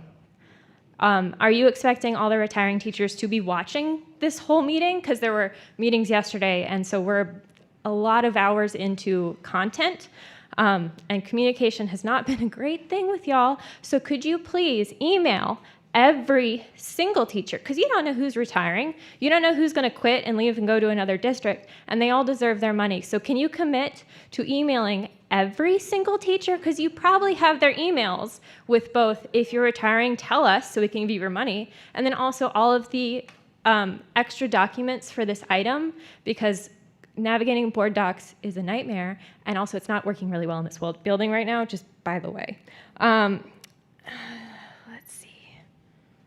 No, that's it. Please just email your teachers with all this information so they don't have to watch a 6-hour meeting, which will probably go later. I mean, I've seen you all go to midnight before to find out information that they should know. And I am also glad to find out that this is not tied to working for the 2 weeks. So you should make that clear somewhere online. Thank you. Thank you. Next.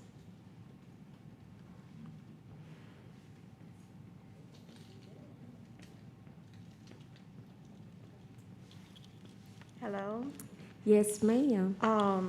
You asked me to come back during this time because you wish to. So repeat your name, please, for the record. My name is Angelia Marie Hillstock Foster, and I am an employee with EBR since 2003. As I was stating before, I'm a graduate of Southern University, and I went to LSU as well in child development, early childhood education. I have several accolades that I stated before behind my name and experience and otherwise. Since 2002 up to now, I have done several long-term assignment jobs, and I have done everything that I was requested to do because I was promised and told that I would get paid accordingly. I was not paid for Dufrock, Windburn, and I am now taking care of some issues with Capital Elementary School. I have filled out forms for IEPs, I have graded papers, I have done, when I said everything, when I was thrown to the classroom, I even did virtual, virtual. I am not technologically advanced for nobody. I don't have a retirement. There's a savings account. Since 2002, and I don't care who knows, I have only $5,000 to retire on. I am not matched. EBR doesn't even do Social Security for us. It's not matched. I'll be 55 this year. I am a double organ transplant patient, 2002, and I received another kidney in 2019. I have been at work. Even when I have lab works in the morning or whatever that is required, I am back at work. COVID, everything, I sanitize my own classroom. Policies need to change. Policies change for those who want them to change or who people want the policies to change for. It might not be me, but it might be the next person. Revamp the policies. I deserve the $1,300. I've been there on the front lines with everybody else. I had 20 students, I'm down to 10, maybe 8, because they excelled and went to other classes. I'm a first grade teacher at Capital Elementary School. Please revamp your policies for persons in my position that's in the catch-22. It needs to be done because there's nothing for us to fall back on, nothing. And I have worked 2 and 3 jobs. There is nothing for us to, please revamp your policies. Think your things over. We'll be very appreciative of it. Thank you. Thank you. Next.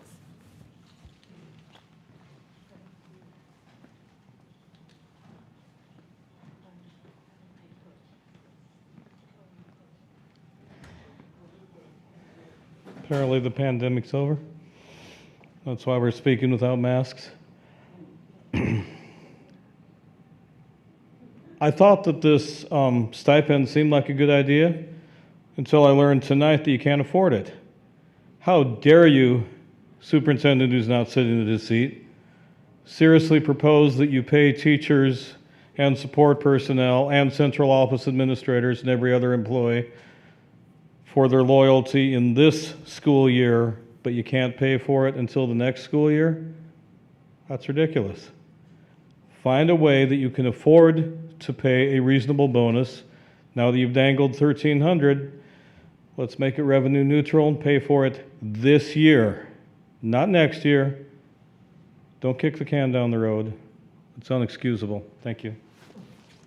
Thank you. Next.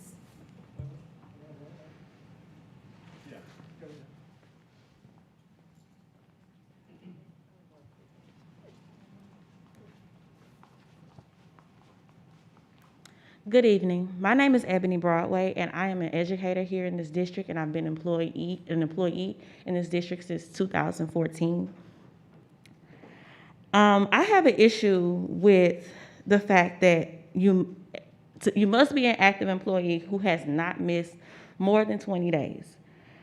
Back in November, there were 5 people on our staff, including myself, who was diagnosed with COVID-19. Our school was forced to shut down. It was right before Thanksgiving, and I didn't even know if I was gonna go home to see my mother, who I haven't seen in over a year at that time. And Thanksgiving is big at my house.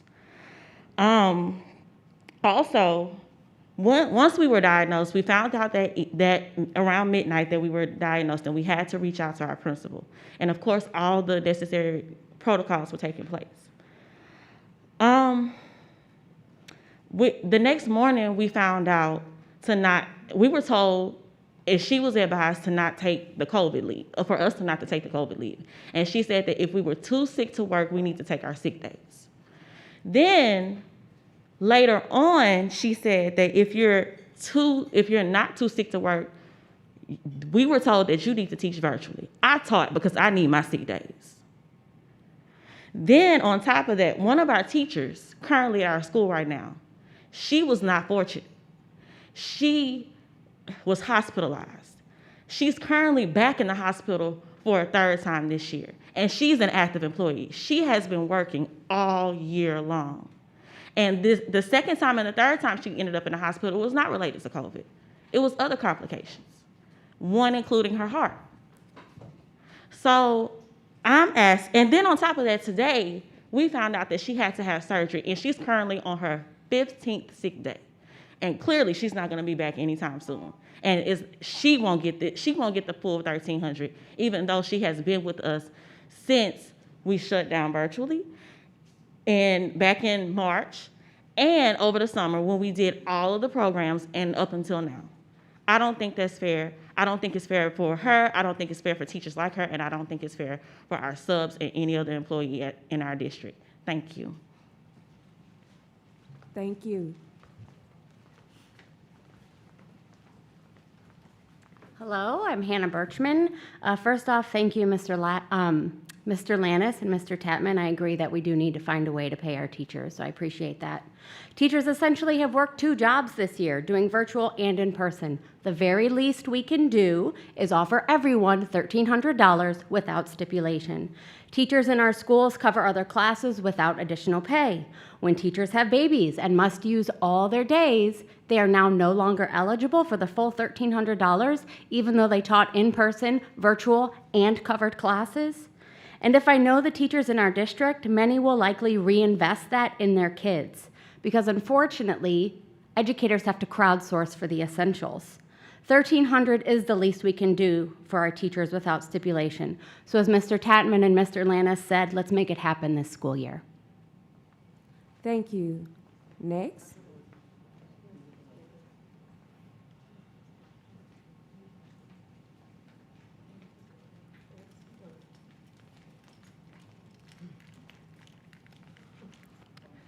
Good evening again, Anne Marie Blank. I hadn't planned on speaking on this issue, so I apologize that I'm not more knowledgeable on this item, but I just wanted to say that our teachers should have already received a stipend this year, and they should get another stipend next year. And I know you talked about how we don't have the money, but this is shameful.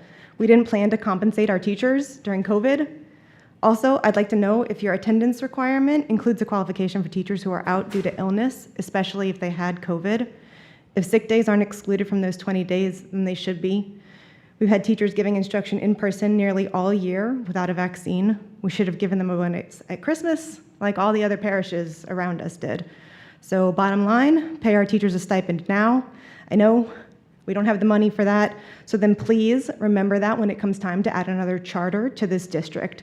We can't pay our teachers a little bit extra for risking their lives this year. So bottom line, again, pay them now. Pay them a stipend next year, and don't penalize them for getting sick during COVID. Thank you. Thank you. Next.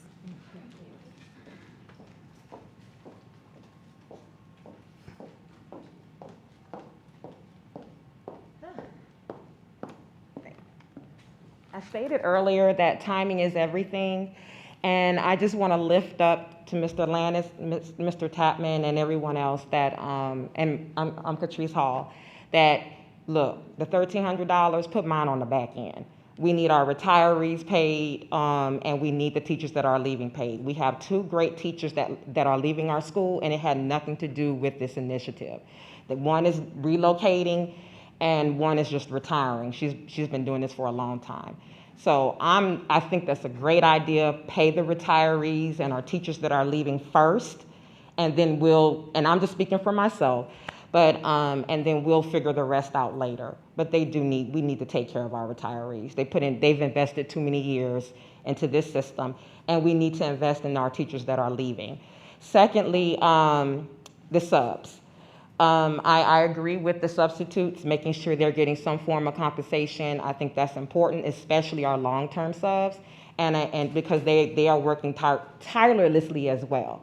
So I just encourage you all to please consider this, and I'm on board with you all, and I stand in solidarity to make sure our retirees and our teachers that are leaving are paid. This year, not next year. Thank you. Thank you. Next.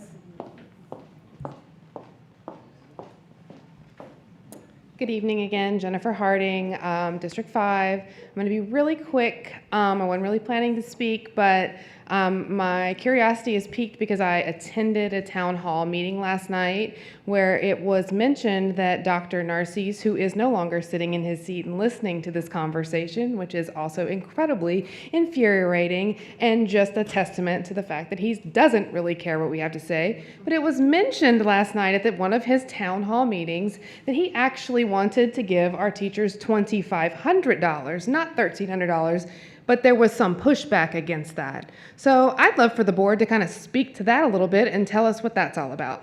Thank you. Thank you for your comments. Okay. 1, 2. Okay, I'm sorry, Ms. Corley. I was just counting the quorum. That's what I want to make sure I was still operating under the guidelines. And Ms. Collins just she needed a little break, so Yes, go right sir. ahead. I definitely understand. Yes, ma'am. I think everybody need a break. I think, if I'm gonna be honest with you, Mr. Tadman, I think everybody need a break, including the parents and the students. We really need a break. But to stay on subject, I thank you, Mr. Tadman, and I thank Mr. Goday, because I'm gonna get it correct. I'm gonna make sure everybody get it correct, that it was Mr. Tadman and Mr. Goday that made that proposition, and it was Ms. Bernard and Ms. Collins that also gave those recommendations to make sure that our staff, who has gave so much of themselves in a global pandemic, give them that money now. Give them that money. But Cito Narcisse overtalked himself and wrote a check that he can't cash. And we keep robbing Peter to pay Paul. So when we rob Peter to pay Paul, can we make sure that all our staff, because he sent out that document telling all the staff that they all would receive $1,300. And not since we require parents to do development, we need to pay them too. Because I know as a parent, I done worked in every capacity this year.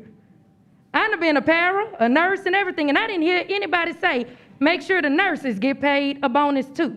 Because my child would not be in the brick and mortar building without our nurses. I also did not hear us say, what about the people that resigned? If I was working for our school system, I would have had to resign because I'm not retirement age. I would have had to resign because my child is immunocompromised. I would have had to resign because I wouldn't have been able to go into the classroom. I would have had to resign because myself, I'm immunocompromised. I would have had to resign because I go around my parents who are seniors. I think about everybody that have diabetes mellitus. I think about everybody that have atrial stenosis. I think about everybody that is an organ recipient. I think about everybody that have any type of disability in this whole entire school system. I think that everybody, like Cito said, everybody should get that $1,300. We have robbed Peter to pay Paul every single time, so I think we need to take that money back from the 6 people that he added to our school board cabinet and give all our people the $1,300. We wouldn't have to think about it no more. That's a great solution and a proposal that nobody came up with. But I'm here to tell you, he snuck in 2 positions, 2 that the board did not approve. A director of literacy that do not know how to read and write, and a communications director that has failed to communicate with the staff, the board, and everybody in the city of Baton Rouge. That's a problem. That's a problem, and we're going to rob Peter to pay Paul tonight to make sure every single staff member get $1,300 before May 21st. I appreciate Thank you. David Tapman and Mike Gaudet and Connie Bernard Thank and you. the rest of the board that made that recommendation. Thank you, Ms. Corley. Any other comments from the audience? I have a question. I'll call on myself. I have a couple of notes here. Just got to watch where I put them and find my glasses. Okay. So I need someone from staff to help me walk through this on the stipend. Who's going to be best able to discuss this with me? Ms. Donaldson? We'll start with you, and if we can't get there, we'll go somewhere else. If someone was diagnosed with COVID, and I mean, look, we've all seen it, you can be out. I mean, I guess there was some CDC guidance about how many minimum days you could be out, but it was different. I think it was 14 at one, and then it was 10, and I don't know what it is now. So, aren't those excuse? I mean, if they Yes, sir.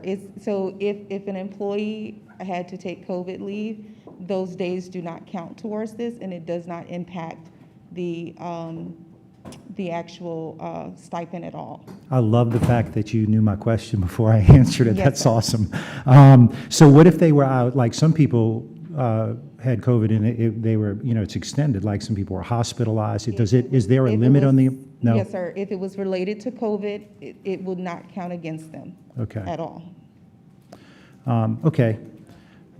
So the other question, maybe you won't be able to answer, but we'll give it a shot. I know that on the agenda, because I've asked the superintendent to put on the agenda on each of the items the amount we're going to spend and where the funding source is, and he has done that. But as I appreciate it, it's only coming from the general fund and will be made up by CARES Act dollars. Am I wrong on that?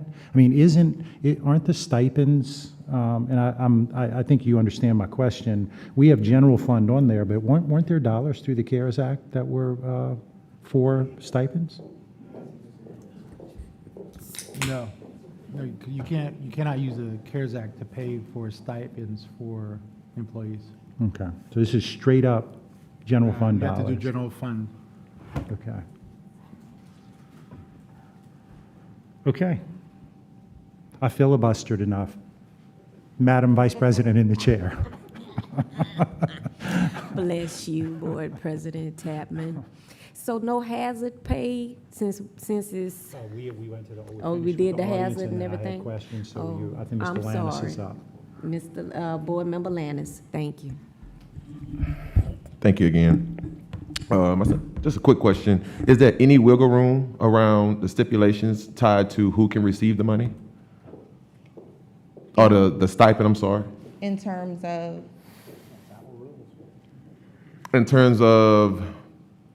so for instance, a lot of people talked about what happened during COVID, and that's something that is, for lack of better terms, is uncontrollable. Nobody knew how this thing was gonna look, who was gonna get sick, who could contract it, how long they would be out. So I'm asking, are there any stipulations around that part? well, the COVID piece, it doesn't impact, like, here's the thing, if a person was out because of COVID, and all the employees who had COVID or those situations and they applied for the COVID leave, we have that documented.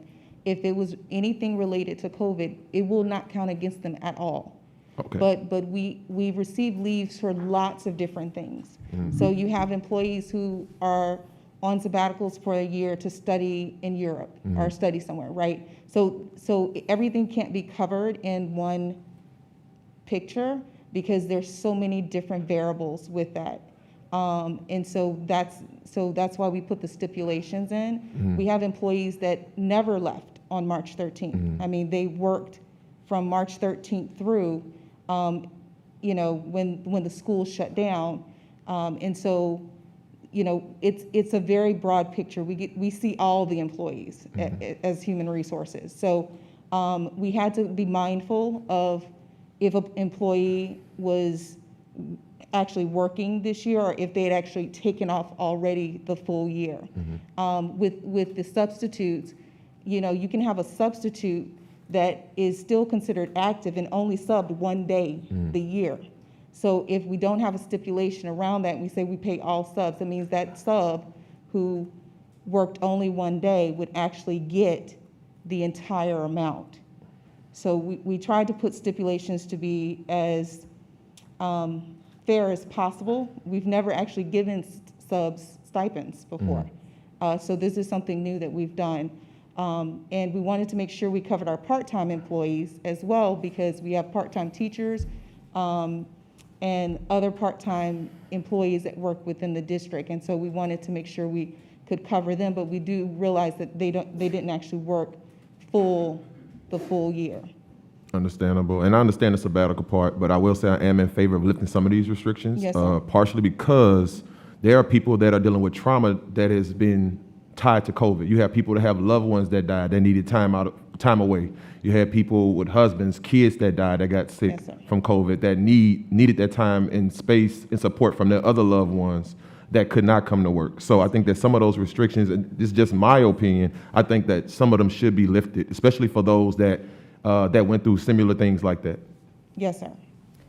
Is that a substitute motion or just a comment? So comment, I want to make it a substitute motion, but I think that we would have to figure out what that language looks like, because we have to figure out what those restrictions that need to be lifted are. Does anything prohibit us, and my brain is tired, and I know we've dealt with this type of procedural thing before, but just want to make sure I'm thinking clearly. Does anything prohibit us from perhaps doing some research? You know, if this passes as is, then we get to the regular meeting and we find out, oh, you know, we got some deep data and information we can change and perhaps address some of the concerns raised in terms of medical leave for various reasons or whatnot. So I made the motion. I'm comfortable with whatever you all want to do, but it's going to be referred to the full board. Yes. And I think between now and then, we can look at some of those things and, again, ask the superintendent to try to find some solutions to the problem that Mr. Latta, if you're comfortable with that. Yes, sir. Yeah, Absolutely. Okay. Okay. Thank you. Board Member Gode. Yes, ma'am. Ms. Donaldson and maybe Ms. Lopez, I would like when we come to the regular board meeting, if you could give us some data on how many full-time employees would get the $1,300, how many full-time employees would be excluded because of the exclusions. Because right now, I don't know if we're talking about 5 people or 50 people or 500 people. Yes, and sir. so could you just give us some data so that we can know in full-time employees and part-time employees who falls in what categories? And, you know, it doesn't have to be for Ms. Lopez. It doesn't have to be to accounting accuracy. You know, if it's plus or minus 2 or 3 people, it doesn't matter.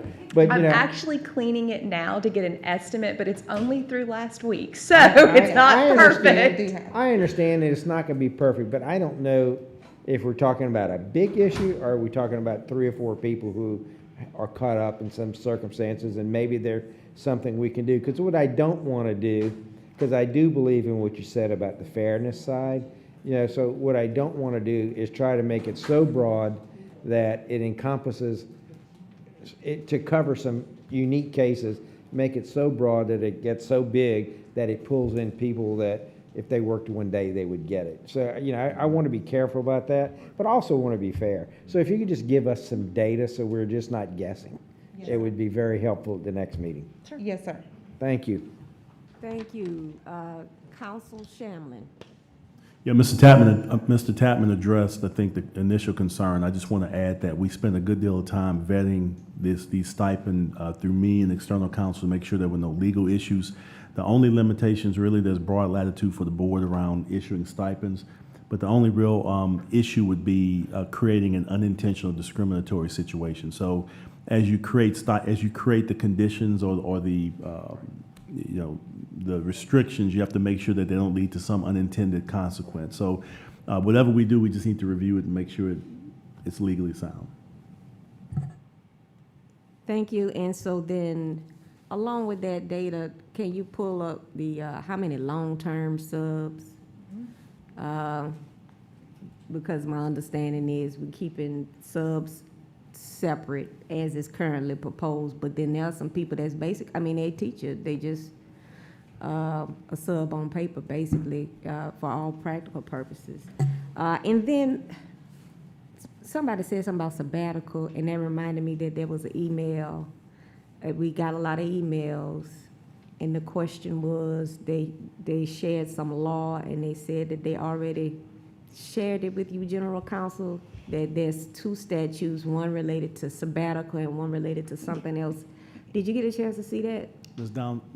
I'm sorry, Ms. Downson and I did look at the response. We'll have a response for that, for that individual in the morning, but we are okay. Okay. With that situation. Yeah. All right. Thank you. That is all I have. And can you please remind me, we are on, I need to go to the public? We good? Okay. All right. All right. And so, Madam Secretary, please call the vote.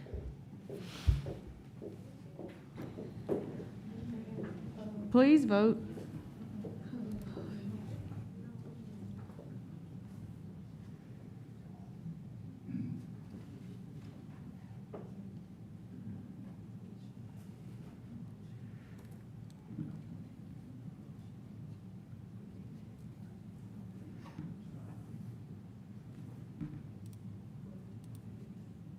The motion carries. All right, so that brings us back to item D2. All right, consideration of a request for the approval of a memorandum of understanding between the East Baton Rouge Parish School System and BREC for the joint use of the Estruma High Track and facility. All right, and so there's a first from Ballou and a second from Bernard. Any public, any board member comment? Board Member Bernard? Thank you, Vice President Collins. I just have always pondered why in Baton Rouge, and I don't really know how it's done in other places, but why we have schools, libraries, and athletic facilities that are all separated when the public could be using these types of services in the evenings when the students are not, and they could be co-located. It just seems to make sense to me that facilities could be shared in that way, and that we could share maintenance and liability and, you know, the risk management and things like that. And so I'm really glad that we're able to do this with REC. And I think there are other opportunities around the district. We have a track at Tara and a football field at Tara. We have a track at Bel Air. So this is going to be, BREC doesn't have any running facilities or running any tracks at all anywhere for track and field. So I'm real excited about this, and I know that the people in the Estruma community are excited as well. So thank you very much. Bye-bye. Thank you, Board Member Bernard. Any public comment? Yes, ma'am. I'm back, and I'm calm now. I think that it is very much something that we really should consider. Like Ms. Bernard said, once upon a time in life, prior before our CEDO days, the public could actually utilize the track and field and all those things. If for any reason we have to rob Peter to pay Paul to make this happen, take it away from CEDO's bonus, that $10,000 bonus that he's supposed to receive in the upcoming months. Also make sure that those 3 positions that he is proposing, since we don't have that money, since we just heard Ms. Lopez and them tell us that, make sure they don't go through too. Because we do have to figure out how we're going to pay all the individuals. And I want to make sure that everything that Mr. Narcisse is saying, that we make sure that we keep that on record, because he has been flip-flopping like Flipper the Dolphin on every single thing that he has said. And I just want to make sure that we really and truly understand that everything he has said and disseminated out to this staff and to this public is actual legal. And I think Mr. Shamlin should get more money. Go ahead. I know. And I'm keep getting it back on the germane subject. to the I just agenda think Mr. Shamlin deserve a bonus instead of Mr. But Cito. is that related to the BREC can we please make sure that if Breck do it, that we have it in ADA compliance? Because Cito said he didn't know what ADA was, and I need to make sure that, And we that can this track operate is in in love as ADA. we make our public I'm on the track. comments. I Yes, am. ma'am. I'm making sure that the track is in ADA compliance, meaning that it is accessible for any individual that have a disability. Because we have people that have orthopedic impairments, wheelchair bound, people that actually need crutches, etc., that actually want to use those type of things, and we actually do not make it safe for them to actually use it. So please make sure that this is in ADA compliance, and I am so happy that we are always doing partnerships with Breck, because they are wonderful. Thank you, ma'am. Any other public comment? Seeing none, back to the board. Seeing no other board comment, Madam Secretary, please call the. Please vote. Thank you.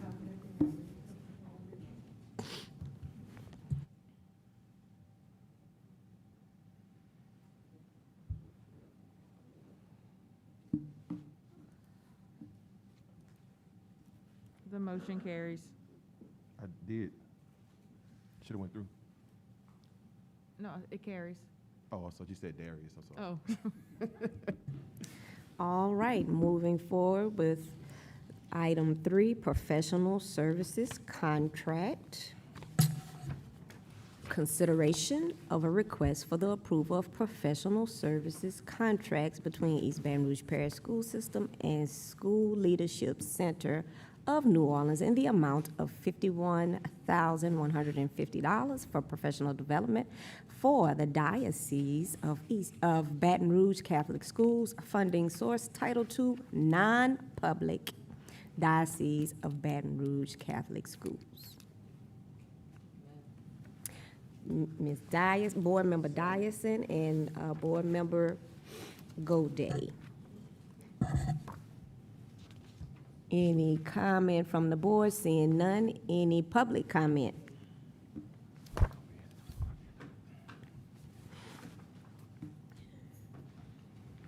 You was ready for public comment, Ms. Collins? Yes, ma'am.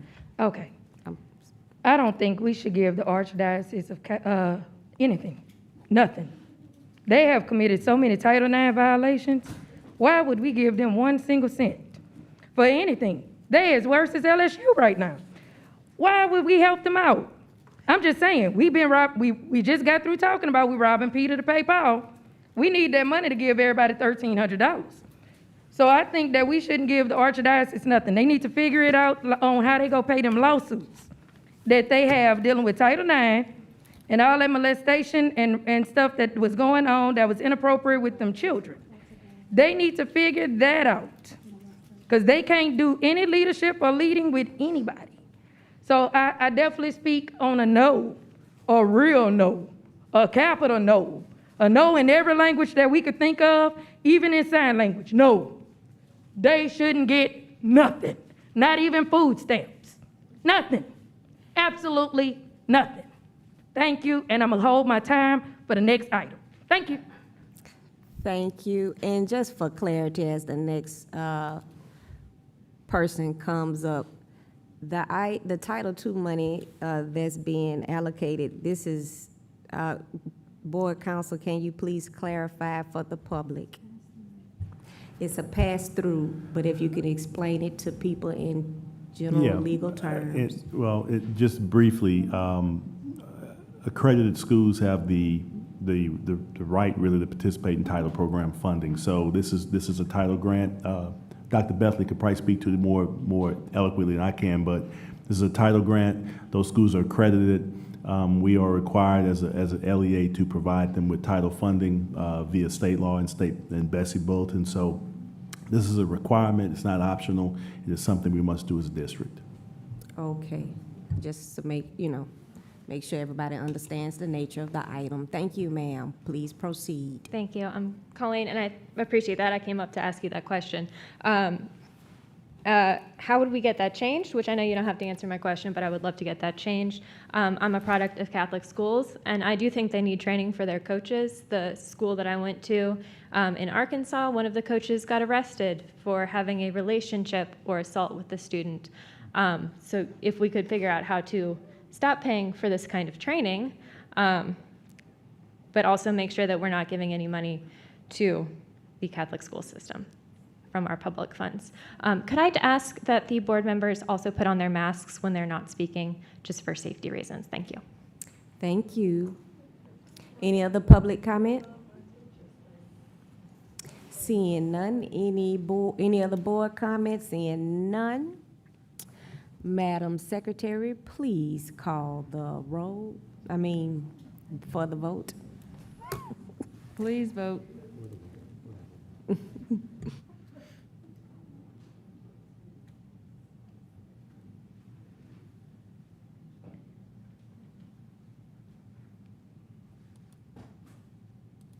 The motion carries.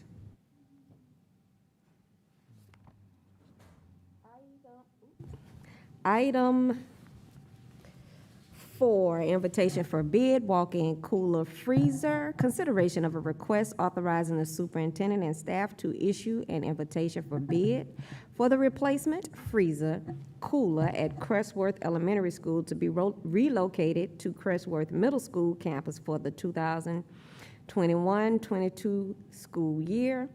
Funding source, child nutrition. Board President Tapman. Can I get a second? Board Member Gode.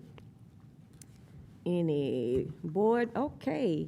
Board Member Dyson. I just have a quick question. Refresh my memory on, is this going to be used because we're going to use the middle school? It's going to, I know it's going to, I read that it's going to become Crestworth Elementary. And are we planning a pre-K component there?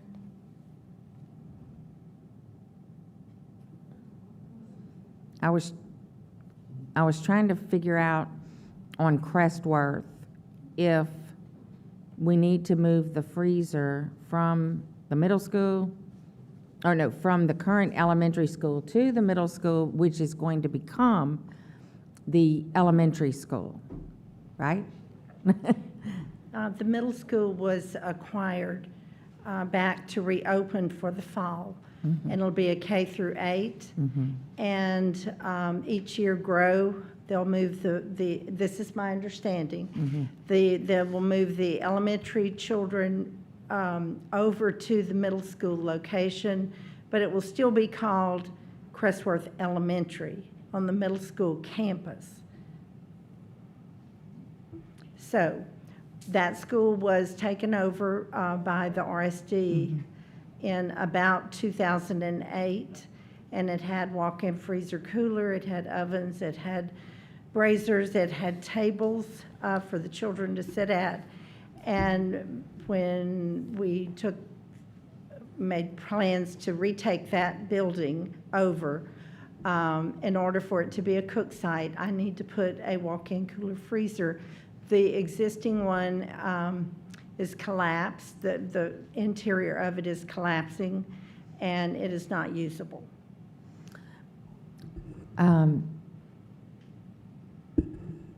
And you're using your own budget dollars to do this move of this?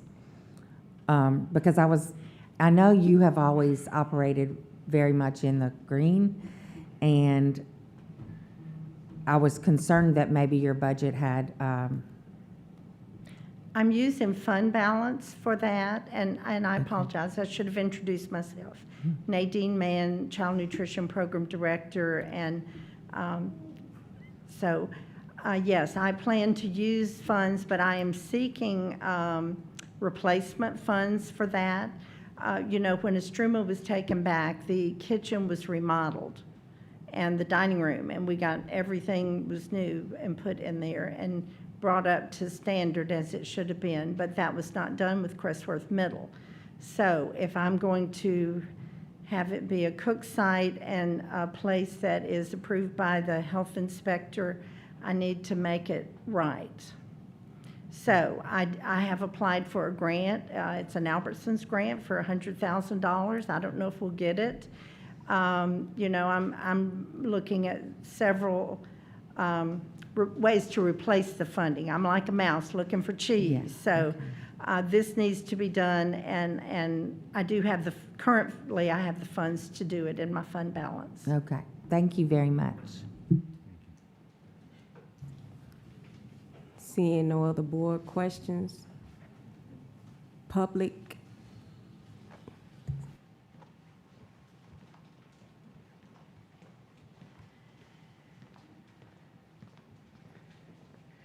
Thank you. I'm still James Finney. I remember lots of discussion about getting the middle school site back from the state after they abandoned it, after several bad attempts to take it over. What I don't remember you ever approving as a board is anything related to moving Crestworth Elementary into the middle school campus. I wouldn't necessarily object if that were brought to the board and voted on. I very much object to it just kind of happening organically without public input. Not that it ever surprises me when that happens.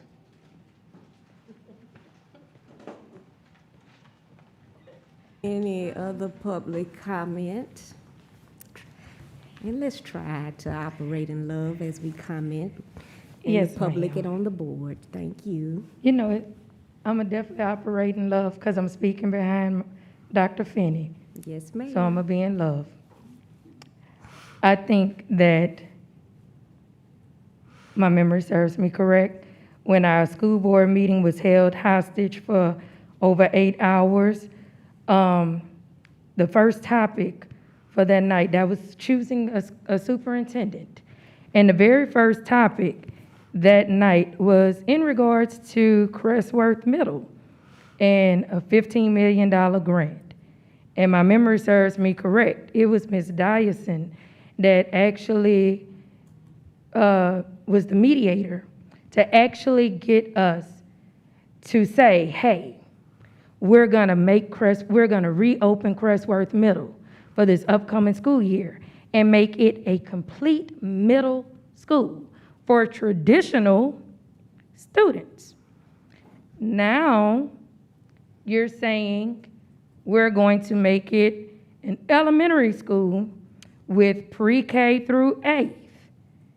That is so problematic. That is so many litigation issues that will happen in regards to that. Oh my gosh. Do the kids need a cafeteria? Absolutely. Because child nutrition, Miss Nadine and all her staff work tirelessly to make sure that children with disabilities, amongst other children such as those that are socioeconomic disadvantaged, actually receive a meal, a proper nutritionist meal.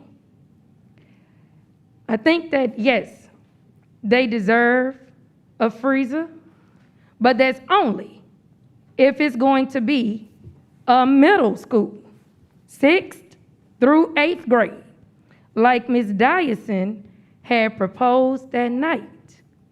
So as long as we're keeping it as the board already had approved, then I am approving a new freezer. But if we are going against what the board already approved, then I will be against them getting a freezer and would say that it needs to stay closed until we can actually bring that topic back to the board. Thank you so much. Thank you.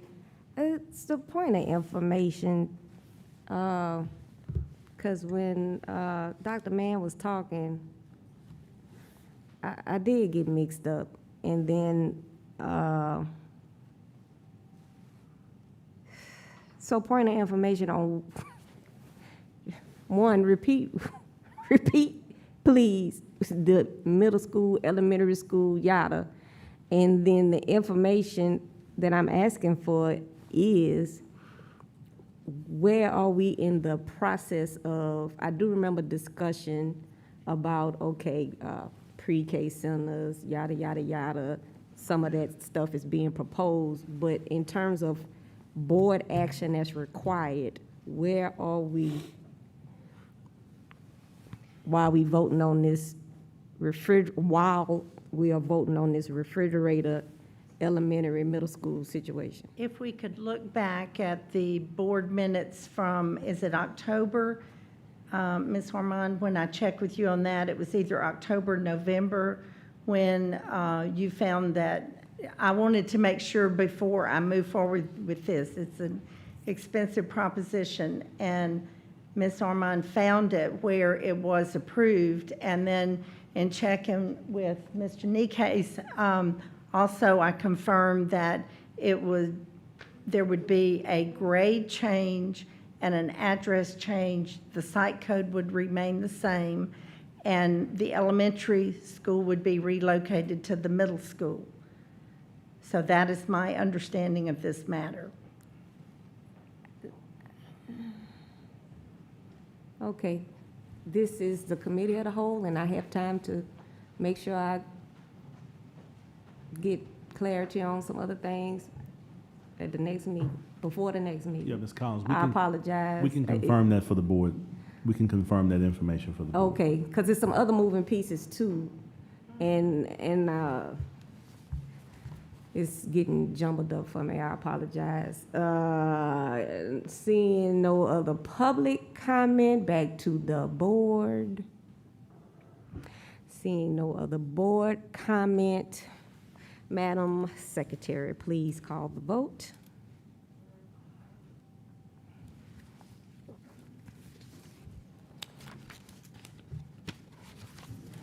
Please vote.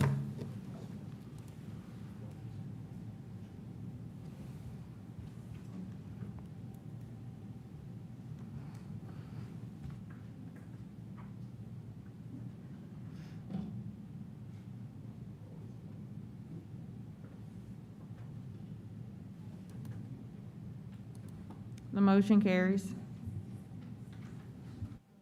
Thank you. Moving forward with item 5, request for a proposal, district financial system. Consideration of a request authorizing staff to issue a request for proposal to seek proposals for enterprise resource planning software.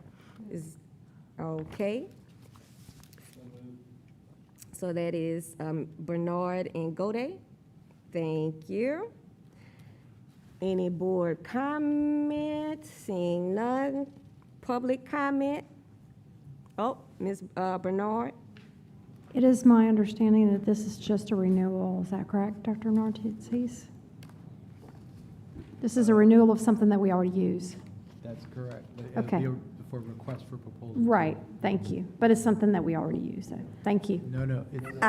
No. We Go do not use ahead. this software now?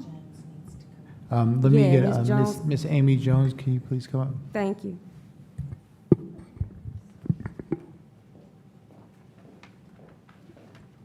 Good evening. This is a request to go out for an RFP. Our current gym system is a legacy software system, and we are simply asking for the request to go out for proposal to see what we can come up with or renew this system. Thank you. Board Member Gode. Yeah, just to follow up on that a little bit, the system we have now was bought in 1998, and there's probably only about 3 people in this district that still knows how to run it. And computers have advanced a lot since 1998. If you think 1998 was that 6 years before the first iPhone came out? And so we're running this thing with Band-Aids and pins and needles and baling twine.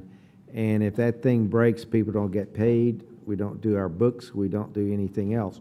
And so it's gotten to the point now where we really need to do this. It's an area I actually have a lot of business expertise in. We really need to do this because if we're going to try to build in future efficiencies and better ways to do things.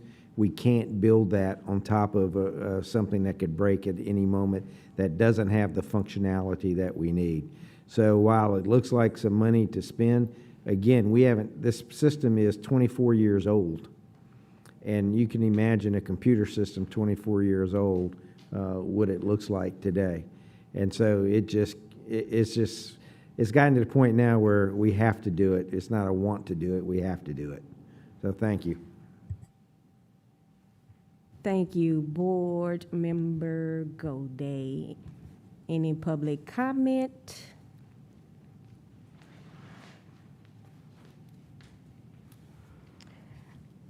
I agree with Mr. Goday. See, Mr. Goday, I agree sometimes. I agree. We actually do need a new program system so that we can make sure that we can count all the coins that's coming into this school system and that we can keep a real track of it. Because right now, we just got told that we will have a deficit if we try to pay the staff everything that Cito said, $1,300. So yes, I just asked what is gonna be this funding source for how we're gonna actually cover paying that. Because I actually need a real record to actually make sure that Cito is actually spending our money legally and not adding more people to our cabinet with a six-figure salary that do absolutely nothing. So I just ask that we please be extremely transparent with where this money is coming from, if we're gonna use Title II, Title I funding, what that actual funding source is. Don't be generic and say the general budget, because Title IX money go into the general budget too, but you can't use that for that.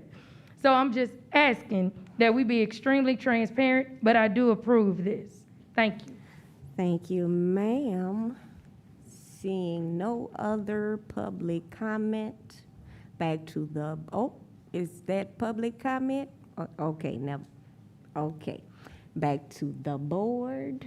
Seeing no other board comment. Madam Secretary, please call the vote. Please vote.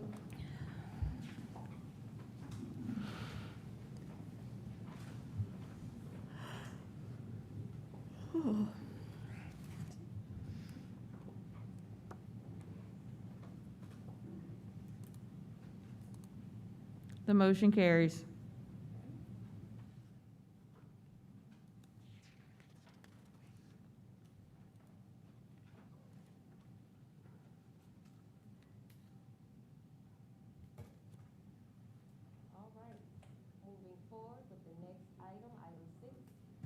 Item 6, professional services contracts, accountability and assessment, consideration of a request for the approval of professional services contracts between East Baton Rouge Parish School System and the following. Achievement Network, a net in the amount of $346,391 to provide grades 3 through 8 benchmark assessments, professional development and support. Funding source, CARES Act. B, Achievement Network in the amount of $100,214.60 to provide grades 9 through 11 benchmark assessments. Funding source, General Fund. Item 6C, a net in the amount of $55,000 to provide professional development. Funding source, General Fund. Item 6D, Illuminate Education in the amount of $196,890 to provide a virtual management tool to house data. Funding source, CARES Act. Item 6E, Illuminate Education in the amount of $7,500 to provide professional development. Funding source, General Fund. Item 6F, Amplify Education in the amount of $762.817 to provide assessments, screeners, and professional development. Funding source, CARES Act. Can I get a motion? Board Member Bernard. I have a number of questions Okay. about this item. Yeah, I had my button pushed to ask some questions, so she called on me. I'm sorry. I thought you wanted to make a motion. Who would Nope. like to make a motion? Lannis and Gode. Okay, Board Member Bernard. Ms. Okonski, Yes, ma'am. Ms. Bernard, before you ask your question, we have a presentation. Would it be helpful to do that, or do you want to go into questions? It's the pleasure of the board and the superintendent. can we do the presentation very quickly? It is almost 11 p.m. Yes, ma'am. and I might be would able have to been answer bed- some of your questions. I would have been real quick. asleep 2 hours I ago. promise to fly through it if it'll help me answer your questions. Yes, thank you. Okay, so tonight I'm just going to give you a quick overview with some context, key implementation details, and then a summary that'll maybe help tie some pieces together for you. Quickly, these are our goals to align our assessment system, to provide high quality and robust assessments, to strengthen our capacity for data, to measure our key performance indicators across the district, and to communicate our outcomes. Usually when we're talking about assessments as a board in a community and meetings like this, we focus on the summative. We focus on that LEAP data. Today we're talking about that middle bucket, the interim assessments. These will be district-driven assessments at key points during the school year. It's not to be confused with what a teacher does or has the autonomy to do in her individual classroom when she does those unit tests and quizzes and so forth. Real quick, we're talking about two different things here. The first is the K-3 screener that is required by state law. As you all know, every student in grades K-3 has to take a literacy screener. You've got a screenshot there of the State Department guidance, and we only have 4 items that we can choose from, okay? On And the they are other what? side, yes, Which are they? they are the old Dibbles, which is now called Acadiance reading, Dibbles Next, Steep, and I believe it's and Step. Okay, thanks. On the other side, you have the 3 through 8 assessments. You guys are familiar with Tier 1 on the curriculum side. There are ratings on the assessment side, just like on the curriculum side. And so the state library catalogs those have been rated Tier 1. What we're talking about again are 3 interim assessments, a diagnostic at the beginning of the year. Your first interim will be in the fall, probably about the 12 to 15 week part of the school year. Your third assessment will be after the winter break, but in between the winter break and the testing season to give teachers time to reteach before that test. We're talking about using high quality instruments, and we're talking about using it for literacy, grades 3 through 8, ELA and math, and then your high school EOCs in ELA and math. Just to give you a point of reference, what would this be replacing, right? We're currently using Dibbles. Our challenge with the Dibbles version that we're currently using is it is pencil and paper, kind of like the last product that you guys just talked about. It is getting outdated. There is a new computer version, and one of the challenges that we hear from our teachers is using the paper pencil version, they have to double enter. If they use the online version, it automatically stores the data for us so we can push it into JCampus for state reporting. It also saves them on their tiering. They were doing this paper pencil, they were entering into JCampus, and they were tiering their students on paper. This platform will do it for them. Another thing that we hear from them is that there's a disconnect between the assessment and instruction. We're going to front end the intervention kits for each school. So it's a standalone intervention kit tied to the foundational skills of reading. That's another tool for them in their toolbox to drive instruction to close the gaps for those students who need Tier 2 and Tier 3. On the 3 through 8 side, or 3 through 11 side, we're currently using LEAP 360.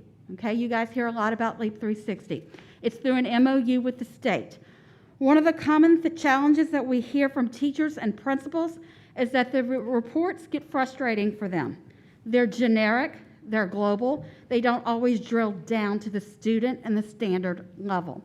So in our proposal tonight, we're trying to solve 2 things: making the Dibbles more efficient for our elementary teachers and providing more quality reporting for our testing grade teachers. So the proposal that you have in front of you is really for 2 main assessment companies, and then I'll get into the third. We're proposing to use Amplify, which is the parent company for CKLA, which is a Tier 1 ELA curriculum that houses the DIBELS 8 assessment. We would buy into their platform to do it electronically. Again, we'd buy those intervention kits for the teachers. We would front end year 1 into the CARES Act to minimize the reoccurring costs moving forward, or we'd only have to pay for the annual student fee to do the DIBELS. Okay? It is on that Tier 1 list for K-3 literacy that you saw earlier on that slide. For ANET, ANET has been rated Tier 1 in grades 3 through 8 by the Louisiana Department of Education. In that library, there's a rubric that rates them, and you see it. Their reports are more robust and more detailed than we currently get out of the LEAP 360 system, and so we can drill down to standards and student level. We talked about as a committee, because we didn't do this in isolation as an accountability department. We sought input from EDs, we sought input from special education, from federal programs, our CNI, EdTech team, and professional development team are all at the table. I want to thank Dr. Rutledge and Dr. Robinson through the month of February, who spent February with us working through this plan and massaging it out with our teams. We looked at sustainability as a challenge. We looked at all the new learning that would have to occur. And then we looked at how do you balance multiple platforms, and we came up with some solutions for you guys. Again, we're going to front end a lot of year 1 to minimize the reoccurring costs. You heard a lot earlier tonight about summer professional development. We're tagging on with our friends in early departments to embed this into those conversations that'll happen in the month of July. And then we have a solution for how to juggle multiple platforms in one. The Illuminate contract that you see before you will be an add-on feature to our current formative assessment platform. We currently own that bottom blue. That's DNA that our teachers use for their unit tests, for their quizzes. It's a scan and score survey platform, okay? You guys approved the RFP for that a year ago. But because of budget constraints, we couldn't buy all the bells and whistles. The CARES Act affords us with an opportunity to purchase the student dashboard. That's a virtual component for interactive data walls. So those elementary schools with the pocket charts and the handwritten data, it becomes electronic for them now. Those teachers have that on their laptop at home. And then the green piece is something that will be, I think, interesting to all of you because it's an achievement dashboard. Whereas the yellow band is for the classroom and the school, the green band is for the boardroom and the community. We can look at putting our KPIs and our system goals, whether they be academic or operational, into this system. We get a robust data system feeding in, and we can use their dashboard to report out to the public and the community on our key performance indicators as we move forward with our strategic plan throughout the next couple of years. So quickly, here's our timeline. You can see that we've kind of been talking about this since February. We're at the midpoint now. With approval, we will start these professional development contracts that you see for the months of May and June to onboard district staff so that we're ready when teachers come back. Here's a summary of the contracts because I know sometimes there's 7 of them and some of you may be thinking, wait, why are there 7? And there's really 3 products that Andrea just talked about. As you heard earlier, this CARES Act is many different puzzle pieces, right? And so we had to fit the puzzle together. Depending on whether it was professional development or an assessment or the timing of it, we had to identify the right funding source. And I'd be remiss if I didn't thank Dr. Bethley, Ms. Lopez, and their teams for spending a couple hours with us mapping this out. You'll see that I've charted for you the cost of each contract, and then over to the right is the reoccurring cost. In most cases, it is less because we're front-ending year 1 and year 2. We're conscientiously doing 1-year contracts so that we come back as funding is available. And then just to take you back where we started. So those interim assessments are what a teacher does in her classroom. I'm sorry, those formative assessments, it's late. It's what the teacher does in her classroom through our Illuminate platform. Tonight we're talking about interims using ANET and DIBELS in order to prepare our students for that summative test that we usually spend so much time talking about at the end of the school year. And that was my short presentation. I'll be happy to take your questions. Thank you. Yes, ma'am. What are the current products that we're using, and what are the funding sources for those? So Dibbles, we actually own outright, and the only thing we're paying for right now is the printing, because it's the paper version. So there's, the only reoccurring cost is printing, that either comes out of the accountability budget, a school budget, or central office budget, accountability central office budget. Okay. Leap 360 is through an MOU with the state, so we're currently not paying for use of Leap 360. It's a year-by-year MOU that the state grants to districts. And that's the interim assessment, the Yes. LEAP 360? Is Yes. it the third assessment also, or just the interim? Leap 360 has a diagnostic, an interim Okay. 1, and an interim 2 in math. Okay. Last year, they cut back the interim 2 in ELA, but there's a state practice test that most use to plug in that void from the second interim. And that's just not something that we could continue to use, or? We could continue to use it, and the state rates it as Tier 1. Again, the challenge is that our teachers and our principals have communicated to us that they get frustrated with the level of reporting. They would like to see a performance band predictor on that report, and the report doesn't necessarily drill down to the student or teacher level, as it is right now. Okay, well, thanks. I have one comment that I want to make, and that is that we don't currently have a budget in front of us for the CARES Act funds, and I'm not opposed to spending them on these items, but I need to know what all the proposals are for their use before I can vote affirmatively on their use in this instance and other instances as well. I think it's responsible of us to ask for that up front before we start allocating funds, because before you know it, this money is going to be allocated to lots of things, and then we haven't passed a budget for it. I'd like to see a list of priorities of what it could and should be spent on and can be spent on, and then make the decision about these allocations at that point. But I'm glad that we're looking at doing these things. So thank you, Ms. Okonski. Sure. It was very, very thorough Thank you. presentation. I appreciate it. Any additional questions? No, you Board answered member- all of mine, but I'm done. Thanks. Board you. Member Dyson?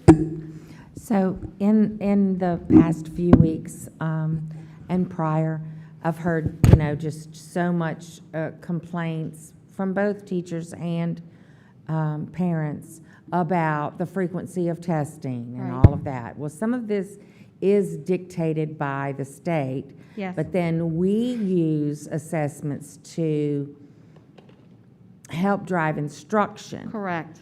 And so when you look at this proposal, how does it compare as far as frequency of testing compared to what we've been using It's or going to be the using same now? amount or less.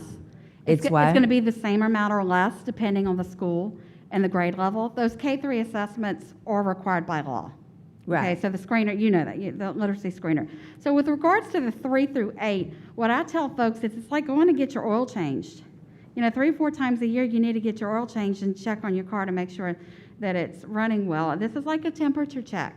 And so it's a way for the district to check on our progress before it gets to the end of the year with the LEAP test. And then, so little Johnny is not doing as well in this area of the testing. Right. And he needs these resources to help Right. get him there.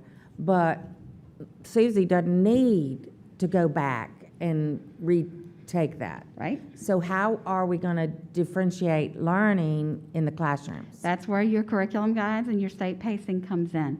And so these vendors will work with us to align it to our curriculum guides, and that's why accountability and assessment has a strong relationship with the folks who work in this building, because we come together in the summers and pay stipends out of both department budgets to teachers to look at this to make sure that what we're measuring is actually what's being taught in the unit before it. And so then to your question, Ms. Dyson, and then if I need to go and remediate, I can tier that student. But if not, built into our curriculum department's pacing is how to enrich or advance or accelerate the student, and then how to remediate. So computerized instruction, that's different? Or how is that I would teacher have to defer. managing? I would have to defer to the academic team here in this building, but what I'll tell you is having these reports, and especially having that dashboard that we're going to have, will allow us to customize some early warning systems, so it'll drill down to where Andrea's weakness is. Right. So Andrea's teacher can go pull whatever's in that curriculum pacing guide out to adequately address, or sufficiently, and more than sufficiently, address my weakness.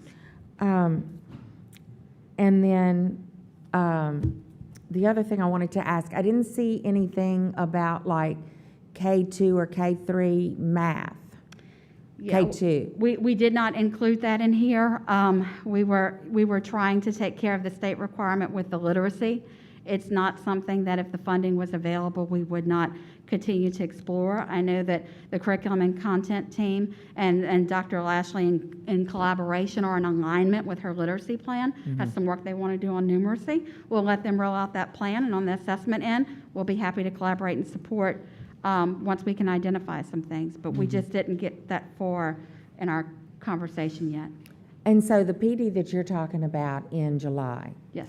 that's our typical PD in the summer that's voluntary, that's... Well, and I'll tell you how we run things from the accountability standpoint. Every school has a K3 assessment coordinator for these literacy screeners. They designate a school test coordinator. They designate a K3 literacy. In your smaller schools, it might be the same person. Many times it's not.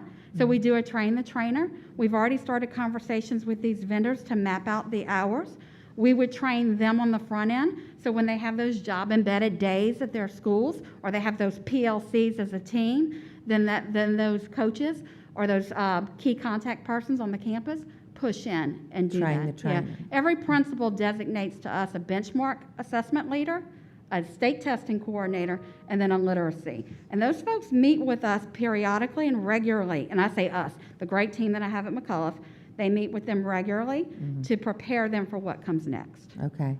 And that's where what we've been hearing about the PD and all of that, about the $25 an hour stipend or whatever. There was some controversy about saying that this early start was going to be that. No, it was going to be your regular pay. Okay. This is going to be the typical way we that would we've do that through our done. assessment leaders that way, but we would also piggyback with the week here, because we would, of course, when Dr. Williams brings in the leaders, we would, of course, give them an advance notice as to this initiative before everyone else. And we would, of course, work with the C&I team and the literacy team, so as they're doing those curriculum professional development sessions, it's aligned and it's showing how it's not two separate things, it's all connected. Well, I very much appreciate that it would be less time-consuming as far as the reporting for our teachers. That's what the problem we're trying to solve, so thank you. And I'm glad that you've listened to their concerns about that. And I think even for parents, that just, when the teacher is eased off of some of that, it'll come down to the student as well. So thank you for working with the teachers on that. Sure, thank you. Thank you. Board Member Lannis. Thank you. I just had a quick comment. I just wanted to commend you for your presentation. It was very informative, direct, and you seem very well versed on it. I don't think you blinked one time, honestly. Thank you, Mr. But Lannis. yeah. I appreciate you at 11 o'clock, because Thank usually you. I'm not well versed and not blinking at 11. But you were right on, and the presentation was amazing. Thank you. Thank you. Thank you. I had some questions because Sure. I was looking back at some old meetings, minutes, or notes rather, that I had on some of this benchmark assessment stuff. You did explain a few things to me earlier. Sure. But I did have additional questions as I was making sure I understood. In terms of the concerns that educators have with the LEAP 360 reporting, or let me back up. In terms of the LEAP 360 interface versus the ANET interface, can you explain the difference? Sure. Leap 360 is a product that comes out of DRC. DRC is the actual platform that the LEAP test is taken in. So it's the same vendor, it's the same interface, it's the same screen as the actual test. So while our teachers and our principals like LEAP 360 for that reason, because it simulates the test in many ways for the student, again, the common frustration that we hear from them is on the reporting side, it's just a global roll-up and it doesn't drill down as deep as they would like. In terms of the reporting concern that they have with the LEAP 360, is the only way to resolve that reporting concern to get a whole nother benchmark provider, or is there a way to address the reporting concern? Or there are other options? Great question, because you probably heard some of our neighbors are exploring other options so that use LEAP 360. I mentioned Illuminate. We just bought into Illuminate this school year where we rolled it out. Districts who've been using Illuminate prior to us piloted with them this past year where they would get the state data file from the state and they would run it through that Illuminate platform. It did give them better reporting. They're working out the kinks on that. Illuminate did send talk one of my team members through that process where they could kind of simulate it and see what it looked like. And so that is something that Illuminate is trying to solve for districts. And so you can get some different reporting that way. What's the cost difference? If you are an Illuminate customer, it's at no extra cost to you. So Illuminate is willing to resolve the concerns that principals and teachers have about LEAP 360 for free? They're working to resolve it. They're working to get some better reporting so that the data file goes through their system and it's more like the reports that you get from their products. It And won't we be necessarily already- totally identical because it's a different data set. Okay. And we are already also proposing to work with Illuminate on another piece, on that management tool to house the data. Correct, on the data warehouse, virtual data wall. What were the vendor options? Oh, hold up. Sure. LEAP 360, all of the grades are tier 1? 3 through 8. High school has never been submitted to be reviewed per my conversation with the vendor. Okay, all right. Okay. All right. What were the vendor options and how did we determine what is being proposed are the best options? Sure. So you guys are used to hearing about Tier 1 curriculum. You really don't have as many choices on the assessment side. Your choices are really only LEAP 360 or ANET at this point that we could do that would be Tier 1. Okay. And LEAP 360 is free? It's the $99. MOU. It's each year the state renegotiates that MOU. It's currently free. So currently it's free. Yes, ma'am. The concerns that the teachers and the principals have, which are very valid concerns, is highly likely. There's a possible work through that they're working through it right now. There's some districts that have piloted it to work through it. I believe Caddo is one. I believe Zachary is one that are working through it right now with Illuminate. And so then we possibly have a free option to, we have a free option on benchmark assessments. And then that free option, those concerns that the teachers and the principals have can also possibly be resolved for free. And that free option, the interface, is the same for the student when they taking the benchmark assessment as it is when they take the final test. It's the DRC platform. Is that a benefit to a student to take the benchmark assessment on the same interface as the one that they will take the final assessment on? Sure. I mean, one of the reasons why our teachers and our principals have liked LEAP 360, or they continue to use LEAP 360, is because it teaches not just the student, it models for the teacher how to log the student on, and it simulates what happens in the test.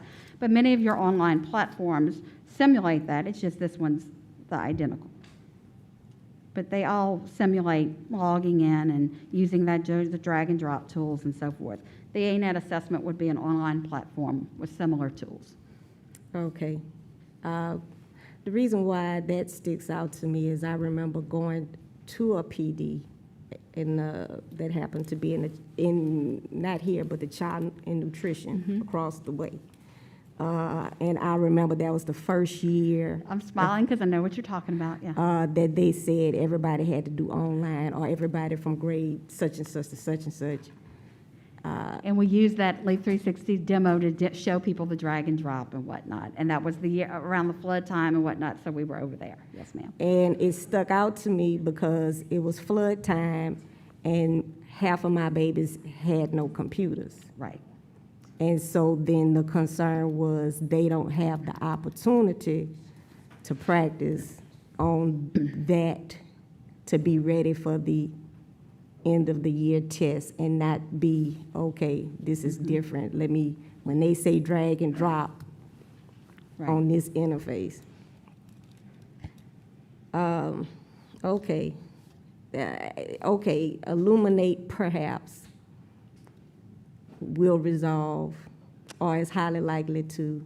The reports are going to be more like the Illuminate reports, but they are more detailed than the Leap 360. And our teachers currently use the Illuminate reports for their formative assessments. Okay. I mean, we went in circles around $100,000 on a refrigerator. That's a one-time expense. I personally don't feel comfortable spending $500,000 on something that we already give for free that's not actually better. It's not $500,000 better. I do have some other questions, but it doesn't matter because the other concerns I have outweigh the other questions. So, I'd be happy to follow up with you or anyone else during the week if you need. okay, thank you.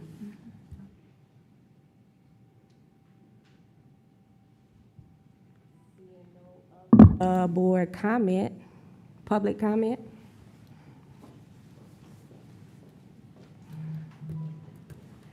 Vice President Dawn, sorry, I'm getting sleepy. I was up till 1 reviewing all the documents and then I taught all day. I would just like to say on Illuminate that it replaced a program that was very user-friendly, that had good reports, that every single one of my teacher-made tests was in from the last 15 years of my teaching career that are now gone and I get to redo, and that's great. They're all in my classroom somewhere. But anyways, I'm not a fan of Illuminate. I don't like the reports. They're not friendly. And I'll be happy to email Andrea and see if this new program maybe has something that some teachers can play around with and give you some feedback, because maybe it is something that the reports can give us something we can work with, because I don't think Illuminate does. Comment.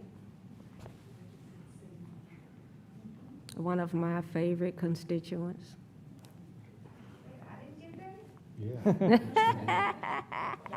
She said one of her favorites. See there? Out of a voice of love, I'm sure. I have the great fortune that my employer respects my expertise as a subject matter expert, and I get to write my own tests and administer them in the way that I choose. And you have a lot more clout as the second biggest school district than almost any other school district in the state in telling the State Department of Education and even the legislature and the governor that we're here to teach kids, not to test kids. I heard a lot about collaboration with high-level administrators, and maybe it was because it was the abbreviated version of Ms. Okonski's presentation, but I didn't hear about seeking brainstorming ideas, suggestions, and feedback from teachers. This is a lot of money to spend without piloting it somewhere. It's a lot of money to spend, period. And it's a lot of money to spend substantially from a fund that doesn't have a budget yet. Thanks for your time.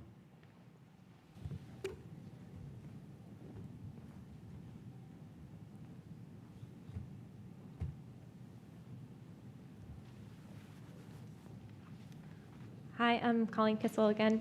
I just want to say that you made a good point, Connie, that we're getting sort of excited about this CARES Act money, that we're willing to throw it around everywhere, and we do need a full budget. So we're not just giving everybody a car, and then we don't have a car for our teachers later. And Don, I agree that this is something that is free currently, and we're just looking at throwing some money at it.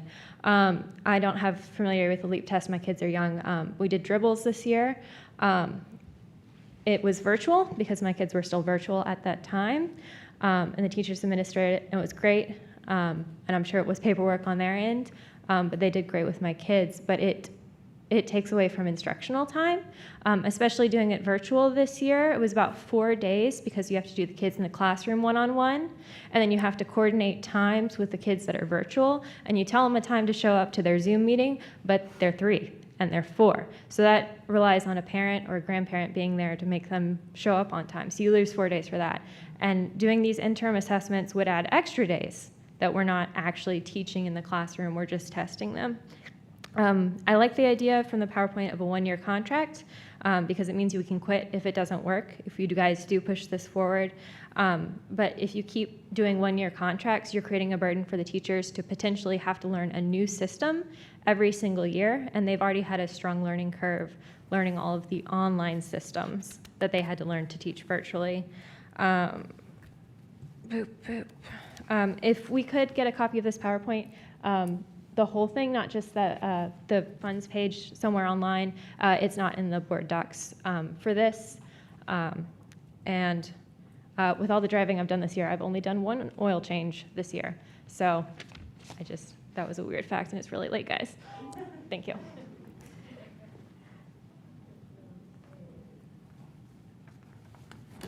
So I think it's important, sorry, Hannah Birchman again, that we recognize that in that PowerPoint, she said there's a testing season. A testing season for our students, that's unacceptable. And I also feel like we should trust our educators to do what they've been trained and paid to do, which is to teach and to assess what they teach. There was so much testing done, and I understand some of it's state mandated, there's funding tied to it, but if we really want to talk about instructional time and closing the gap, let our teachers teach. And we don't have money from the general fund, because remember, it's going towards the stipends to the teachers this year. Thanks.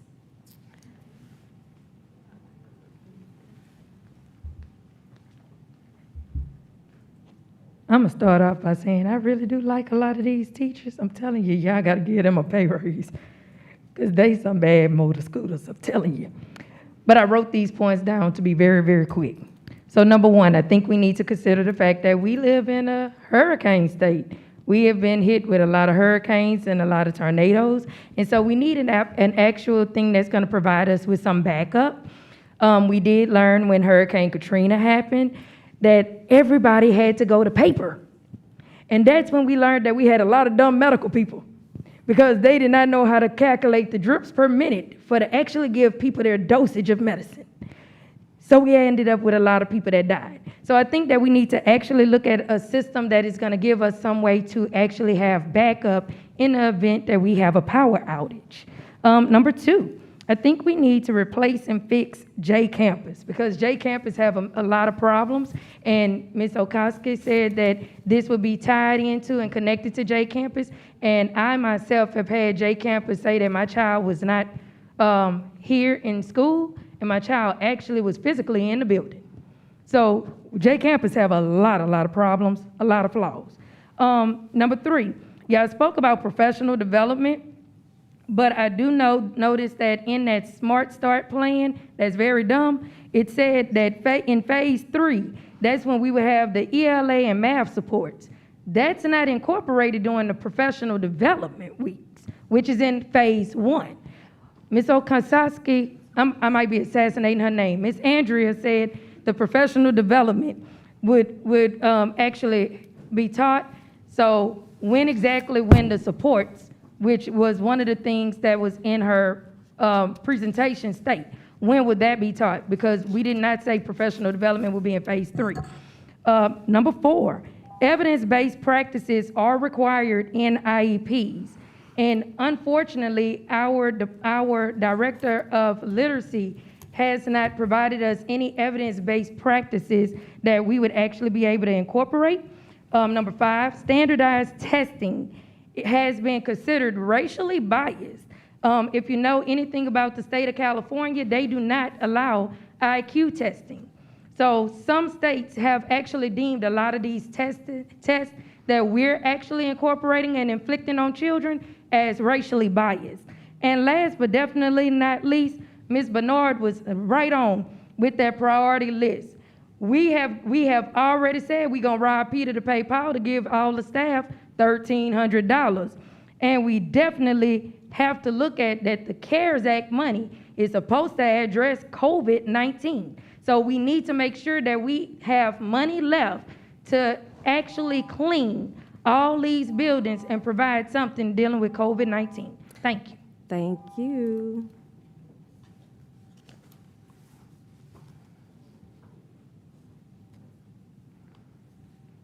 Good evening. Good evening again. I wouldn't have come up to speak because the hour is very late. But I did want to kind of speak in terms of this area. One, I want to say I think y'all should have fed Karanda because that might be part of that hangry. Why she keep coming up for every one of them. And I believe in that input. And that's just a joke. I love you and I spent some of my time on you. I will also say though, one thing, it's kind of shocking to me to hear that there's a potential workaround in terms of Illuminate and making that DRC data kind of really actionable for teachers, because your next door neighbor, Ascension Parish, where I worked for 5 years, we've been doing that for 3 or 4 years now. So Illuminate doesn't have to solve the problem if you've got and trust in your competent staff that we got some teachers together one summer and figured out how to literally turn it into actionable data, how to make it look like a test that which you build in Illuminate and just scan the DRC work, because DRC is horrible in terms of being able to go in, find where your kid's data is, have to grade it, have to allow the system to update, and then it doesn't give you any reporting just so the board will know. So I think maybe just a quick conversation over to David Alexander or someone on his staff about that would be able to handle that workaround. I would also say that there's great potential in not necessarily even pushing fully about Leap 360 in terms of using it as hard as interim, but really being able to make sure that teachers know how to take the data or how to use the practice tests that are freely available and out there and incorporate that into your into daily instruction. And again, I'm certainly sure that they are more than capable and may already be doing that. And then finally, to get them acclimated to those tools where we wouldn't have to necessarily pay for a different platform and everything. The state, again, offers, outside of DRC, just a tools assessment that allows the kids to practice those tools for free. And so if you're going to divert any money already siphoning it away, I would say use that to be able to pay your teachers additionally to make sure that they're able to make that data actionable within their classrooms to bring back some stronger outcomes for kids, and some you should seriously consider. Thank you. Thank you. Seeing no other public comment, seeing no other board comment, Madam Secretary. Please vote.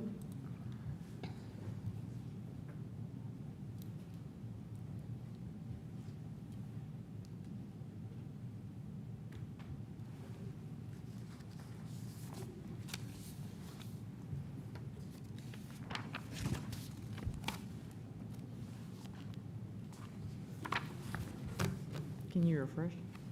What? Did you refresh?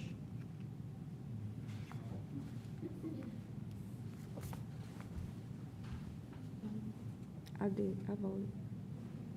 Huh? Oh, revote is? Huh? Do you want me to do roll call? Okay. District 1, Mr. Blue. Wait, it's up. Oh, never mind.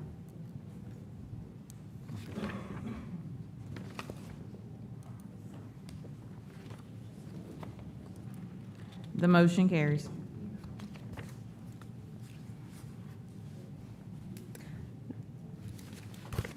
Moving to item 8. Item 8, memorandum of understanding for pre-K, consideration of a request for the, okay, early childhood.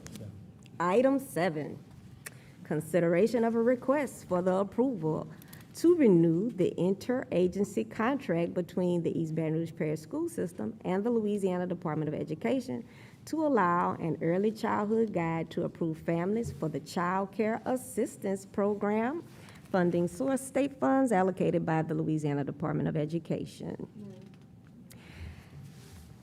First by Board Member Bernard, seconded by Board Member Ware Jackson. Board Member Bernard, you have comment on this item? No. Okay. Seeing no other board comment, any public comment on this item? Seeing none, back to the board, seeing no comment. Madam Secretary, please call the vote. Please vote.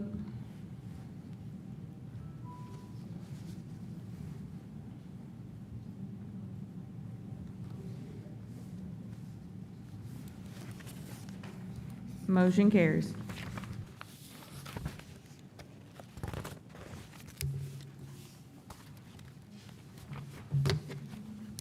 All right, now to item 8, memorandum of understanding for pre-K. Consideration of a request for the approval of a memorandum of understanding between the East Baton Rouge Parish School System and Micro Center pilot sites and reapportionment of students as part of the Universal Pre-K Plan. Funding source CARES Act. Can I get a motion?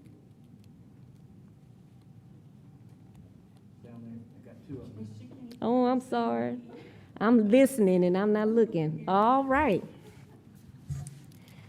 Who was first? Dyson and Ware Jackson.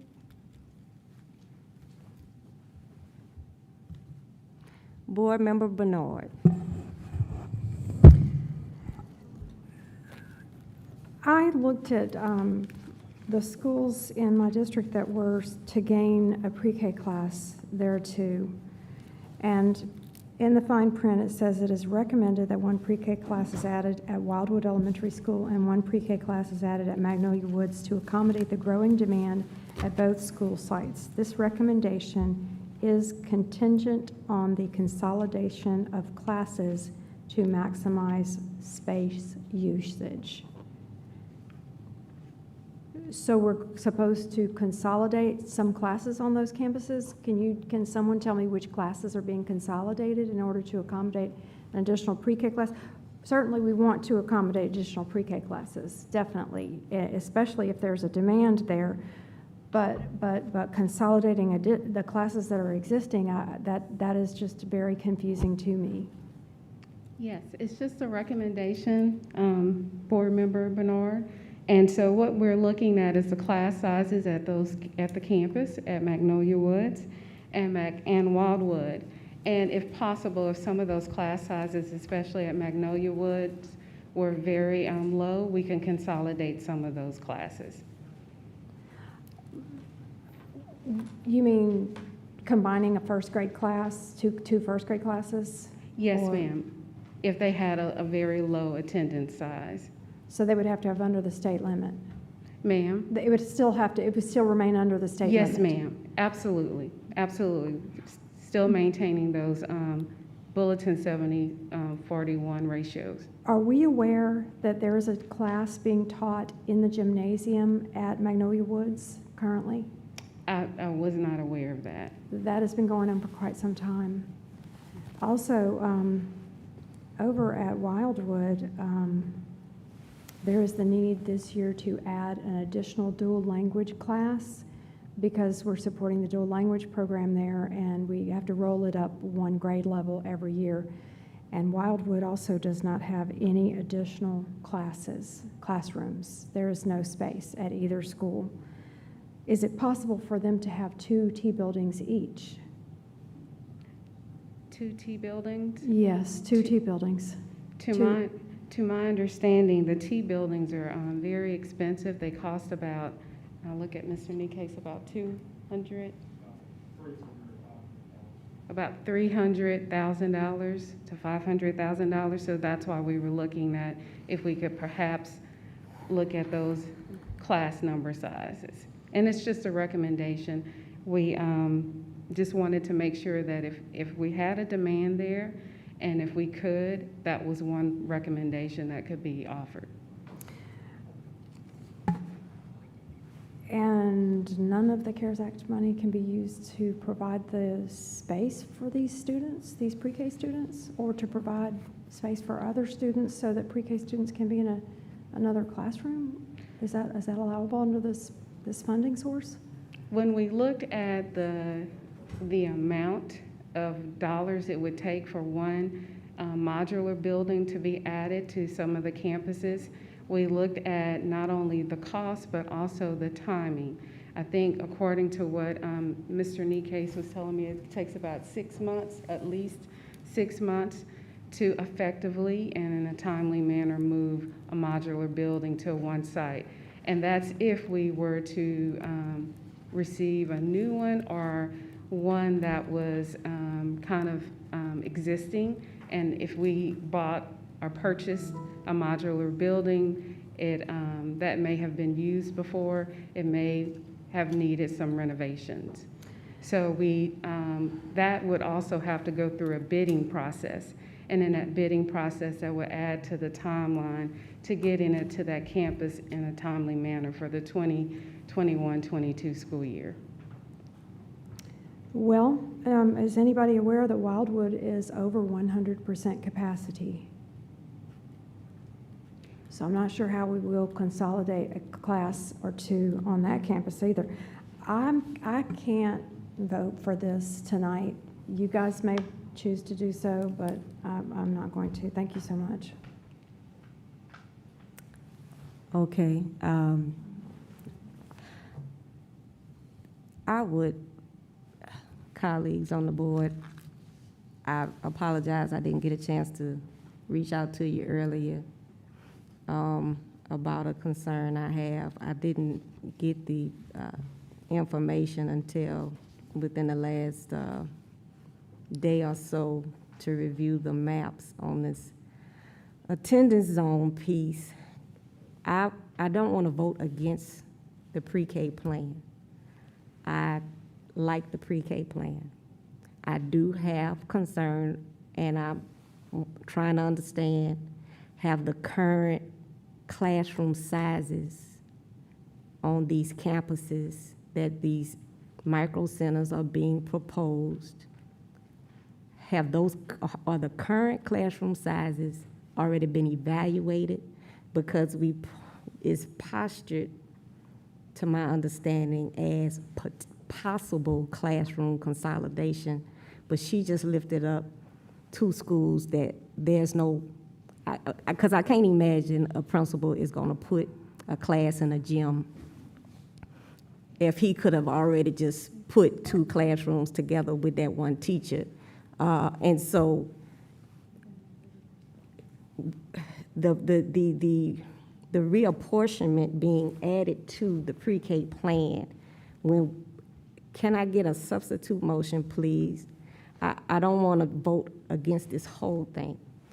Can I get a substitute motion or to separate the reapportionment from the pre-K plan and let those, because it sounds like it might even be a need for other reapportionment discussions or something at other sites that are not on here with maps. So we saying Broadmoor students and shifting them to Melrose, and we're saying shift Shenandoah students and shift them to, I forget the school, I apologize. Thank you, Wedgwood. But then if there's 100% capacity at one of the schools that was just mentioned, and they can't get a T-building, then it doesn't sound like there was a comprehensive look at the attendance or enrollment and capacity issues on each site, in addition to, please, colleagues on the board. And can I add, as going back to the Wildwood, we did talk with the principal at that school, as well as look at the J campus enrollment. And so that's how we came up with just the recommendation of the one class at Wildwood. Okay. I'm sorry, at Magnolia Woods. Okay. And so we did look at the data at all of those schools. We worked with Melissa Garrett, and we looked at all of the numbers that we had to make the recommendation for the school. What we wanted to do is expand. This is our opportunity to expand pre-K in our district.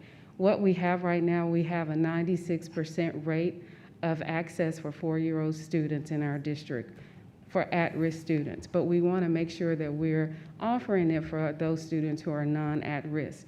So this is our chance to use our CARES money to target not only those students, but non-at-risk students. So yes, ma'am, we did look at the data, and that's how we came up with the recommendation. So thank you for that. Again, I'm not opposed to the plan itself. Yes, ma'am. I have concerns around the attendance zone issue and feel it's important to address the attendance zone issue separately for actually more than one reason.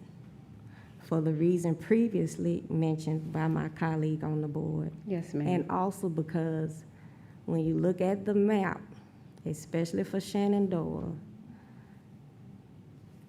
it gives me concern, though, on who's being recommended to be moved out from one to another. And I can't in good conscience vote for this attached to each other. I do not. Yes, ma'am. Okay, when I asked questions from the beginning with the pre-K, understand, I was never against the pre-K. Yes, So I don't need convincing that Yes, this is ma'am. great, and I'm with you. But I can't do this with this attendance zone tied to it because it has the appearance of being discriminatory. I can't do it. If I could get somebody to just a substitute motion and a second, I'll second the substitute motion. And if my substitute fails, fine, but at least I tried not to vote against the pre-K thing, okay? So a substitute motion to separate the attendance zone from the pre-K and vote on the two items separately. Is that? It's a bifurcation, yeah. It's A bifurcation. Bifurcate. Motion to bifurcate the item into two pieces. Yes. Yes.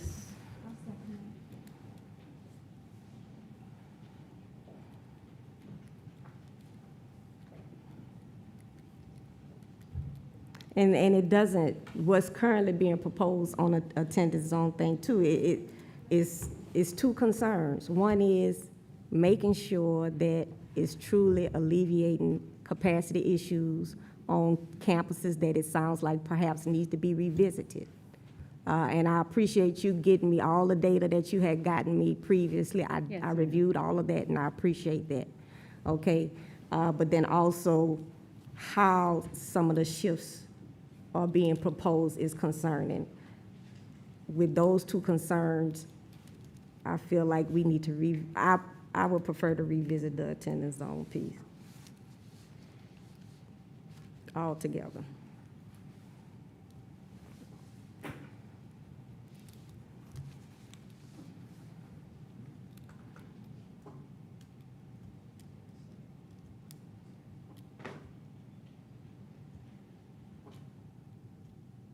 And I'm trying to find them. Okay. And for clarity for some of my colleagues, again, I didn't get this information. If you're scratching your head, well, what is she talking about?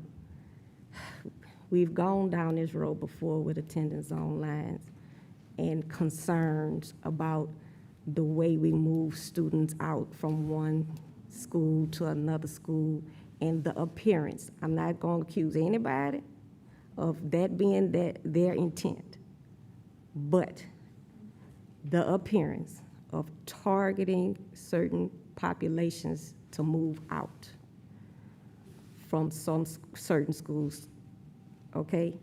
I can't vote for that. And so that's what I'm referring to, colleagues on the board. I don't want to belabor the point, and you know, we have a whole week to figure out something else perhaps, and also revisit the potential capacity issues on other campuses as well.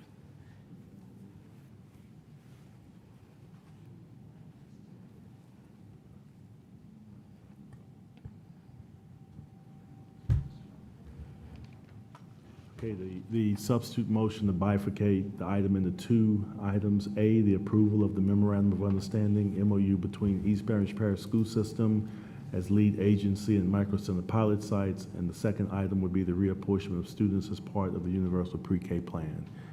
And the second was by Ms. Bernard. Actually, I thought that we were going to separate both of the attendance zone votes. I'm sorry. Should we not do that? Did I have an ADD moment? Say what you, the first one is pre-K and the second is what? Attendance zones. The second is a reapportionment of students as part of the Universal Pre-K plan. So attendance zone. So for clarity, the first one is pre-K plan overall. Mm-hmm. The second one is attendance zones related to the pre-K, Yes, ma'am. period. Yes, ma'am. Okay.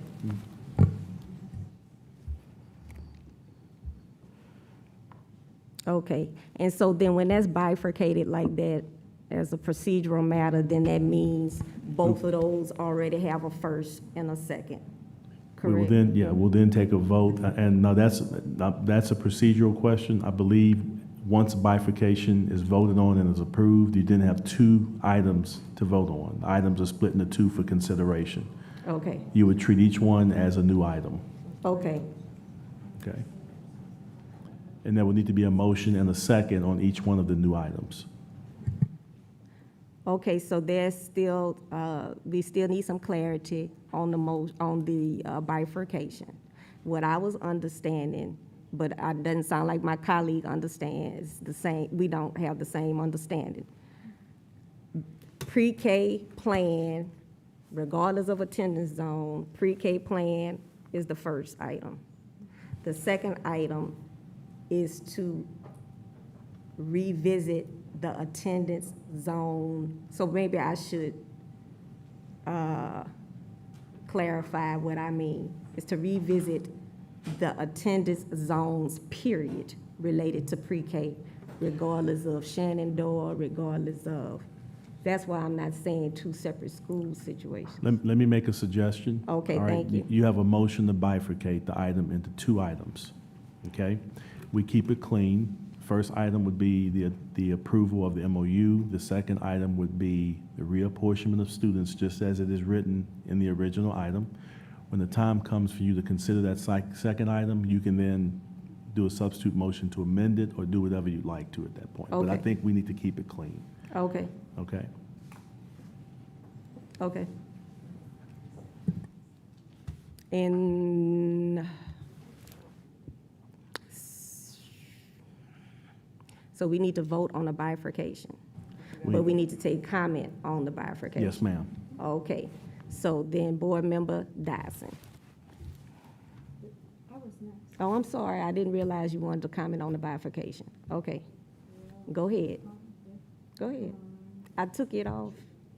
I had questions about the motion, the main motion, but I'll come back to it since, okay, so this is on the bifurcation. Okay, Okay, that's fine. all right, so Board Member Dyson. I don't have comments on the bifurcation. Okay, I have comments, but not on the well, Board Member Baloo. Yeah, it was my understanding the pre-K expansion plan was dependent on the movement of these students in order to make room at the, I believe it was Broadmoor and at Wedgwood. And I looked at the proposal as far as the attendance lines, and to me, they made sense. I thought they looked good and got students closer to the school where they lived. So I'm not sure that the plan will work if you eliminate the movement of the students. And maybe somebody in the administration can speak to that, but that was my understanding, was that it was necessary as part of the plan. Can somebody? The recommendation of the proposed attendance zones for the pre-K are recommended by the superintendent. I will give him a moment to speak on that behalf. In the items, it's challenging to be able to do one item without the other because it's contingent upon that. So either they're together or we don't. You should not do it, so. Okay, well, that was my understanding, and so I'll plan on voting against the bifurcation, but if it needs more study, I think it would make more sense just to suggest,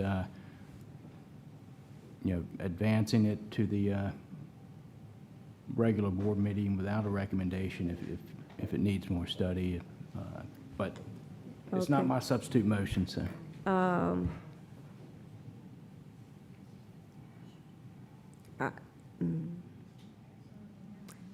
I mean, I don't necessarily see that they have to be attached to each other. I do see two issues that need to be resolved, but I don't see that the plan can't move forward while we resolve the other issue. But for the sake of simplifying the matter in this moment at almost 12 o'clock, I'm willing to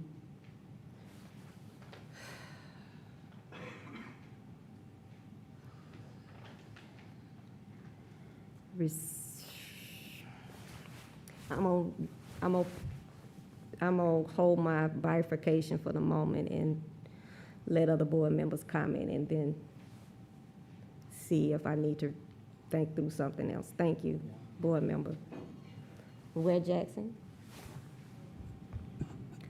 I agree with Mr. Ballou on this. We've been needing pre-K all over town, and I'm just so excited about being able to provide that throughout the district. And we've looked at places all over town that don't have enough seats, don't have any seats. In that movement, I can tell you that Broadmoor piece with bringing those children back to Melrose, you know, they're traveling all the way to Broadmoor, and Melrose is a stone's throw away.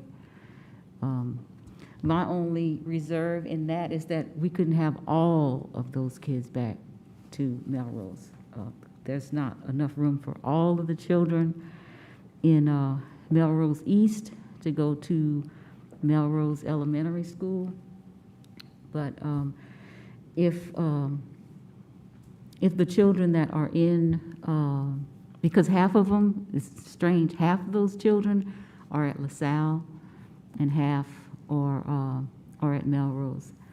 And we didn't want to go and look at what LaSalle was doing. I don't know what, LaSalle probably has everything that they need there. But the fact of the matter is, Broadmoor would have seats where children in the neighborhood could finally go and start there and maybe continue and stay in our schools. And a lot of that was taken into consideration.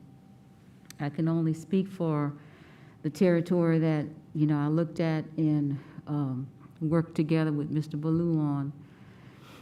And I would not want to, I don't know how we can do that without them being together. So to vote on one and then the other just wouldn't make sense to me. So I would be against separating them. Thank you.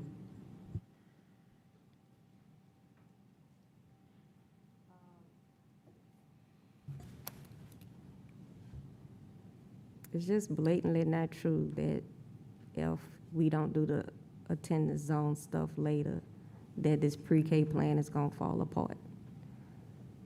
I'm not saying don't revisit I'm not saying don't do anything with the attendance zone lines. I'm just saying let's look at, it seems like there's a whole lot more going on that needs to be revisited.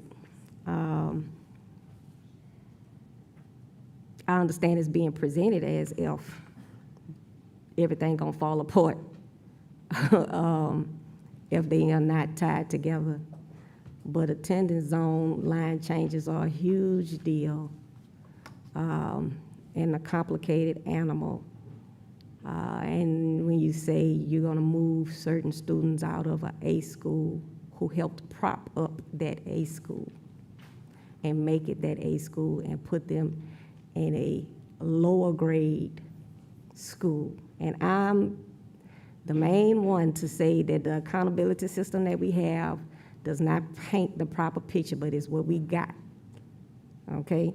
And so I do not feel comfortable saying we can't figure out a better solution and think through and make sure that we're not creating a bad situation while doing something amazing and great on one hand. And I'll just leave my comment at that. Ms. Bernard, did you have additional comment? Or you want me to move on? Yes, I do have additional comments. I've just discussed that there is also a capacity problem at the two schools that we are proposing. Nobody is against pre-K. Everybody wants pre-K. We want to add pre-K everywhere if we can. But the same problem exists at these two schools. I don't understand why that is not as important as, I guess because they're in District 8, right? They're in South Baton Rouge, so they don't matter. I'm really tired right now, and I don't feel like being nice anymore. I think that the plan bears improvement. I'm not voting for it in any form. I don't think it can be made palatable for me or for the students or for the faculty in the area that I represent. I also have questions and concerns about the ongoing source of funding for it, since the source of funding for this is the CARES Act. So what happens when that is gone? So thank you. I'm just not going to vote for it. And also one more thing. If we can't finish a meeting before midnight, then somebody screwed up the agenda. Board President Tapman. Thank you, Madam Vice President. I may be responsible for that. But I do have a question because Dr. Narcisse, you said something just now that I have to question. You said that they were tied together, but when you put your initial agenda out, they weren't. It wasn't on there. And you called me and asked me, could we add it because a board member requested it? So my question to you is, are they tied together or are they not? They were tied together because in the conversation through this process, when we started to talk through about these movements, there was an engagement between, as we showed the pre-K, between Board Member Evan Ware-Jackson, Board Member Jill Dyson, and Board Member Mark Ballou. So why didn't you put it on the original agenda? It was an oversight on our part. That's not what you said when you called me. Yeah, well, when we put the original part. Okay, I get it. Thank you. Thank you, Madam Vice President. Okay. Seeing no further board member comment, public comment?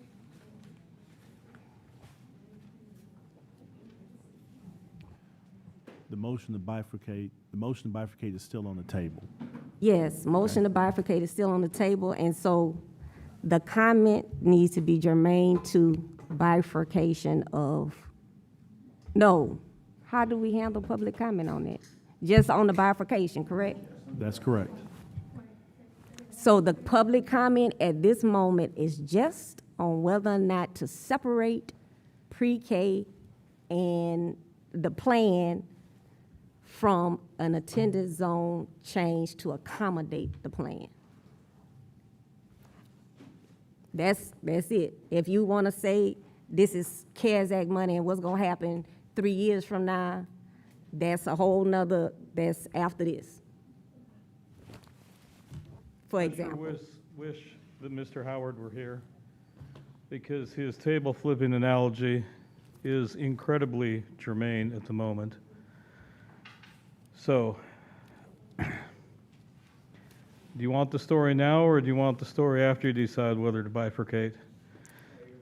Yeah, let us get past the bifurcation. So let me look at what the agenda item reads. Memorandum of Understanding, MOU pre-K. It does not say a damn thing about jerking students around by moving them from one school to another. So I guess if there's a ghost of a chance that you should recommend the MOU for advancement to the Committee of the Whole, you better bifurcate it because it is completely irresponsible to even think about considering attendance zone line changes if it's not on the damn agenda. Thank you.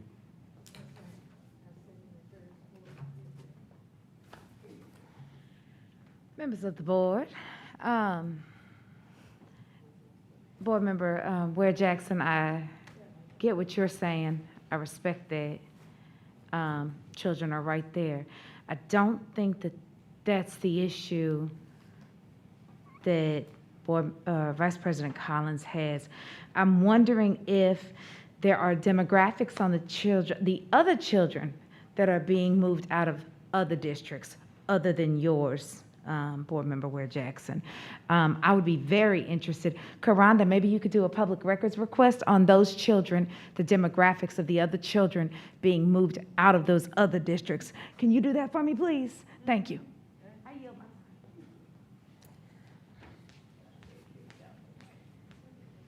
I'm going to make this real quick because I am tired as hell, I am hungry, and I am getting a headache. And I feel like Mr. Tadman, I want to run out this building and scream because I was standing outside in the midst of the heat, waiting to get in this building while y'all was in the air condition. Y'all need to have food here at this meeting. Food and drink for all the people. Right now, this is ridiculous. I didn't see not one thing that addressed pre-K that deal with children with disabilities. We have a large population of children with disabilities. We have kids being born every single day that fall into that category. And yet what we did, we proposed that some of these classrooms that are ESS classes become ESS best classes, which mean that children that are severe and profound will not have a room to go in. What about the children that have low incident disabilities? They don't have a room neither. So what are we gonna do? Put pre-K in a room with kindergarten through 5th grade? And we can't keep saying, and I acknowledge what Ms. Bernard said, because I wrote a grievance about children with disabilities being educated in a closet, in a gymnasium, at McKinley Middle, under Tangela Rowan, and nobody has addressed that. It is a disservice. How can we change a motto and say we about every child, every student in each classroom or whatever the foolishness it says, because we for sure ain't caring about them? What happened to one team, one mission? We left out a whole population that is federally covered. So when Ms. Collins, Vice Chair, say that this is very segregated and discriminatory, it is a Civil Rights Act violation to the extreme. It is an IDEA violation to the extreme. It's also a Medicaid violation because you do actually receive Medicaid funding for these kids. Think about that. And I don't know why we keep asking Cito, he ain't been here but 1.2 seconds. So why don't we actually ask somebody else like Mr. Smith that has been here over 20 years about stuff like this? That's why we should have had him as our leader. When you ask questions and you want feedback and you keep asking about these problems we getting proposed, it's because we chose somebody from out of state. Let's operate They in love. don't know our state, Sister our cities, Coranda. our demographics. Thank you. Thank you, ma'am. Any other public comment? Coming back to the board, seeing no other board comment, please call a vote.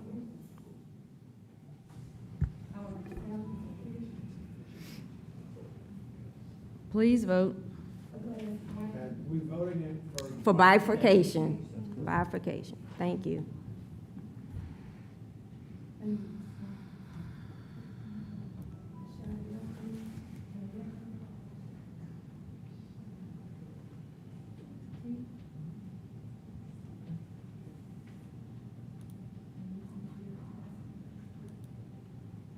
The motion fails.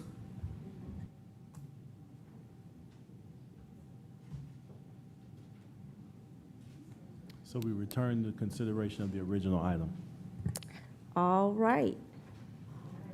Any board comment on the original item? Board Member Bernard passes.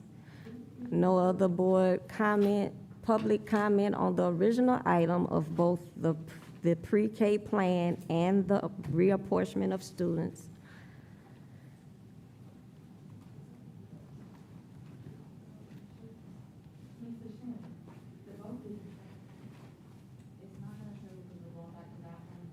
Yeah, the motion, yeah.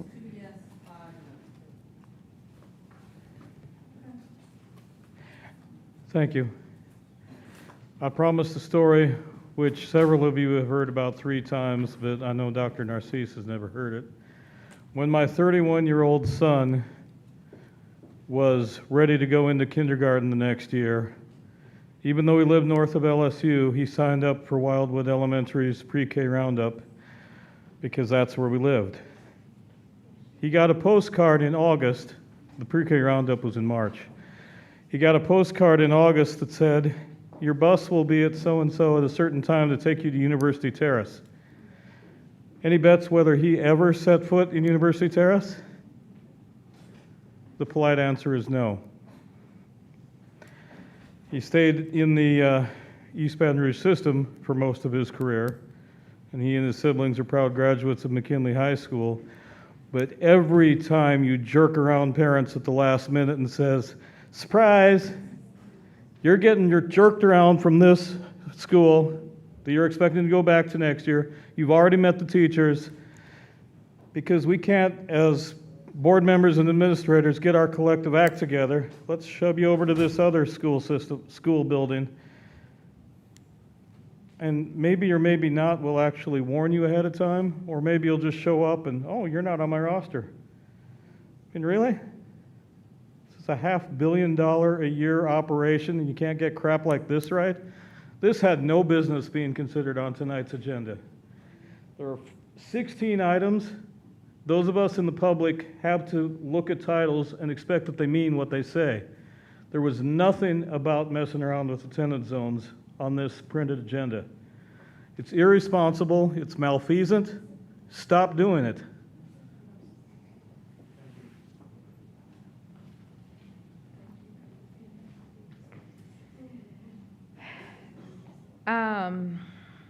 When looking at the different districts and what they get, I did not understand why a district that did not need a pre-K got free before and after care, since they didn't need a pre-K, to move pre-K forward. How does free before and after care move pre-K forward? I have a degree in English. I teach ELA. I feel like I have a very good comprehension of words, but that sentence does not mean the same thing in my mind, at least. I may be just tired. The CARES Act money, this is $8 million. The CARES Act money is for us to protect the children we already teach. My children went to pre-K here in EBR. As a single mother with a child in daycare, my 4-year-old, I had to pay $350 for my son to go to Audubon in pre-K. And it hurt as a teacher, because I've told y'all before, we don't get paid anything. It was very, very financially taxing for him to go, because my younger one, who was here tonight, was still in daycare. So that was very financially taxing. So I have empathy. I understand the need for pre-K to be free. I get it. Pre-K is a great service. However, CARES Act money is to protect the children we already serve. You want 100% of children in the building next year? We have a new variant that is more contagious and is focusing on children more than it is adults this time. You need plexiglass around those desks, because those children are going to be within inches of each other. The state says 33 kids in a room. So when I have 33 kids in the classroom next year, then they're going to be like this, next to each other, within touching distance of each other. What are you doing to protect those children? There is not a vaccine. CARES Act money is to protect the children, protect the teacher. Put plexiglass in there, protect those children. Universal pre-K is great. I understand that that is your dream, but it's not what this money is for. That's your dream to do, and if some way you find a way to do it, please bring it to Baton Rouge. It's a great dream, but your fantasy can't be what we put our kids at risk for because you want them in the building. Any other public comment?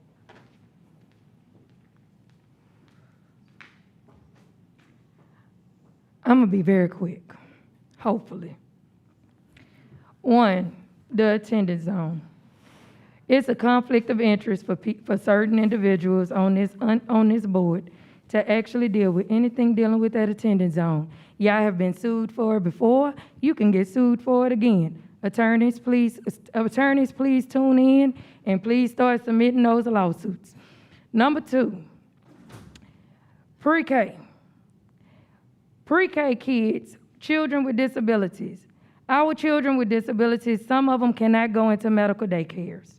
Some of them cannot go into Head Start.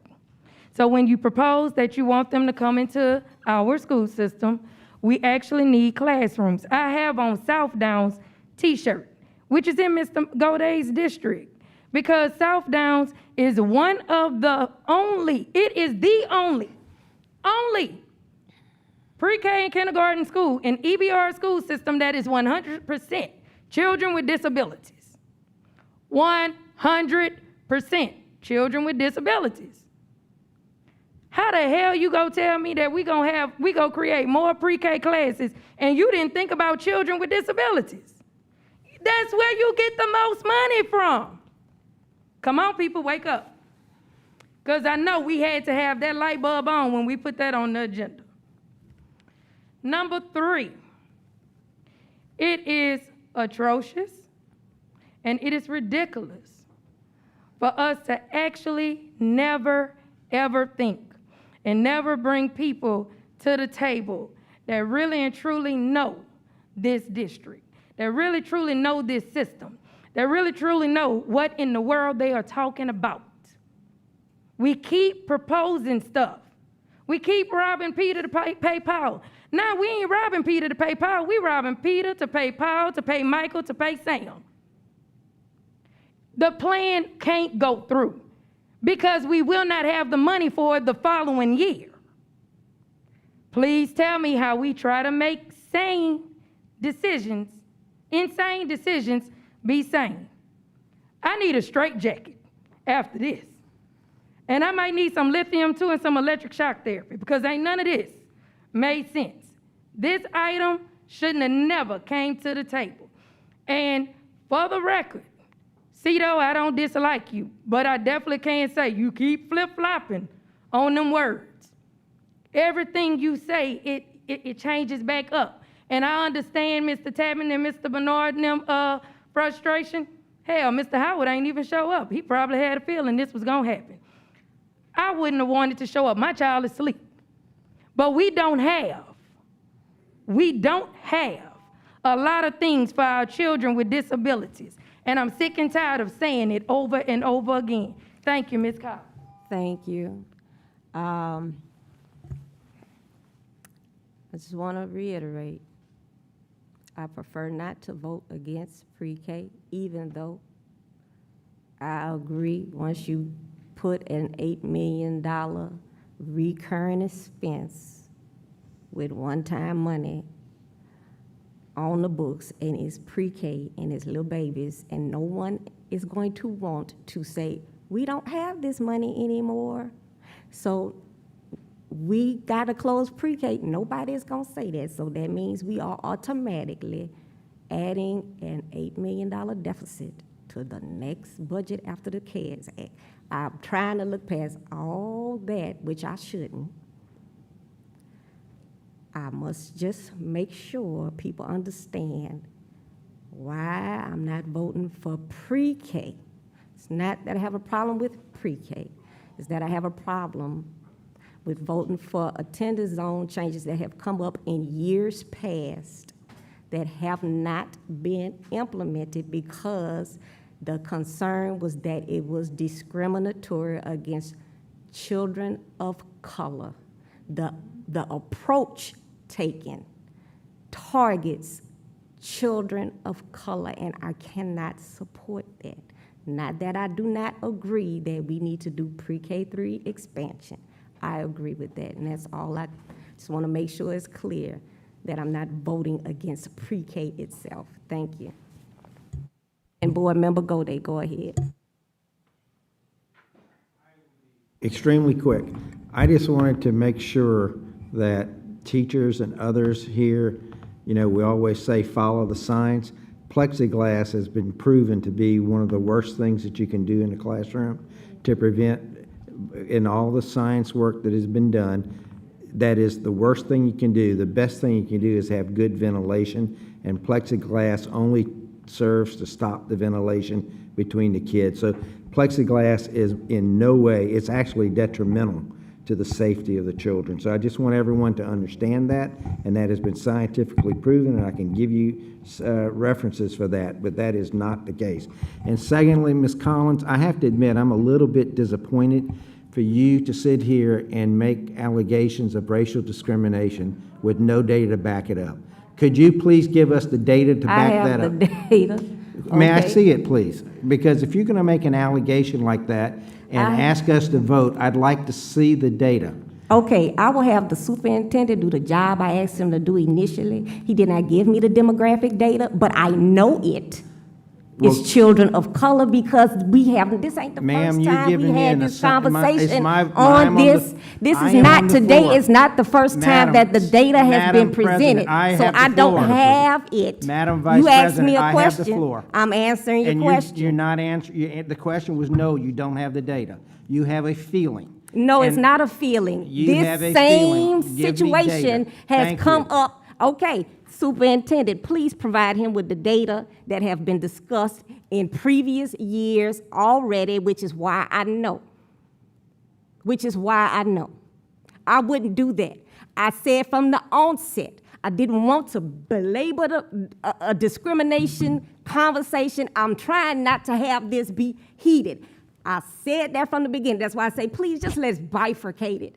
That way I could just shut up and we could vote on pre-K. And it wouldn't be Dawn have to explain why she ain't voting on pre-K. I tried not to make this racial. So please, Board Member Dyson, go ahead.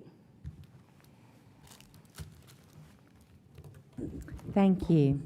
So in looking at this whole plan, district by district and all, it looks like we've got like some really good numbers of pre-K classes, like pre-K 3 classes, 6 of them here, and one pre-K 4 in that same area, and going to move over 7, it's like really some really good numbers of classrooms that are being added in places in the district where we have available capacity. And I think what we've tried to do, it looks to me like, is we're trying to provide some pre-K seats across the district.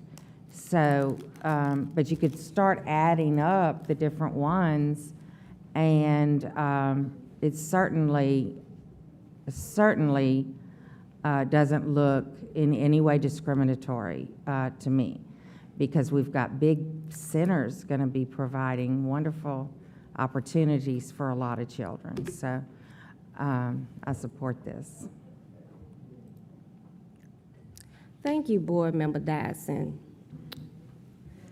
for pretending like this ain't the same thing you've been trying to do for the past couple of years. Board Member Lannis.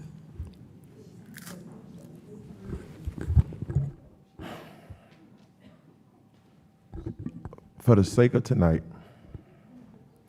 we have people that are still inside of the building. We're going on 8 hours. We still have 7 agenda items. Can we please, for the sake of this community, for the sake of the people who are watching, for the sake of the people who are still here, can we please stop the infighting? And can we please get through these agenda items? We're going to be here till 2 o'clock in the morning if we don't get through it. And we're down to 6 board members. Please, let's get through these items. Thank you. All right, seeing no other board comment, and we've already gone to the public on this, so now, Madam Secretary, please call a vote. Please vote.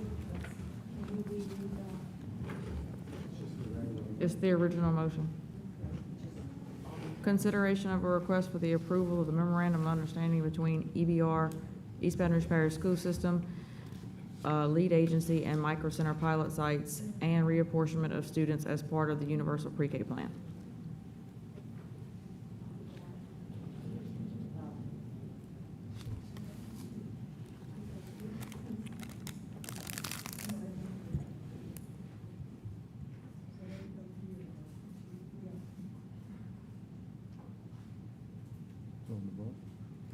I was waiting on the timer. The motion fails. Thank God. It's gonna pop up now.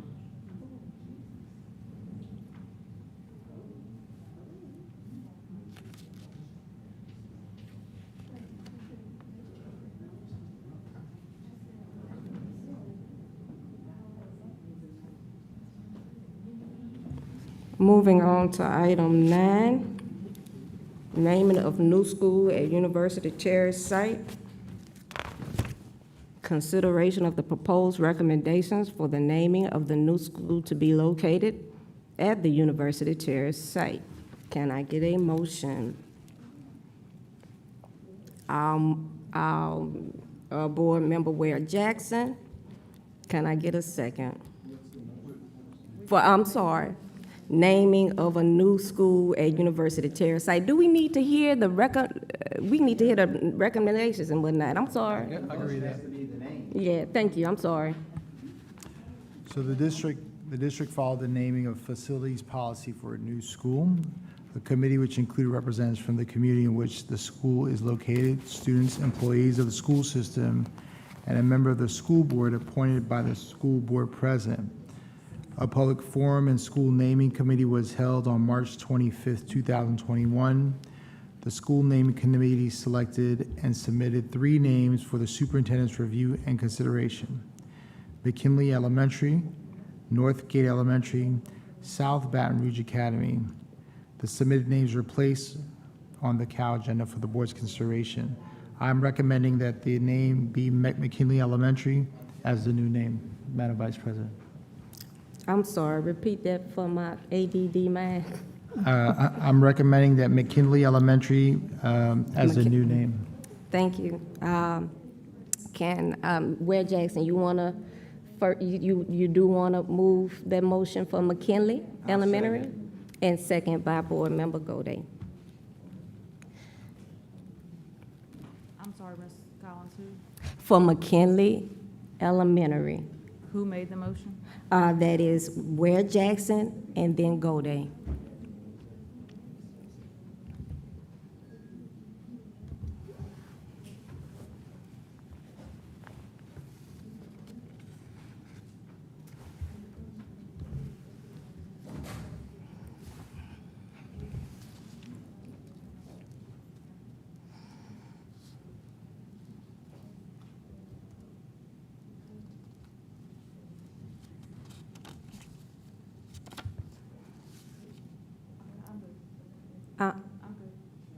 Oh, okay. Board Member Baloo. Just wanted to, as far as the naming, the public meetings, was there anybody from the community there? I didn't hear as far as the input on these names. Madam Vice President, if you would allow me. Okay, yes, sir. Yes, I attended the meeting, and it was chaired by Ms. Dupuy and Mr. Smith, and the 3 names that were recommended were the McKinley Elementary, South Baton Rouge Elementary, and Northgate Elementary. And McKinley was, I think McKinley and South Baton Rouge Elementary tied for the highest votes, and then Northgate was right below that. So the community, McKinley has a long history. I personally don't like to name schools after people, but I think this is an exception where it is following a tradition that is longstanding in the community. So I can support McKinley. I really actually like all 3 names, but I can support McKinley being in the neighborhood of where it is and the support of the neighborhood into that name. Yeah. Seeing no other board comment, public comment?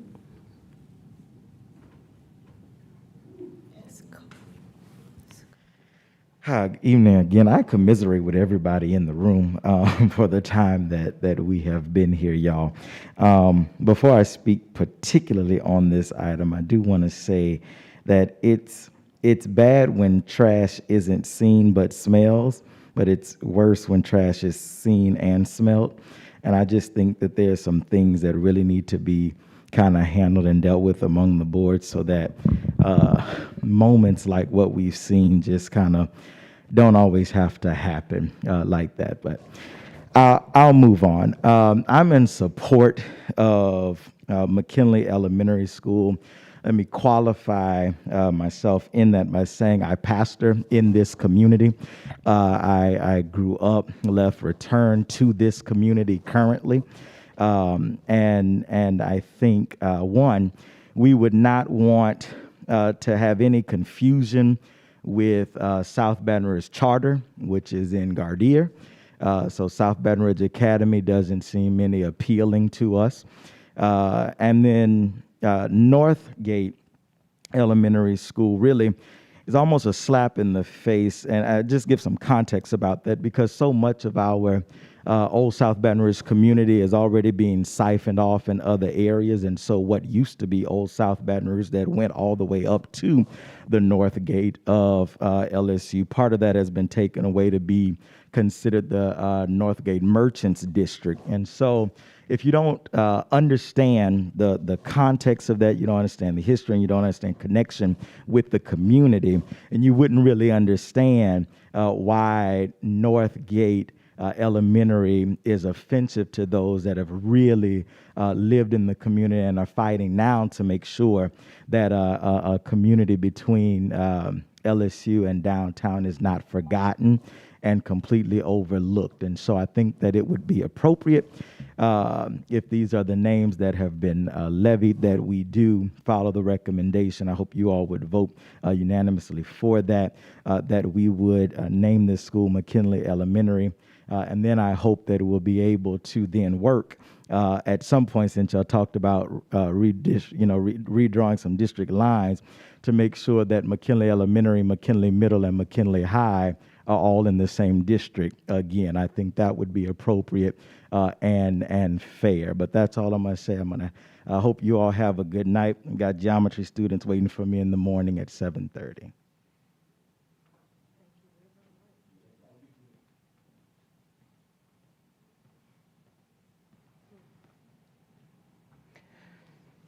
I just had a really pleasant thought. You all have a board retreat in the morning, don't you? Yes. This policy is awful. You shouldn't pick school names in a system of schools based on whatever handful of people show up at some community meeting that nobody else knew about. That said, I suppose there are worse dead presidents to name a school after. There used to be a McKinley Elementary nowhere near this site, like 3 or 4 schools away, but so be it. So I've seen worse names. You have many worse names. Northgate Elementary would have confusion about whether that was one word or two, along with the concerns the gentleman before me said. South Baton Rouge Academy was a ridiculous idea because you already have a South Baton Rouge Academy. Whether you call it South Baton Rouge Elementary or South Baton Rouge Academy or whatever, that's way too much confusion with a charter school. I don't see what's wrong with University Terrace. It seems as though you have more important things to do than fuss about a new name for a school that didn't need a new name, but whatever.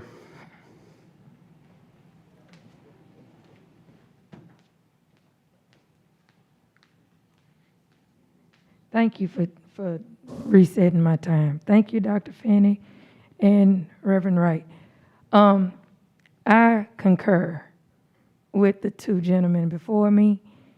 There literally was about 10 people, and they really wasn't being heard. The kids actually gave names, and the names that the kids gave wasn't even considered. Northgate made it because it was proposed by a board member. That's not fair to the kids that actually have to go in the building. And how much money? Because we just went through naming Liberty there where there is no Liberty High. And how much money did it cost to change that school name from Lee to Liberty? I'm just saying. We just got through talking about we don't have the money.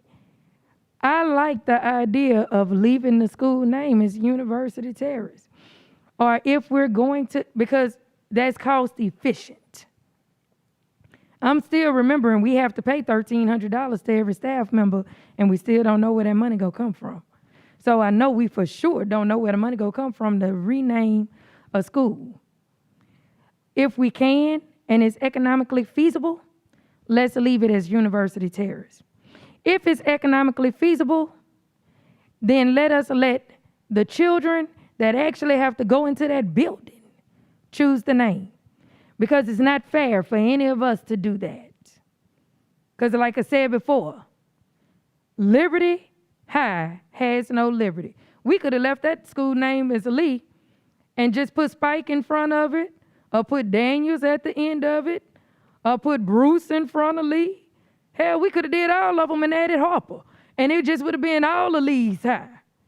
I'm just saying, that would have been economically feasible, and that's what we should do. We should save our money and stop spending it on stuff that has no real true value. Because what does have value is educating the children and they should be happy being educated at a school that reflects them. Thank you. Seeing no other public comment, Board Member Ware Jackson.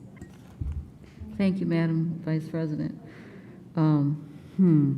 Well, just to remind everybody that this will be a new school and a combination of two schools, because Buchanan and UT are being combined into one new site that will be built pretty soon.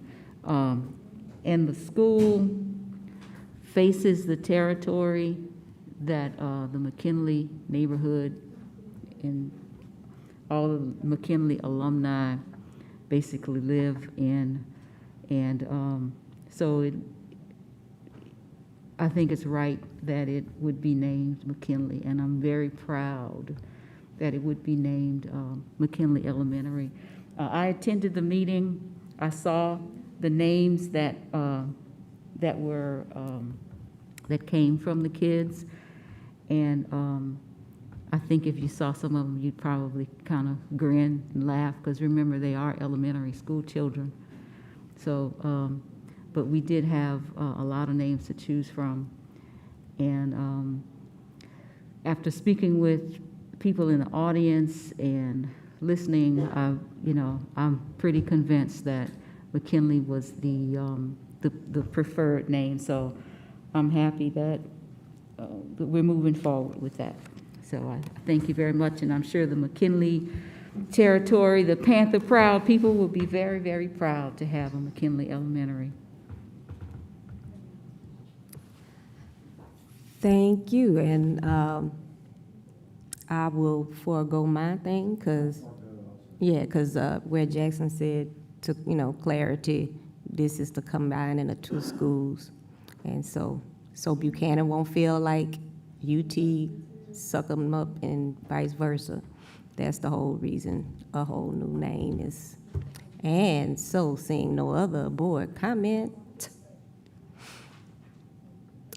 Madam Secretary. Please vote.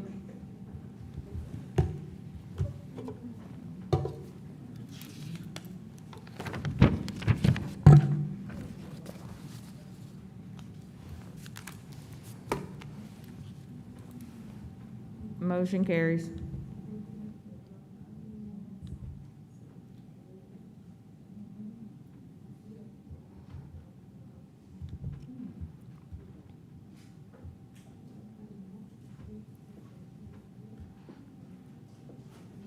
It carries. Okay, the motion carries. Moving forward to the next motion, item 10, Crestworth Middle School attendance zone. Consideration of a request for the approval of the recommendation for modifications to the attendance zone for the reopening of the Crestworth Middle School site with the start of the 2021-22 school year and related matters. Ms. Board Member Lannis. Oh, okay. Oh, thank you, I'm sorry. Is that? All right, Lannis and Blue. All righty. And seeing no other board member Dyson. Oh, okay, no problem. So Board Member Lannis. I wanted to make a substitute motion to move this item without recommendation to next week's board meeting. And the reason why is because I think it's important that the board member who the district, what the school sits in, should be here to speak on it also. So that's my request. I'm okay with that. Didn't you make the original motion? Yeah, he can amend his own motion. As long as you agree? Yeah, I'm fine with that. Okay, all right. All right, Board Member Dyson, on moving forward without recommendation, is that what, I'm sorry, I'm tired. That's what we got on the floor, right? What we have on the floor. Thank you. Board Member Dyson. I don't know if this is the time that I could speak on the actual item Yes, ma'am. and Uh-huh. not on the moving it without Oh. recommendation. But I just wanted to just ask the question about, I know we're supposed to be moving some students, 150 to 200 students out of Park Forest at some point into the Scotlandville area or somewhere around that. And then I wonder if we're taking students out of Park Forest again to do this. I'm just wondering, is Park Forest going to be left with any much of a population? I might And- need clarification, but I thought that the Allisons, these were the same, you're talking about the same. It's two different groups of kids being pulled from? I'll thank you for coming up Thank here, you. Mr. Thanks for asking the Smith. question. Sure. Can you restate the question, Ms. Tyson? Yes, I was just curious, because I know we've discussed moving students out of Park Forest.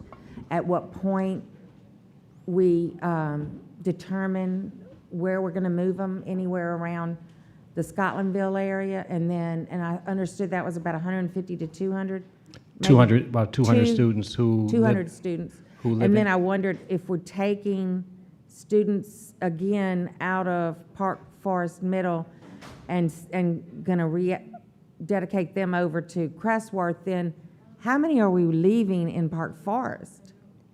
Well, the memo asks is a phase-in approach. Right, but I'm saying. So overall, to answer your question, overall, after a three-year Overall. phase Yes. in, if Park Forest Middle doesn't recruit additional students, it will leave them with a population of 524 students. Yeah, so we're gonna have to start talking about some consolidations if we start opening up a bunch of additional middle school space and not using the space that we have. So we just need to consider what kind of consolidation plan we're gonna have, because that's smaller than some of our elementary schools that we're gonna be leaving it with. Yes, ma'am.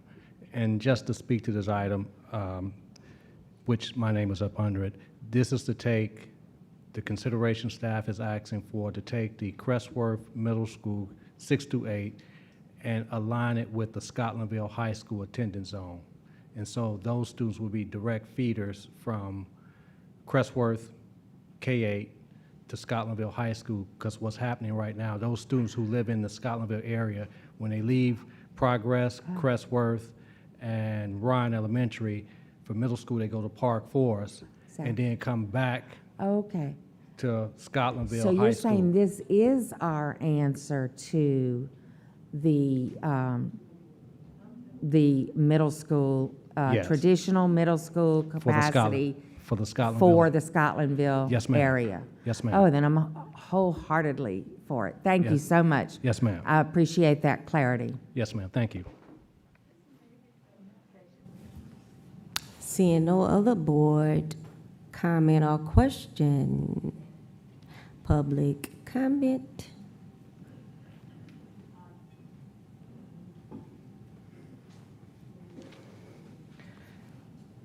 Thank Yes. you. I'm glad that Mr. Smith reassured me that no other lines are being disrupted in this process. And I'm encouraged to hear that there's actually going to be a middle school zone that lines up with the high school zone. It's a nice thing you might want to try all over the school district. But the agenda item says Crestworth Middle School attendance zone, and here we go again. There's an elementary attendance zone in the backup.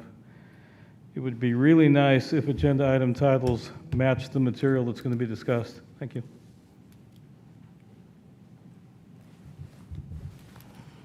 Board President, are we talking about a separate motion? I want to make sure I'm germane. Do I get to talk about the K-8, or are we talking about the fact that y'all are moving it to next week? It's all, it's the same, because He took the original motion and amended it, so it's all in the same in this instance. So can I reclaim my time, April? Okay, thank you. Okay, first of all, I love that we are finally opening Crestwork back under EBR. That is absolutely awesome. I do have issue with it being K through 8. As a mother, I can tell you right now, there's a lot of mothers out there that do not want their 5-year-olds with 14-year-olds. And as having taught summer school for 10 years here in EBR, when we put the high school and the middle school, summer school in the same building, there's a lot of stress on the teachers to make sure, and I understand middle school and high school are a little bit different than elementary and middle school, but still you get the gist, to make sure that the middle schoolers and the high schoolers are never in the bathroom at the same time, and to make sure they never sneak off and go here at the same time. There's a lot of things you got to think about when you are mixing these populations. This is not Northeast, okay? Also, something an elementary teacher who is not here anymore said to me earlier is something with the elementary kids is you want to be very, very careful, because see, I teach middle school, so my mind automatically go to what inappropriate things middle school and high schoolers will sneak off to go do that we can be sued for later. But as an elementary teacher, she said, well, when second grade little boy gets bullied and goes and gets 7th or 8th grade big brother to beat up second grader in same school. So that's where my concern is. I'm loving the fact that we have Crestworth back. I'm not happy about K through 8 together unless there is some way to make sure they are absolutely separated. Thank you. I yield my time. Thank you. Okay. So, FYI, Northeast Elementary is pre-K through 6th grade, not pre-K through 8th.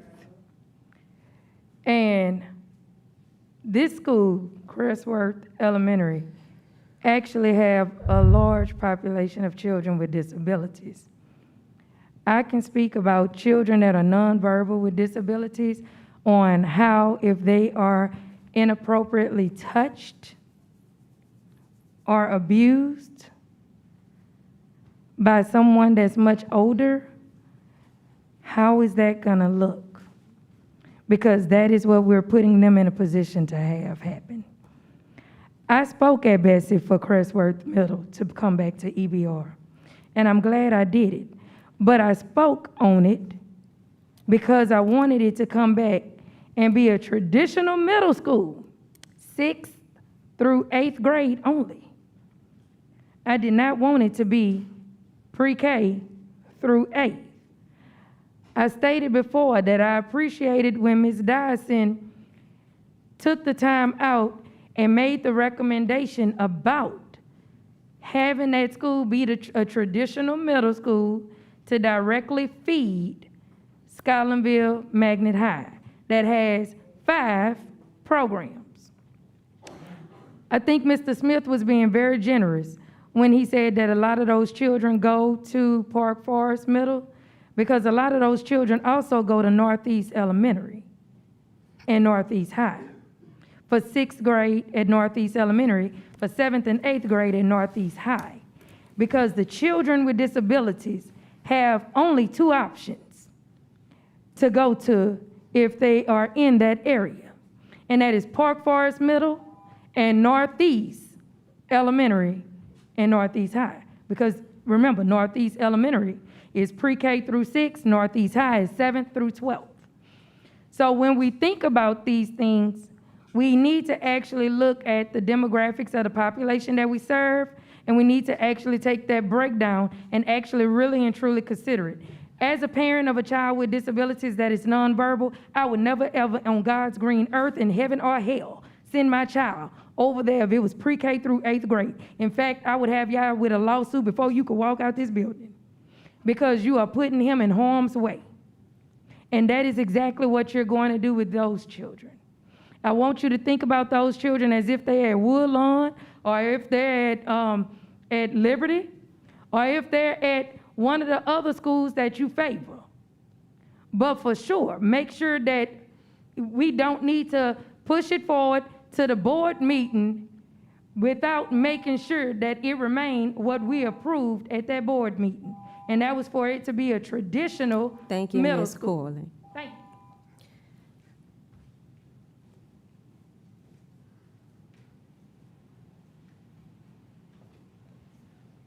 Hey, I wasn't going to speak on this, and I promise it's relevant to attendance zones, but this is the parent in me. I have virtual kids. Please stand up if you're sitting down and wiggle around, because this is going on, and we got a bunch more items. My kids takes break from Zoom, so please stretch with me while I talk about this.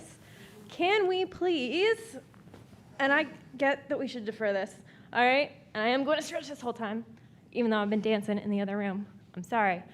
Can we please look at the attendance zones for all these schools at some point in the near future? I am in Villa Del Rey. I live 5 minutes from here, which is why I'm here, so I don't have to drive home. And I'm not zoned for Villa Del Rey Elementary School. I'm zoned for a school on the other side of Florida because my house and 2 houses north of me are cut off from our neighborhood school, right? If I want to go to Villa Del Rey, I have to apply to their magnet program for my kids. And I could almost walk there. So if we could just put that on the long-term agenda, and please defer this item, but actually please do stretch, guys, okay? Because we got a lot more, and I got 3 more comments written down for later items. Thank you. Board Member Ware Jackson.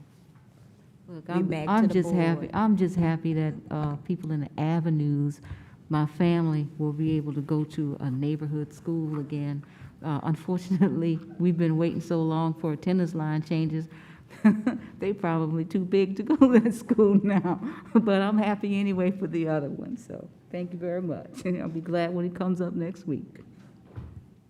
All righty. Madam Secretary, please call the vote. Please vote.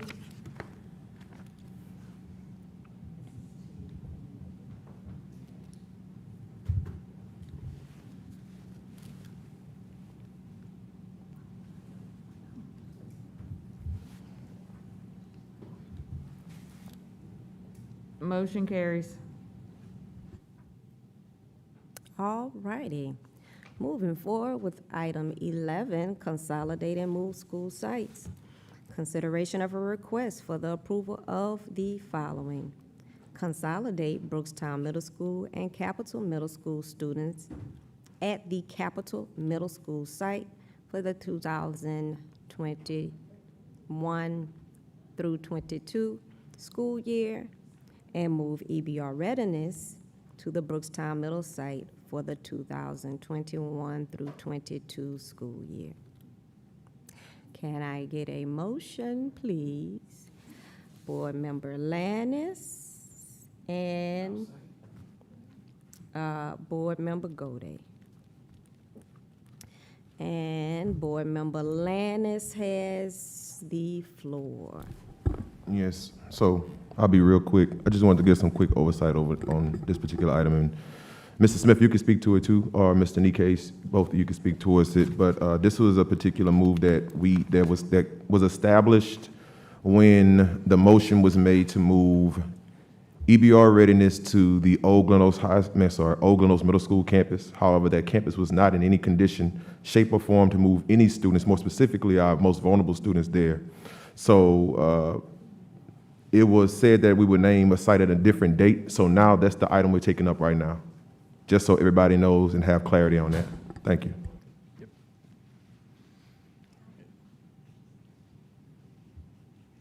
We should have a presentation. Okay, great. Thanks. I can't see it. So, all right.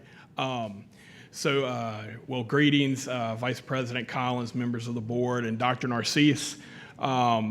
This is the consideration to consolidate Brookstown Middle and Capital Middle at the Capital Middle site and move EBR readiness to the Brookstown location. So next slide, please. This will kind of show the numbers of students that would be moving between the sites. And what you would basically see is the Brookstown students moving to Capital would put the school at about an 85% capacity rate. And you would actually see the feeder pattern reduced by 1 middle school. So you have your elementary schools there that would then only feed into Capital Middle, and then Capital Middle would only feed into Estruma High School. Next, please. This would also take the attendance zone where you see Brookstown in the top of the screen and the Capital Middle zone. It would combine those two to match the Estruma High School zone. So again, you would have students going to the traditional school, with a magnet component and Great Scholars component at Capital Middle, who would then feed into Estruma High School and match that zone. All right, next. Given some historical context, of course, due to the flood in 2016 and other budget restriction issues, the alternative school 9 through 12, or EBR readiness, was moved to the Banks Elementary site. At that time, in phase 3 of the tax plan, that site was already going to be decommissioned. Phase 4 has Banks Elementary actually being demolished. So again, it was not a conducive site. We used parts of the campus more than others, but it has continued to deteriorate, and we're looking at about a $1.7 million deferred maintenance cost just to really make the site safe for learning and conducive. The next slide kind of shows just a graphic of what we're dealing with. Again, there's roof issues, there are HVAC issues and other things. And again, parts of the building are not being used because of the worst conditions. So again, that's why we do want to move students out of that. Currently, there aren't that many students in the alternative school, mainly because of virtual learning and also because of COVID and students not being in school in general. But moving into next year, we would need more capacity or space. Next, please. This kind of will give you a timeline to kind of talk through how that process will go. As we go between the CAL meeting and the regular meeting, we met with the principal yesterday to kind of give them an overview moving into this. Dr. Williams and several administrators and district team leaders will go out tomorrow to meet with the school tomorrow afternoon, so to kind of brief them and answer questions and really kind of that initial information about the item or the recommendation. Pending approval after the board meeting, that's when we would actually do full meetings with the staff.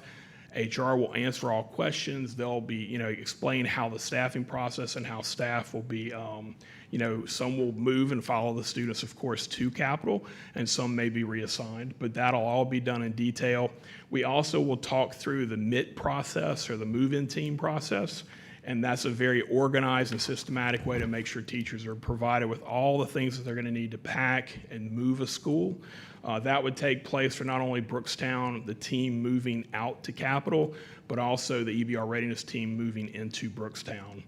And then as we move through this, immediately thereafter, once pending board approval, we would then also be communicating with parents, setting up parent meetings. The attendance zone letters would go out, and the communications would appropriately follow that as well.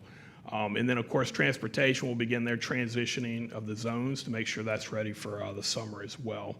One of the important things, kind of the note about this too, is as excuse me, as we go through this process, again, Brookstown will not only be able to be used for the EBR readiness site, but wraparound services and maybe some of those engagement centers, areas and things that we have for alternative services can also be housed on the site.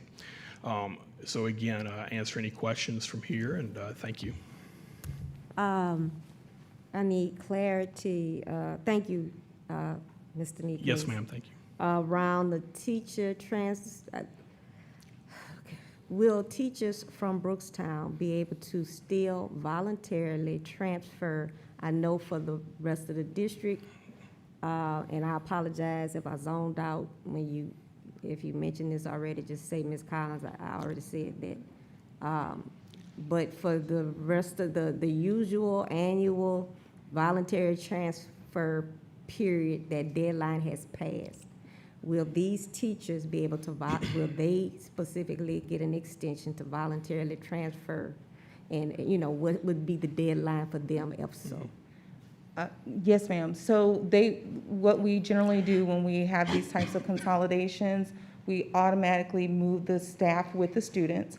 And if the staff, the teachers and paraprofessionals want to actually impact themselves or voluntarily transfer to another school site, they're able to self-report that they would like to do that. We add them to a list. We share their information out with administrators who are looking for positions.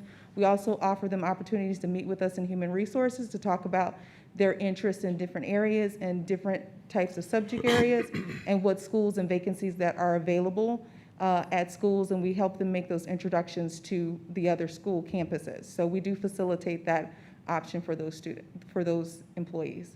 Okay, so the teacher follows the child unless the teacher feels they have that, the you know right. what, this situation is not gonna be a good fit. They have that Oh, yes, opportunity ma'am. to. Yes, ma'am. Thank you. All right, please explain the difference between Capital Middle and Brookstown Middle, and in terms of letter grade and school offerings, which is a different dynamic than an A school versus a D school. Sure, and if we can put the presentation back up, there's a slide that has kind of those numbers there, and we'll go through.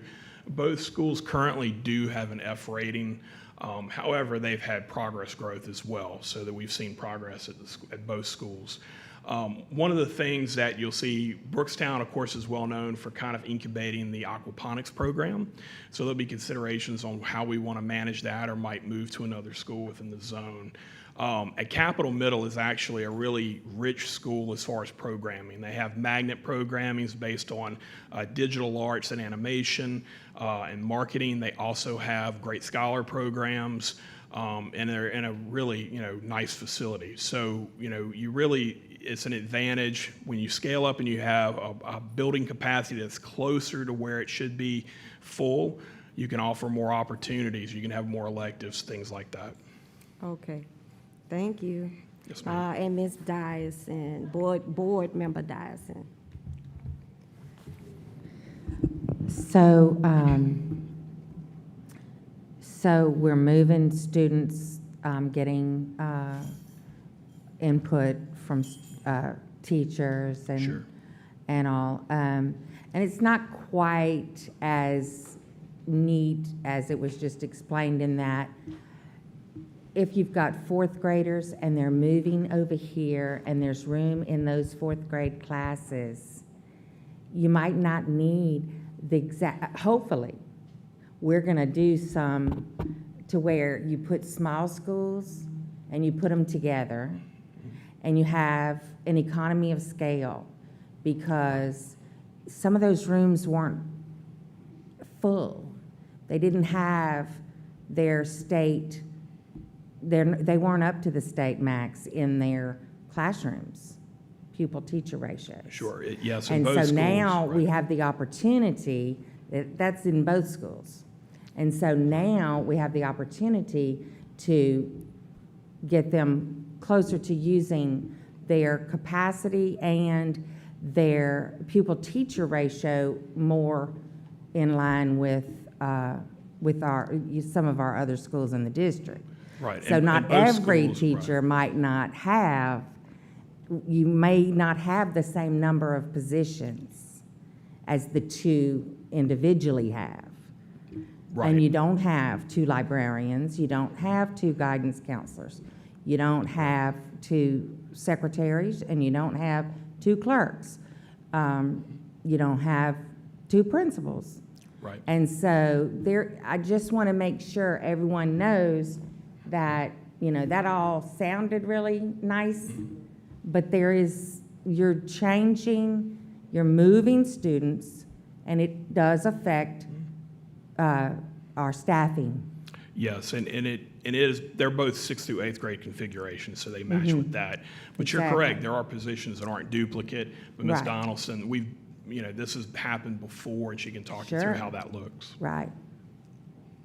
So we always try to make sure that we are aware of the student-teacher ratio at the schools, and when we do that consolidation, and we do not, of course, duplicate services. So we will work with each employee that may be impacted due to this, and we will work with them to secure another location. They're not losing their job in the district. We're a large organization, which gives some great luxury, and also gives opportunities for employees to explore their skills in different settings. And so we work with them to do this. So we will be meeting with the employees on that campus and helping them facilitate and consider options, as well as doing the consolidation. So we're always cognizant of that. I was just trying to make clear that this is a larger lift than moving 100 students from one school to another. When you do consolidation, it affects a lot more moving parts and things and all of that. So it's a much more major lift that we'll be doing. Thank you. Seeing no other board comment, public comment? I just want to say y'all aren't dreaming. I know y'all are tired, but Storm Matthews is actually really, really excited that I don't know about Brookstown a lot, but that EBR Readiness is going to have a good building to go into, and it does right by the families, the teachers, and those students. And Board Member Lannis, I know you worked really hard on that. Collins, I know you worked hard on that meeting. Everybody was really cognizant of that, and I appreciate that hard work from however long ago that was all the way to this point. Thank y'all.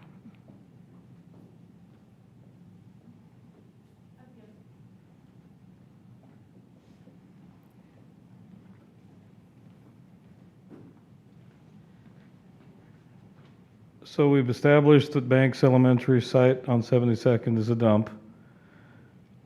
And Mr. Lannis has made it very clear that he doesn't want the Glen Oaks Middle site used for EBR readiness. But it's April, and you're going to kick a bunch of middle school kids out of their school. And we still don't have a plan for how we're going to do the alternative education well, and I thought that was going to be part of the plan when a new site was suggested. So I think this is an awful idea. It might be a good idea in August to think about doing in a year, but it's a horrible idea in April to tell the kids of Brookstown, guess what? You get to go be in a crowded school, and your magnet program may or may not come along. Oh, and by the way, you're going to lose 2 weeks of your summer. Thank you. Next. Hi, I know we're all tired. I am making this comment on behalf of a teacher who had to leave because she has a 4 a.m. start tomorrow. According to her and to a couple other sources, the Brookstown teachers found out that their school might not exist next year when you posted it to the agenda. Like, that's when they found out. And that's not okay. Please do better on communication. I have some time left. If you guys want to take that time and text your staff and ask them to buy you some sodas so that we can stay awake for the rest of this, feel free. I'll just stand here while you do that if you need to. Thanks. They have Coke.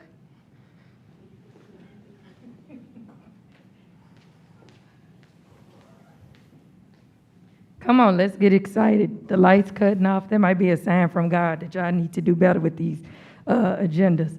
But at any rate, on topic, I remember, Madam Chair, this here is horrible. I remember once upon a time when we was pre-COVID at central office over there on Foster, and we had a nice board meeting that talked about alternative schools and why our district needed an alternative school on the north side and one on the other end of the school system parish. And it was disclosed because of gangs. Now, how many board members and staff members know about Brookstown area and Capitol? I'm gonna raise my hand because I know about both. That's not gonna fly to put both, merge that into one building. Are y'all crazy? You talk about fights, y'all better get the SWAT team in there. That's not gonna happen. You talk about teachers may not come back, they definitely not gonna go in that building. That's not gonna happen. Then you wanna feed them into Estroma High, another territory that don't get along? Oh my God.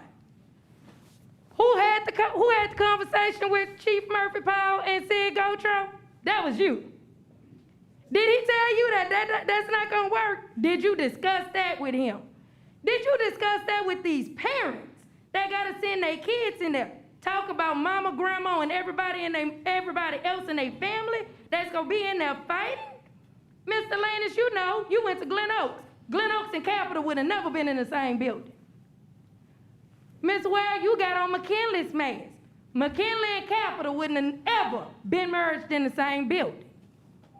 This calls for knowing your district, knowing the people in which you are representing and serving. That cannot happen. This plan goes to hell in a handbasket. It is going to hell on a full scholarship, on a one-way ticket on a plane. Straight to hell. No way back. Don't do it. Don't do it. If you want people showing up at your doors fighting you, do it. If you don't and you want peace in EBR, don't do it. Now that's a word of encouragement and advice. And I'm not even charging you $1,300 for it. I'm gonna charge you $500. Seeing no other public comment, back to the board. Board Member Landis. Thank you, Madam Vice President. So I just wanted to clarify a few things. One, something Mr. Feeney said, I'm sorry, I'm so tired it slipped my mind. But I do want to speak towards what Ms. Corley just said. I don't think this is a bad idea, because I'll tell you why. One, we're gonna have to justify having the schools with 2 Fs that are severely under capacity. Those schools need a real opportunity to thrive. And I think that this is a plan that will allow them a real opportunity to thrive together. I also think that we can mitigate a lot of the problems that we're hearing in terms of students having the potential to fight each other. Both those students, for the most part, live in the same zip codes. Now, you brought up, and I heard you bring up the fact that you mentioned Glen Oaks and Capitol. Well, yeah, that wouldn't have worked, because that's 2 different ends of town, and they have a history of not being able to work with each other. And it's long-standing, but I won't go into that. I just want to say I do think this is a good plan. I do think that alternative students need to be inside of clean buildings, and they deserve it.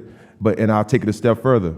I want to see us get to a point where we can consolidate and get more of our students that are inside of those vulnerable school sites that are deemed as alternative school students. I want to see more of them placed inside of buildings that look like this. It is deplorable, and it is completely unconceivable to think that we would have students inside of buildings that are falling apart, and they are the most at risk, the ones that literally on the cusp of dropping out of school, not graduating, and committing crimes. That's not right. I've seen it firsthand. I see it firsthand every single day. I think that means time for us to go. And I'm gonna stop right there. Right, and then just for clarity on the neighborhood, cultural differences, do we need to, oh Lord, I just hate to take a break. We could see from our laptops, correct? I mean, I'm gonna proceed, Jesus, because it's 1 o'clock in the morning. All right, okay. So, my small comment was just to clarify that these same student populations already have to shake hands when they go to Astruma High School. So that is generally a very valid concern, to pay attention to the various neighborhoods that students are coming from. In this particular case, that is not as much of a problem as is sometimes in other cases. And then Mr. Landis wanted to make one little follow-up comment. I'm sorry, yeah, I just actually thought about it. I guess it was when the lights went off, it came back to me. But it was something that Mr. Feeney said, where he said that I didn't want the students to come to Glen Oaks Middle School. I just want to clarify. It's not that I didn't want them to be there. If I specifically said if the investment was not gonna be there to fix their school in a proper fashion that would allow them to be there, then they shouldn't go there, because we would only be putting them in an even worse condition. So I just wanted to clarify that. All righty. Seeing no other board comment, Madam Secretary, please call the vote. Please vote.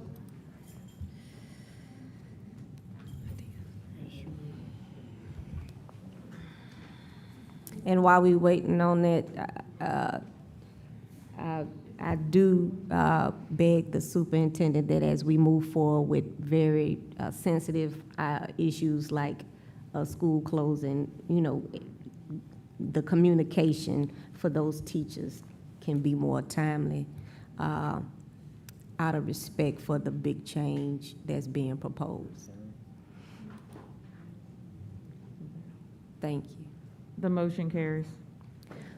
Okay. We at item 12. This is gonna give me life for the rest of our meeting. Item 12, consideration of a contract collaborative for academic, social, and emotional learning, which I'm excited about. Consideration of a request for the approval of a contract between the East Baton Rouge Parish School System and Collaborative for Academic, Social, and Emotional Learning in the amount of $152,000 to provide district-wide social emotional learning coordination and support. Funding source, CARES Act. Seeing no, oh, thank you. Thank you. All right. And so who said second? Thank you, sir. Seeing no board comment, other than Madam Vice President is very excited to see something substantive added to, you know, on social emotional learning. Thank you. Public comment, Mr. Finney. Dr. Finney. I'm glad to hear you think it's a great idea. Maybe you should consider it after you approve a budget for the CARES Act. Fair point. Thank you. I do support using CARES Act funds to help with academic, social, and emotional learning. However, Mr. Narcisse, if the only training dates they had available were in July, all you had to say was, I think this is a really great program, but these are the only training dates available. Could you guys please come in for the training, but instead? Any other public comment?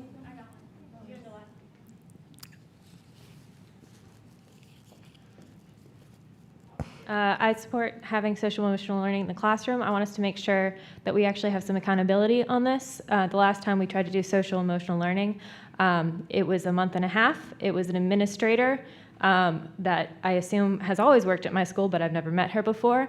And they watched Berenstain Bears, and then they got asked, "How are you feeling today?" And all of them said good. So, you know, let's follow through on this if we're going to do it, and make sure that we have some proof somewhere that we are actually doing it well. Thank you.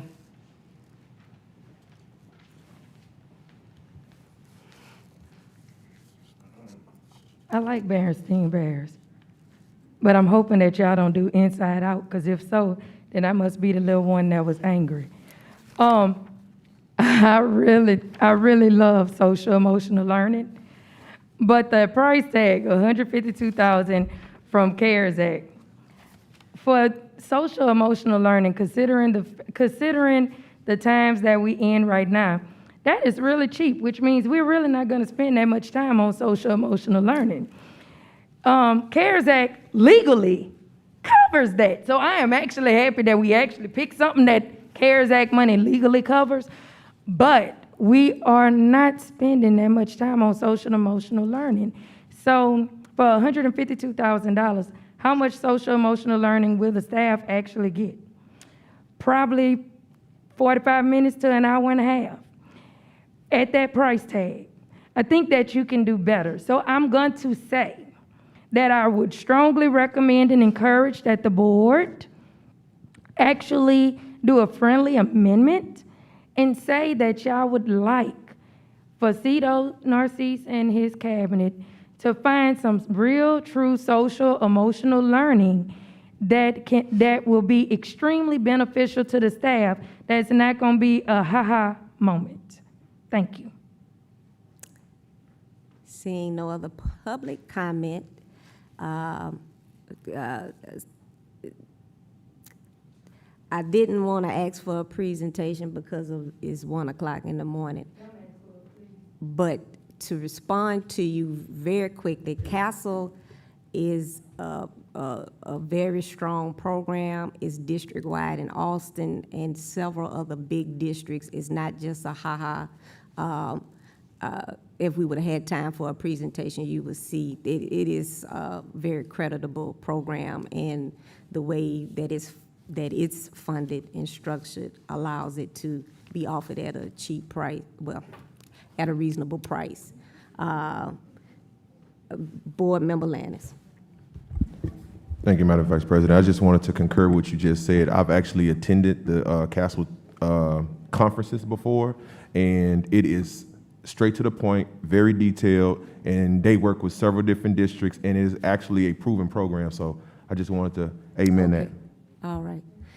And seeing no other board comment, Madam Secretary, I was about to call you Madam Vice President. Madam Secretary. Please vote.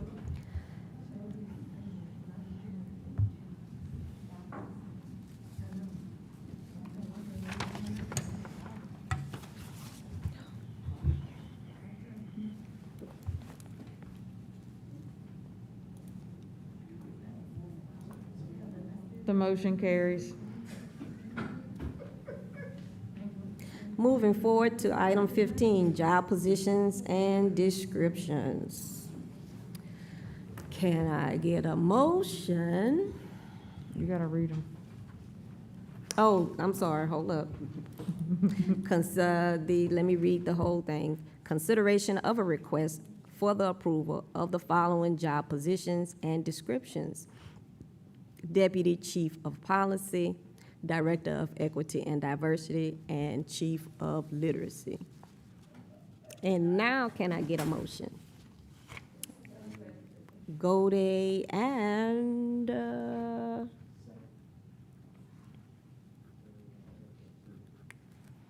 Lannis. Any board comment before public comment? Seeing no board comment before public comment, we move to public comment. I was kind of hoping this would die for lack of a second, because it needs to. In January, you gave approval to 4 of the gazillion job descriptions that the gentleman who was still employed in DC asked you to approve. He filled those job descriptions even though the backup material said those folks are supposed to be put on the salary scale. They are not on the salary scale. There's a level and a step that should be on the spreadsheet that I got pursuant to my record request. They don't have a level, they don't have a step. All 4 of those folks, the chief academic officer, the chief of schools, the chief of staff, and the chief of operations, if that's the proper title, have salaries of $130,000 a year. Subsequent to that, Dr. Narcisse, without board approval, added 2 additional positions. One at a salary of $130,000, one at a salary of $107,000. It probably doesn't matter whether you approve this or not. He's probably just going to hire them. He's probably not going to put them on the job, on the salary schedule, because there's no accountability, because he can do whatever the hell he wants to, and nobody is going to actually stop him from doing it. Until and unless 5 of you can actually get together and get him to follow the law, he'll do whatever he wants to. And I say that out of love to my board member. And furthermore, one of those new hires, he was paid from the CARES Act, which I'm pretty sure you haven't passed the budget for. Thank you.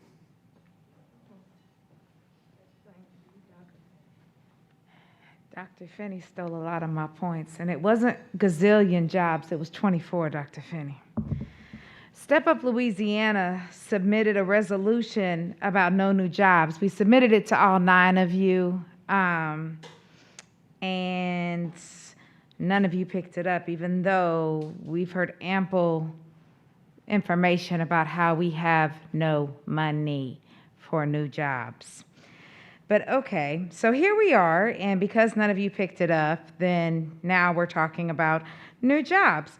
So, and he was giving people's salaries, so I'll put mine out there. I've been teaching in EBR for 15 years, and I make, I think, what, $46,000 a year? Yay! I get $46,000 a year, okay.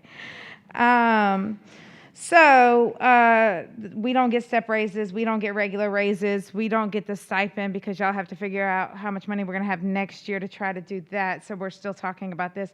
So yeah, he hired 24 positions, then y'all let him have 4, then he sneaked the 2 in behind the board's back.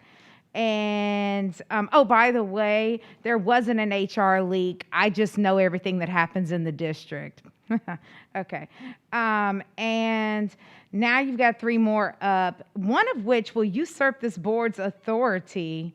How are you going to have your only employee hire somebody that writes policy about what their boss can do?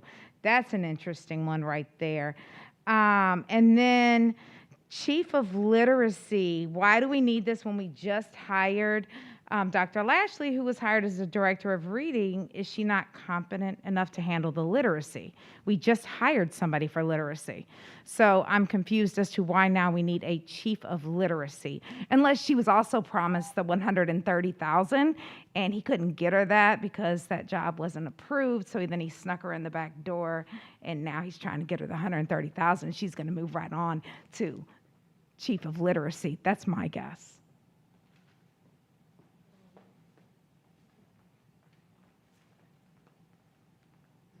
Hannah Birchman, I'm a parent. We sure could hire a lot of teachers with these 6-figure positions. And I don't know where any research indicates that building bureaucracy closes achievement gaps and improves instructional time. So let's focus on instruction and not building all this superfluous stuff. Thanks.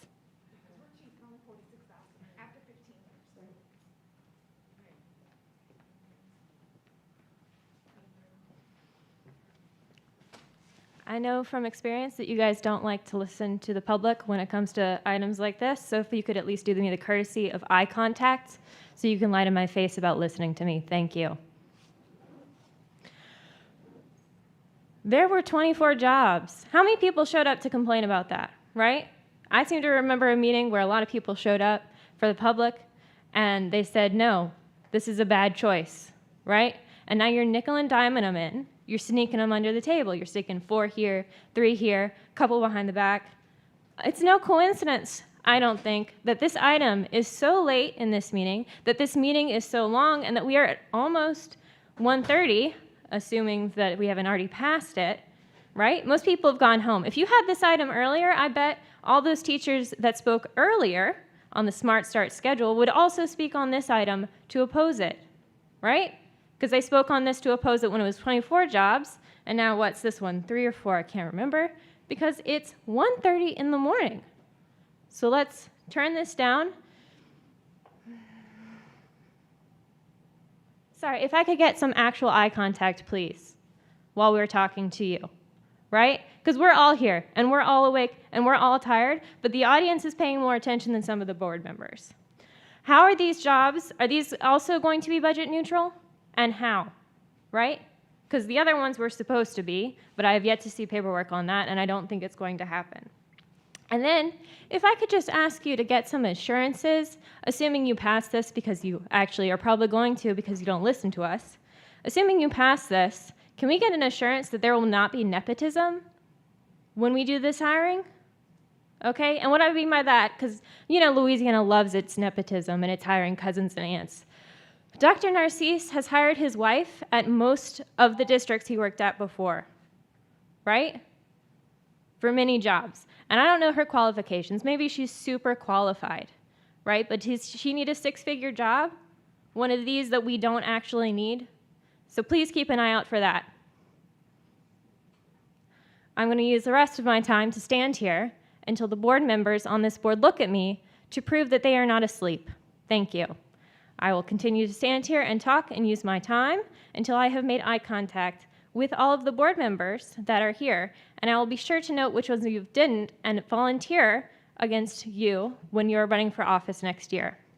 I'm going to continue to stand here and spend my time until you guys make eye contact with me to prove you are not asleep. I'm going to stand here and continue to use my time until you all look at me and prove that you are not asleep on this Eye item. contact is not germane to the agenda item. Please continue if you like on the item. Thank you. Is he awake? Can you poke him? Thank you.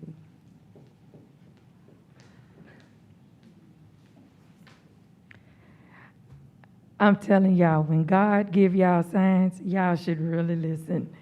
Well, it was a silent sign, because he cut the lights off, which meant that whole agenda should have went away too. It shouldn't have came back. So, you know, I really shouldn't have had to come up to the microphone, because I've already told y'all, we don't have the money. CARES Act funding can't pay for none of those jobs. And we re-envisioned a director of EEOC to deal with diversity and equity for the public. Who on God's green earth don't know what EEOC means? Equal Employment Opportunity Commission. I know Mr. Godet for sure knows what EEOC is. And I know that the ones that have a legal background do too. That is not what EEOC deals with. EEOC deals with ageism. They deal with discrimination on the 503 and 505 rehabilitation, the genetic discrimination, and many others. That's not what your job responsibilities and duties list is not EEOC. And I can't get on Ms. Donaldson for that as the Human Resources Director, because she only did what the leader told her to do. I have to fault the leader for not knowing EEOC and for not actually doing his job. Literacy. You cannot have a chief and a director of literacy. And unfortunately, I did my research on Miss Lashley, who, like I said, I met her by coming up to the school board meeting. She couldn't give me no evidence-based practices of what she would do with literacy as it relates to my child. I didn't even ask her about all the children with disabilities. I was specific about mine. And she told me, let me get back to you. She done been here over a month and she ain't got back with me yet. So that means we would never have it, because she don't know it. But when she was in Nashville, I can tell you, they literacy went to hell. And it went deep down into the pits of hell. It was on fire. It was the lowest of the low. I suggest that y'all actually communicate with a lot of these people. Look at the real resumes. We have people in our system that can actually do these jobs, that should do these jobs, that are extremely qualified, highly certified, and legal. And yet, Thank you, we are giving it to Ms. other people. Corley. So I just ask that we kill this, because we ain't got the money. Thank you. Thank you. Seeing no other public comment, back to the board, Mr. Lannis.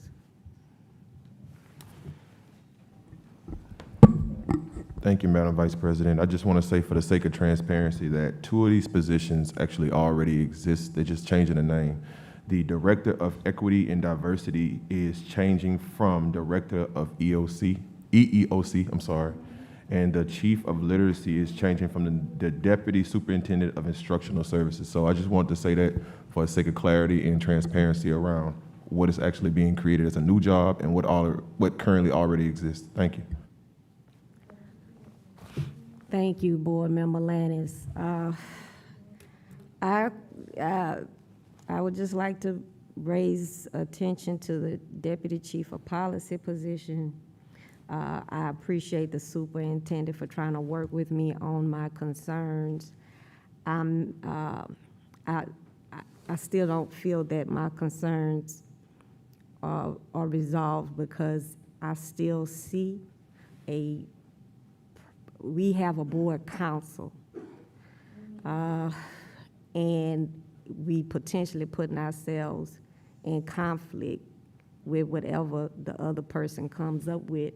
I mean, can the person report to hold up, let me make sure I looked at that part.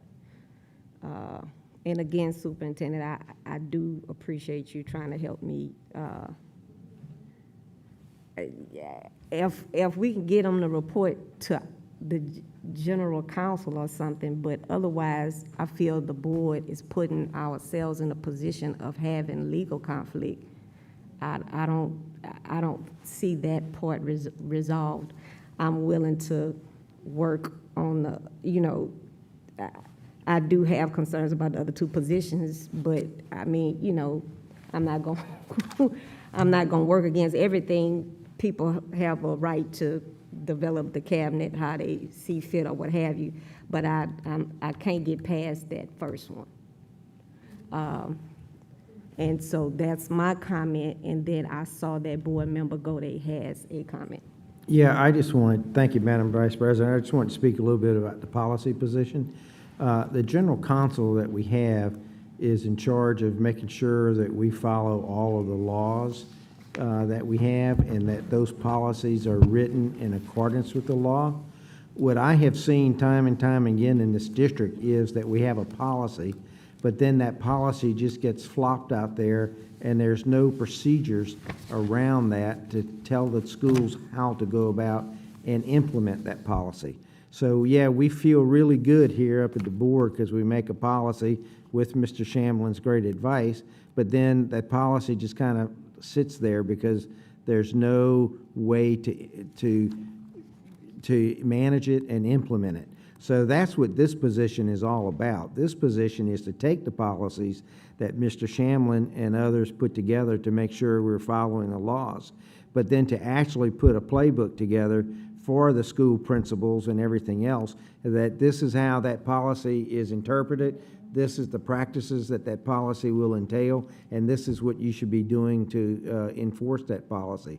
Because today, we just put the policy out there and let every principal try to figure it out for the most part.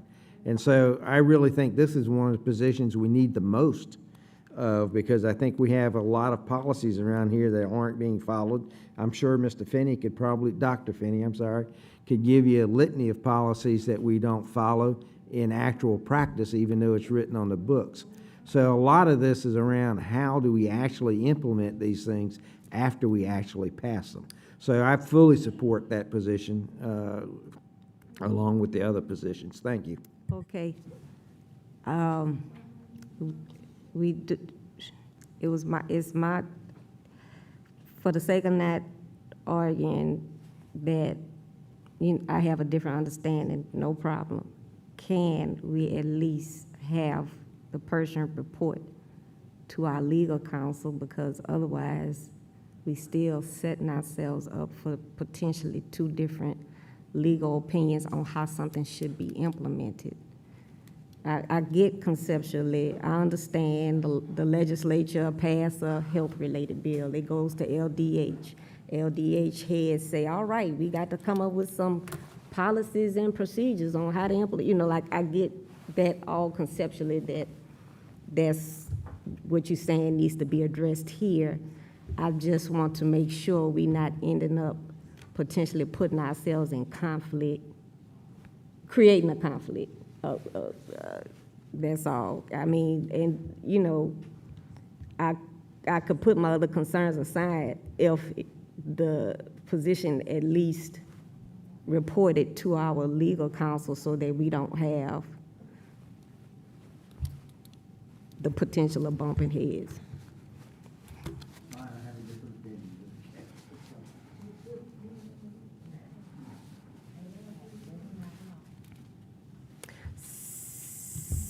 Seeing no other board comment, and we've gone to the public already.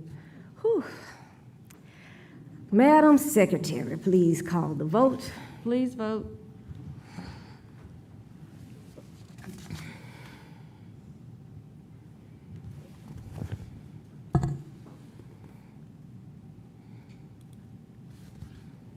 The motion carries.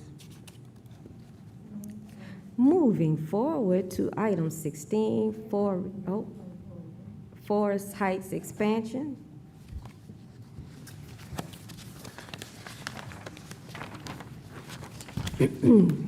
Consideration of a request for the approval of the recommendation to the Oversight Committee to modify a plan to improve facilities, technology, discipline, and compensation in the East Baton Rouge Parish School System tax plan to allow for the construction of a middle school component at the Forest Heights Academy of Excellence. Can I get a motion? Mr. Lannis, Board Member Lannis, and a second, Board Member Gode.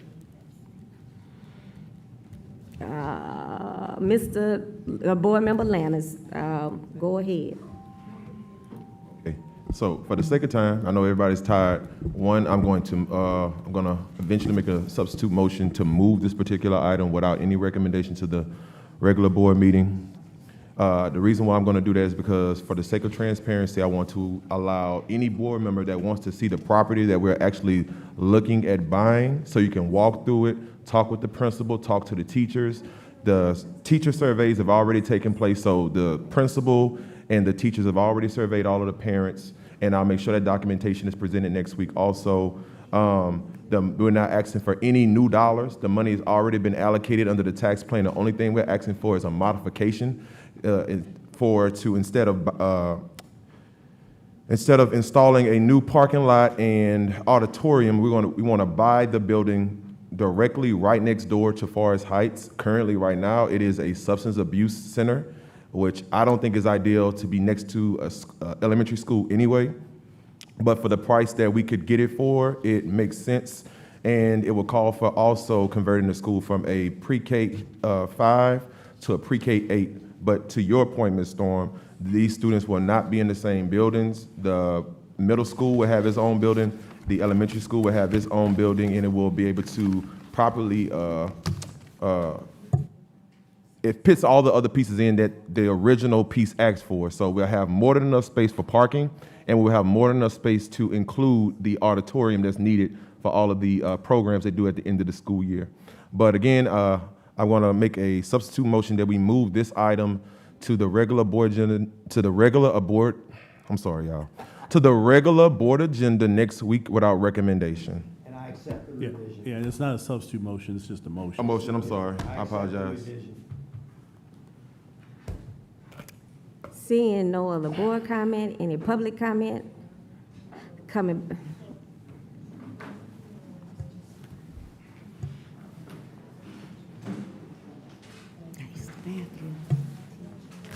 So let me get this straight. Just a few months ago, or it seems like years, you are completely unwilling to even think about asking the Oversight Committee to buy some overgrown vacant lots that would expand the footprint and vastly improve the appearance for the neighborhood of the University Terrace, perhaps soon to be McKinley Elementary site. But you're seriously going to propose that you buy a white elephant that happens to be next door to an elementary school, and we're going to suddenly have another magnet middle school? And there are all sorts of things that are buried into that proposal that need a lot more consideration than a few minutes at 2 o'clock in the morning or whatever it is. And by the time you get to this agenda item in a week, it's probably going to be 2 o'clock in the morning, because I don't think you've settled any of the stuff that was controversial. And I think people that were here tonight are probably going to be back here next week, probably even angrier. So perhaps this is a good idea. Perhaps you should have the staff work something up and present it like in, I don't know, November? Thank you. Please don't muddle up next week's meeting with this above all the other stuff you have to do. Thank you.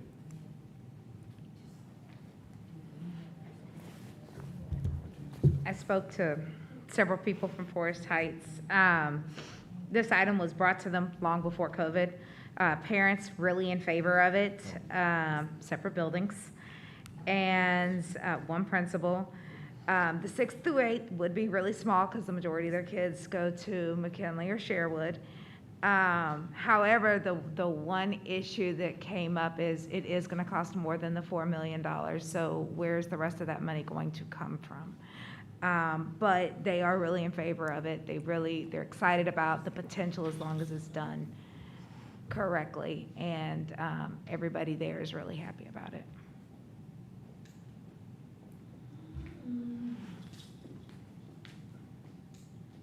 I'm so happy that Dr. Finney gave y'all an advance warning of how angry I'll be next week, because I am extremely exhausted and my child is already been asleep. It's past our bedtime and we have school tomorrow. Now, on the topic at hand,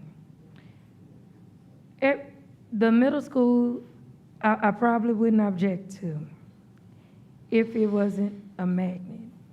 Why? Okay, so it's not a magnet.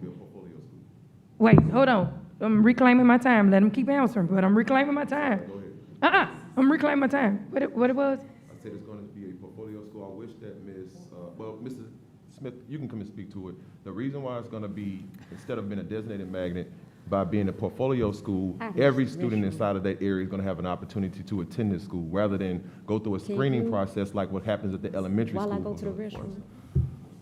Okay, now I reclaimed all my time because he asked Mr. Smith to come up and explain that, Madam Vice Chair. You heard? Okay, Ms. April says she restarted my time. Let Mr. Smith start. That is correct, Board Member Mr. Lance. When we discussed this proposal last year, we proposed that allow an opportunity for the kids within that attendance zones to attend, and they could offer a portfolio, not criteria as far as with test scores and things of that nature to enter, be a part of the school. Thank you. Okay. So, thank you, Mr. Smith, for the clarity. Thank you, Mr. Lannis, for the clarity. Now, Ms. April, I think I only had used 30 seconds of my time. Okay. I didn't use that much, but I'm going quick. Okay. So, I don't have a problem with them getting a middle school. But I think that if we're going to give them a middle school, then we need to make sure that every district have a middle school. One that is a dedicated magnet, one that has have regular traditional education. We should be able to have that in our school system instead of consolidating all these buildings. And I also want to know what is going to be the impact in that area, because right now, Idea Charter has not opened, neither has the Helix Charter open. But once they do open, there will be 6 charters in that area. So what is going to be the impact not only on that middle school, but also on the high school and all the schools in Glen Oaks and Scotlandville areas? So I just want everybody to just think about that. And I also want us to stop pushing things on forward to the board meeting, because we actually should have been provided a lot more information in advance, so that the board was more prepared and knew exactly what they were looking at and what everything was going to be discussed. Also, just for FYI, for the 22nd, can we please just only have it be 2 agenda items, and somebody make a very nice friendly motion and make the motion to send the other things to the next board meeting in May. Thank you. Thank you, ma'am. Anyone else? Okay, seeing no more comments from the audience, back to the board. Mr. Lannis. Thank you, Board Member Jackson. So just to do some more clarification, one, this is not going to be what Mr. Feeney called a white elephant, because I agree with you, Ms. Corley. Every district should have a middle school. Now, this is the problem. My district does not have a standalone middle school. Everything that we're talking about, the exact reason why Crestworth Middle School is opening back up is because those students are feeding and going somewhere else. Every student that I have at Forest Heights and all of my other elementary schools, they have no middle school in my particular district to feed into. None. Even at Glen Oaks High School, where the middle school is, they don't have enough seats to take in that capacity of students. We did everything, and by the way, because I heard you say that we should have talked about this a long time ago, but we have. They've already did the surveys with the parents. They talked to the neighbors inside of the neighborhood. We walked inside of that building. I walked the building with then Superintendent Drake, I talked to Superintendent then Leslie Brown, who approved of this along with Drake. I also talked with, when it was interim Superintendent Adam Smith, he walked that building, he saw it, he approved of it. Superintendent Dr. Narcisse also saw it. Who is that? Marcus from CSRS walked through the building, we saw it. Ms. Judith Anderson walked the building also, and she saw it, which is again why I want to move this with our recommendation so everybody, including our board members, can have an opportunity to go inside of the building, see it, look at the surveys, see everything that the parents commented on, listen to what the principals are saying, listen to what the teachers are saying, listen to what the parents are saying.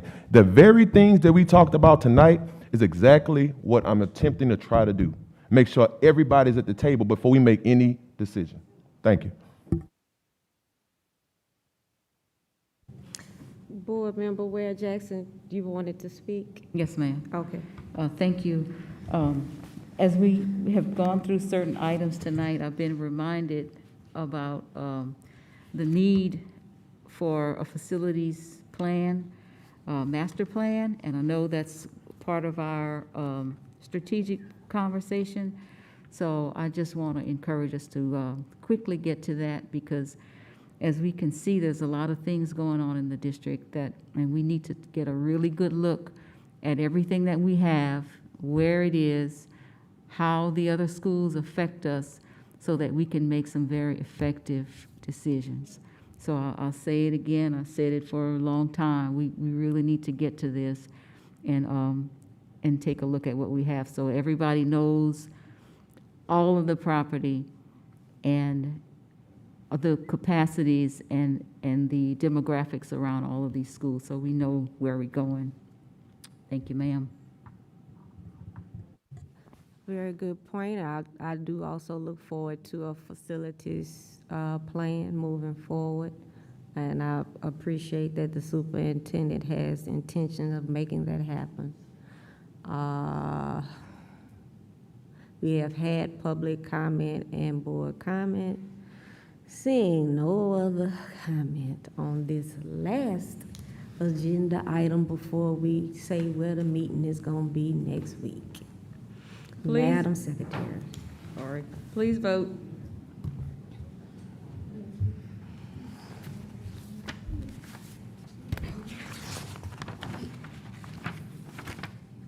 The motion carries. Okay. Item E, next meeting dates. Board retreat to be held on tomorrow at 9 a.m. here at the Professional Development Center. Praise ye the Lord, it's less than 5 minutes from my house. That's all I could say. Regular board meeting to be held on April 22nd at 5 p.m. here at the Professional Development Center. I don't have, a meeting adjourned.